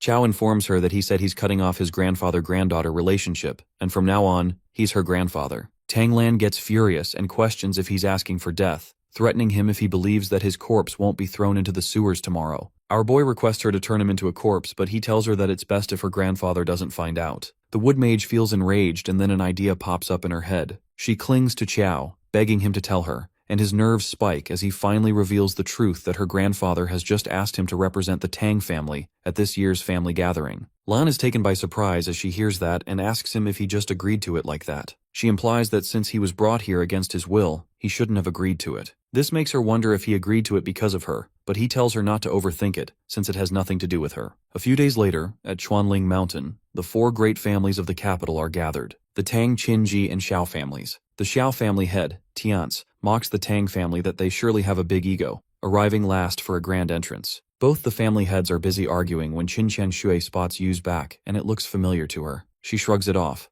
assuming that she's seeing things since she believes there's no way Chao could possibly be mixed with the Tang family's group. The family gathering judge, Jin Yixiu, announces to begin this year's family gathering, now that everyone's here. He asks the elites from each family to step forward, and that's when Qin sees Chao and realizes that it's really him. As they're about to begin, Tiance raises a question and lets out that he suspects our boy isn't actually from the Tang family. Wumu declares that this young man is his granddaughter's husband, hence he assumes that he's qualified to represent their Tang family in this gathering. The head of the Zhao gets furious and questions if he takes him for a fool. He believes that the Tang family grabbed just anyone to make up the numbers. The others butt in and start raising questions as well when they see the so-called husband and wife standing so far apart. The old man of the Tang family requests Chao to get closer to Lan in order to shut them up, but Chao refuses. Since he only agreed to participate in the family gathering and now he's asking him to sell his body and soul, Wumu gets nervous and asks him what will make him agree, to which he puts forth to be paid more. And after this is over, he wants the Tang family to do one thing for him, with no questions asked. The old man instantly agrees and Chao starts acting all romantic and lovey-dovey with Tang Lan. Tiance observes them and discovers that our boy is an early-stage necromancer. He questions Wumu about it, to which he asks him if early-stage cultivators are not allowed to participate in the family gathering. The head of Xiao starts insulting the Tang family when the judge shuts him up and instructs everyone to leave the teleportation platform except the participants. The judge reveals that this gathering will be the same as the previous years. There are claimed to be 4 ghost eyes on Ghost Mountain, and the families who obtain the ghost eyes will become the new 4 great families. Chao observes that there's only one middle stage player while the other families have more. Just then, he realizes that the judges said something about the ghost eyes. The Ghost Mountain instance opens and all the participants are teleported there. The rest of them monitor the hunt through Yixiu's divine artifact. In the Ghost Mountain, a participant named Tanger is exterminated while her family mourns over the fact that she had the potential to reach the last stage. It seems that before the ghost fog dissipates, anyone who enters Ghost Mountain dies. People are surprised to see that the Tang family has already gathered 4 people so quickly, and Wumu is glad that the heavens are still looking over their family. Just then, he witnesses something that makes him anxious. Through the divine artifact, he sees Tang Iotian,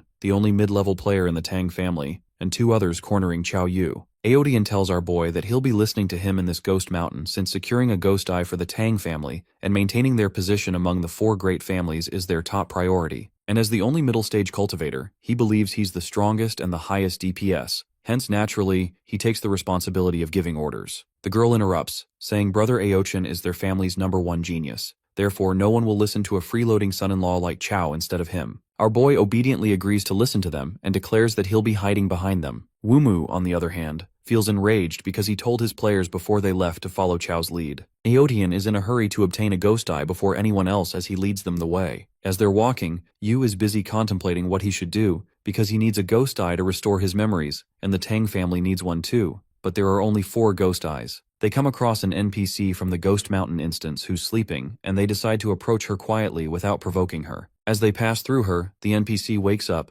and lets out that the living beings keep out from the Ghost Mountain hell or enter, and they shall die. The girl asks the old lady what she means, and she just laughs, saying that she won't tell them anything. And the only thing she tells them is that on Ghost Mountain, there are real ghosts. Chao pulls out his spear and draws it against her neck, threatening her to tell them what she knows. This catches the 3 players of the Tang family by surprise, including Wumu, who asks Lan if Yu has always been this brave. The lady keeps her mouth shut and our boy punches her in the face, and when she still doesn't listen, he's left with no other choice but to give her a good beating. At last, the old lady agrees to talk and Yu releases her, saying that if she would have cooperated earlier, she wouldn't have gotten beaten up. The NPC reveals that the legend says that Ghost Mountain is the intersection between the underworld and the world of the living, and countless vengeful ghosts reside there. Unable to reincarnate, they can't enter the cycle of rebirth, and are forced to wander Ghost Mountain for all eternity. She reveals that the ghost fog on Ghost Mountain is where the vengeful ghosts hide, and as soon as they sense the presence of the living, they'll swarm out and attack. Xiao goes into a trance where the vengeful spirits are calling to him and the queen wakes him up from it. Our boy did not expect the ghost mountain to be able to affect his mind from so far away. He realizes that this place is more frightening than he manifested. He asks the old lady what else she knows, and she begs him to spare her, claiming that she doesn't know anything else. Yu asks her where the ghost eye is, and she stutters as she speaks. Tiance objects if this is allowed, and if Chao can find the location of the ghost eyes this way. Wumu, on the other hand, is skeptical why our boy is using a knife when he's a necromancer. Yu threatens to use the knife on the NPC, and she stops him by telling him that she only knows the location of one ghost eye. She reveals that the ghost eye is on the ghost monk, and if they can kill the ghost monk, they can obtain the ghost eye. The old lady further reveals that the ghost monk was originally an enlightened monk who vowed to deliver all the vengeful ghosts on the ghost mountain from their suffering. One day, he bathed, burned incense, donned a golden kasaya, and holding a lapis lazuli Buddhist staff, he resolutely stepped on the ghost mountain. For a moment, a radiant Buddha light shone upon the ghost mountain, manifesting a giant Buddha, as if a true Buddha had descended. But not long after, the golden Buddha was swallowed whole by the ghost fog. Later, when people saw the enlightened monk again, he had become the ghost monk. The NPC lets Chao know that the ghost monk is always at the ruined temple on the ghost mountain.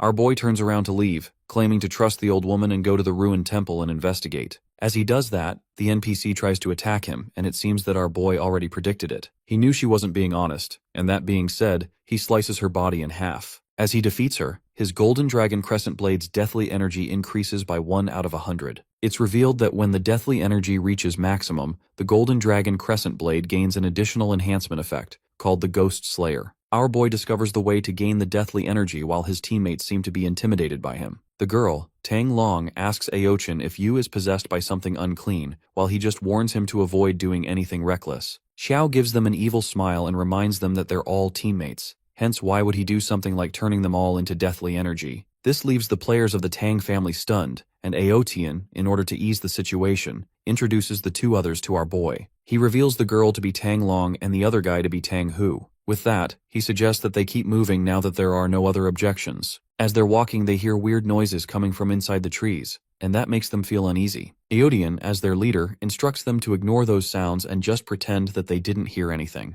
The people observing the hunt through the divine artifact find the middle stage player of the Tang family to be quite capable, even though he's a bit arrogant. Aotian believes that passing by without provoking these lesser ghosts is easier and better. The audience is all busy observing them when they spot Chao doing something at the back. Our necromancer appears to be hunting ghosts down, in order to increase his deathly energy. The so-called team leader tries to stop him, saying that if he angers the lesser ghosts here, they'll all end up dead and dismembered. The ghosts appear and leap at Yu while he lacerates them at an insane speed. His deathly energy is maxed out in an instant, and the golden dragon crescent blade is rewarded with enhancement and receives the title of Ghost Slayer. The players of the Tang family are left shaken once again, while Wumu is impressed by Chao's strength being far beyond what he imagined. Our boy continues to chase a ghost, when Zhang Erhe, a Zhang family Taoist, burns them all with his treadfire. Chao is furious to witness his source of deathly energy being frittered like that. Erhe asks them if they're all right while the viewers are surprised to see him. It's revealed that he's a crucial NPC in the Ghost Mountain, and getting his help lowers the difficulty by a whole level. They find the Tang family to be lucky that they ran into the Zhang family Taoist. Meanwhile, Xiao Tiance is concerned if the Tang family will retain their position among the 4 great families again. Aodian thanks Zhang Erhe for his assistance, and he warns them about how dangerous this place is. The team leader explains their situation to the Taoist and reveals how they must ascend this mountain. Erhe understands his point and instructs them to follow him up the mountain. However, he lets them know that they still need to be careful since there are so many of them. He can't protect everyone. Therefore, in critical moments, they must rely on themselves. Tang Iodian is truly grateful for him as he believes that with his help, he's finally not afraid of Chao messing things up and dragging them down. As they're progressing forward, Tang Long gets frightened as there's no path around them. She asks Aochin if he's sure about going up this mountain, and he just reassures her that he's here to protect her. Chao gives them a look as he doesn't want them to be screaming for help later. With that, he effortlessly slices the trees blocking their way, and seeing such dense, deathly energy in his knife, Zhang Erhe couldn't help but ask Yu about what he does for a living. Our boy lets him know that he's a butcher, but this doesn't convince Taoist, who even gets more curious about him. As Yu cuts down a few more trees, they uncover a path, leading Aochin to realize that someone has already reached Ghost Mountain ahead of them, and that they need to pick up the pace. Just then, Erhe signals them to stop, and as they're wondering what it is, their eyes catch the sight of dead bodies of people from another family. This disturbs Long even more, and she's baffled as to what's on this ghost mountain. The Taoist preys upon the dead and suggests that they keep moving. As they are about to progress, they spot what seems to be a ghost devouring a human body. This catches everyone off guard except for our Necromancer, who dashes towards the entity, not caring if it's a human or a ghost. He slashes it in half, and after seeing his boldness, Erhe finds him quite formidable. Long pleads to the team leader to go down while he tries to explain to her that they have to find a ghost eye first. Suddenly, they hear someone singing opera, and they all look around, only to find themselves in water. They're busy contemplating what's happening around them when Long spots a ghost behind Aotian, who's busy comforting her. The ghost disappears as he looks behind, but Long insists that there's a female ghost here. The Taoist uses the heavenly eye to take a look, and as he does that, the invisible female ghost injures his eyes without him being able to see her face. Chow looks around but doesn't find any ghosts, while Erhe utilizes the 7-kill ghost god order to attack the ferocious ghost. The female ghost is provoked by the attack and leaps towards Zhang, who can't believe that she's able to move even after being hit by the 7-kill ghost god order. As she attacks him, he summons the 9 heavens responding Yuan, Thunderclap Universal Transformation Heavenly Lord, and lands a good blow at her. Aodian is quite impressed by his powers as he assumes that the female ghost is dead. However, Chow realizes that's not the case, and it's revealed that she's still alive. The opera continues, and Zhang Erhe senses the impending danger, alerting everyone to run. He figures that this female ghost has gone through a lot in life, and her resentment is like nothing he's ever seen before. As they all start running, the water still follows them, and Aochin realizes that it's no use, and they can't escape. Hence he decides to fight her, and the female ghost hides as he tries to attack her with his spear. He uses the heaven-piercing spear technique to strike her, but she vanishes and then appears behind him. Eodian is unable to move, and his body turns cold, and while he's immobile, the ghost tosses him away. The Taoist plans on using a secret move if nothing works, and that's when he senses a ridiculous amount of deathly energy from Chow. He advises Yu to run away and stop wasting his energy, since this female ghost's resentment is way overwhelming, and her power astonishing. Our Necromancer confidently remarks that times have changed and plans on showing him what it means to break 10,000 spells with one force. With that, he sprints towards the female ghost and strikes his spear at her, but she vanishes again. She appears behind Yu, but contrary to Aotian, he questions her why her face looks so pale. The female ghost is enraged, and that's when the Silver Lion Helm is utilized. Our boy uses his Gale Boots to attack her while she's weak, and at the same time, she's hit with the Dragon Roar combo. The Lady Ghost runs for her life while Chow aims his spear at her, trying to hit her at least once. The audience is taken aback to see that our Necromancer is the one chasing the ghost, and that makes them ponder what kind of a monster he is. Yu chases the ghost and tries to hit her, but she manages to escape. Zhang thanks Chow for his help, and Chow is thankful to him too, for weakening her. Eodian couldn't help but thank him as well. Meanwhile, Xiaotians questions Wu Mu if his son-in-law really is an early-stage player, doubting him. The old man of the Tang family gives him a glare and asks him if he needs to explain himself. Tiance realizes that Wu Mu has already reached the realm and is taken by surprise. Xiao's underling asks his patriarch if they should postpone their plans against the Tang family, now that it's revealed that Wu Mu has reached the realm. But Tiance doesn't feel the need as he believes that old man may have advanced. Inside the instance, we see Tang Long acting all clingy around our boy. She clings on his arm and pretends to be scared on this ghost mountain, wanting him to protect her. Lan, who's watching this, gives off an irritated look while Chow yanks Long away. He tells her to get away from him, or he'll punch her. After our boy bluntly jerks Tang Long away, and warns her that he'll punch her, she freaks out because this was totally unexpected. In the meantime, Aochin notices her anxious face and calls her out. Cunning Long clings to brother Aotian, and reasons that she was just bewitched by the ghost,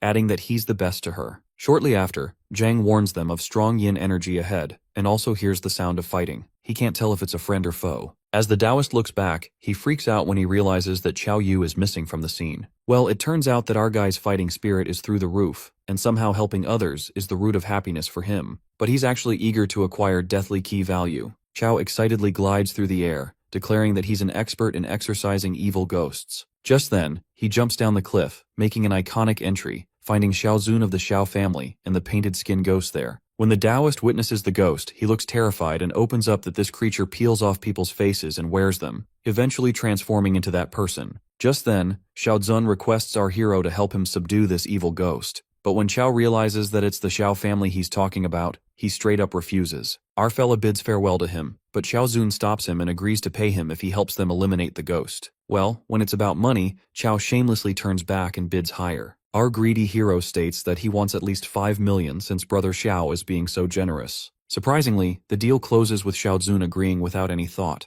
This raises suspicion in Xiao's mind, assuming that it might be a trap. That's when our boy proceeds with the spell, 7 Killings Ghost God Decree, and Zhang appears confused because originally, that's his spell. With that, our Necromancer strikes the painted skin ghost with his spear, and Xiaozun is taken aback. Even the 5 of them couldn't handle the ghost, but our boy is suppressing it alone. After that, Xiao Yu calls the Xiao members for help, and all the swordsmen join him to kill the painted skin ghost. Just after slashing that ghost, multiple red eyes begin to materialize. Smirking, Xiaozun clearly knows this feeling and discovers that this painted ghost has a ghost eye on it. The boy gets ahead of himself and believes the heavens truly favor his family, but it turns out that someone else is also intrigued by the ghost eye, and it's Xiao Yu. Our boy is the one who truly feels favored by the heavens. Just then, the Xiao members leap toward the ghost. Xiaozun commands them to rip open the painted ghost's skin since he needs to confirm something. They rip the ghost open, and the blonde confirms that the ghost eye is inside it. Xiaozun gets delusional and daydreams that if he brings back the ghost eye, he'll become the family's main focus for cultivation. It is then that the boy requests Xiao Yu to help him kill the painted skin ghost, and even agrees to pay him 10 times more. Our fella goes first to cover for Xiao, who invokes his wolf to attack. Xiao's wolf attempts to bite off the ghost's head but is smashed away. That's when the ghost eye becomes apparent to everyone and clouds over them. The ghost eye is now exposed, and it ominously begins to expand its aura. Zhang and Xiaozun have a bad feeling about this while watching through the screen. They assume the worst, thinking that the Zhao family members and the Tang family's son-in-law have been pulled into the ghost eye space. The bronze mirror cannot see what is happening inside the ghost eye space. Everyone anticipates that the Xiao family members are likely in danger, given that the ghost eye space is filled with rampant ghost energy. Inside the ghost eye world, Xiao Yu finds himself in a strange place when suddenly a woman approaches him. This beautiful woman finds the place truly eerie and asks Xiao Yu if he is willing to escort her to a safe place. Our guy agrees, but he asks for something in return. While our dude wonders what kind of trick she is trying to pull, the woman bluntly reveals that she has nothing to repay him with except to offer herself. She clings to Xiao, expecting a passionate romance, but our fella surprises her with a forceful punch. He justifies it by saying he couldn't resist slapping her. The woman tries to seduce Xiao and wonders if the young master doesn't like damsels in distress. Then that concubine changes into someone else and appears more appealing, flaunting her body. But our boy still doesn't show any interest, and the concubine is curious to know exactly what is hidden in Xiao's heart,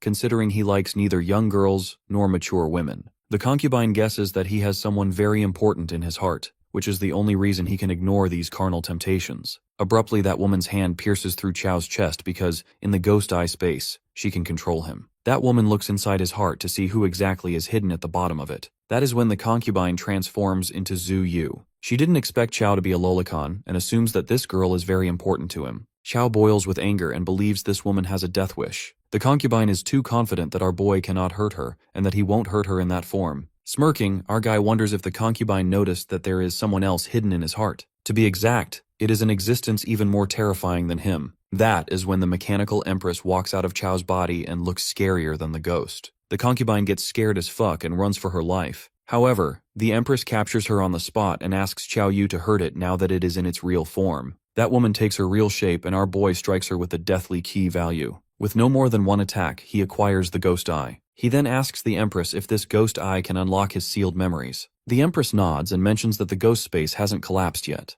Xiao then leaves that to the empress and hands her the ghost eye. While Her Majesty uses the ghost eye on him, our guy gets a bit scared, thinking it might hurt. The empress brutally stabs the ghost eye into his eye, stating that she doesn't know what pain feels like. Our poor boy groans in pain as the ghost eye settles in. It is then that the memories start pouring in, the memories of the pseudo-dungeon. There is a glitch in his memories, and he can see them only in fragments. Shortly, the ghost eye becomes ineffective, and the empress regrets to inform him that the seal on Yu's memories is stronger than anticipated. She explains that a single ghost eye is not enough. However, she assures our boy that there is more than one ghost eye. The empress also tells Xiao that he has gained something from this misfortune. His eyesight is greatly enhanced, and the ghost mist has little effect on him. Shortly after that, the ghost space shatters. Xiao comes out and Xiaozun asks him to hand over the ghost eye, not knowing it has already been used. Xiaozun desperately asks for the ghost eye. As strange as it sounds, Xiao reveals that his family disciples who came all died in the ghost eye space. He looks insane and asks Xiao to hand over the eye, promising that he'll get his reward once they are out of here. Our boy acts naive, pretending not to understand what Xiao is saying. Meanwhile, Xiaozun warns him not to force him to resort to drastic measures. He tells Xiao to stop pretending and believes the ghost eye is in his hands. Xiao commands his Wolf King to attack and bite Xiao to death. But with a single spear slash, the Wolf King is annihilated, leaving Xiao wide-eyed. Our fella gains deathly key value by killing the ferocious wolf while Xiaozun mourns his wolf's death. Now that the Xiao family is no longer a threat, Chao leaves quickly and wonders where the Tang family members went. On the contrary, Xiao Tianzi simmers with anger and calls out that old bastard Wu Mu for harming his family like that. He intends to fight the old man to the death. Yang Wu Mu simply justifies that once the dispatched individuals enter Ghost Mountain, their fate is in the hands of destiny. He wonders if Xiao is trying to be the first to break the rules established by the four great families, Xiao, Tang, Qin, and Ji. It sounds more like a threat, but the head of the Zhao family gulps his anger to avoid the consequences. Deep down, Tang Wumu presumes what Qiao Yu is planning and feels like the boy is slipping out of his control during this trip to Ghost Mountain. Inside the mountain, Qiao scampers to find the others and calls out Daoist Zhang and Tang Aotian. At that moment, our boy hears a strangled voice and assumes that it is Tang Long. He follows the voice and finds Long brutally killed. Xiao agrees this woman was opportunistic, but she still didn't deserve to die. He didn't expect that her end would be so painful. Our hero plans to eliminate the monsters in the mist when he abruptly witnesses an energy outbreak, identifying that it is Daoist Zhang. When he follows the energy burst, Qiao finds Zhang and Tang Aotian. Our boy asks where Tang Long is, when suddenly Aotian starts to sweat profusely and suffers from an emotional breakdown. Aotian confesses that it is his fault, revealing that they were walking through the thick fog and Long was behind him. But she suddenly cried out and then disappeared. The fog was too thick for him to dare to venture in rashly. Tang blames himself for letting her down, but Zhang affirms that it wasn't his fault. He believes the one who killed Miss Long must be a painted skin ghost in the mist. The guy elaborates that the painted skin ghost is one of the most terrifying types of vengeful spirits. They are ugly, so they especially like to lure those who are good-looking.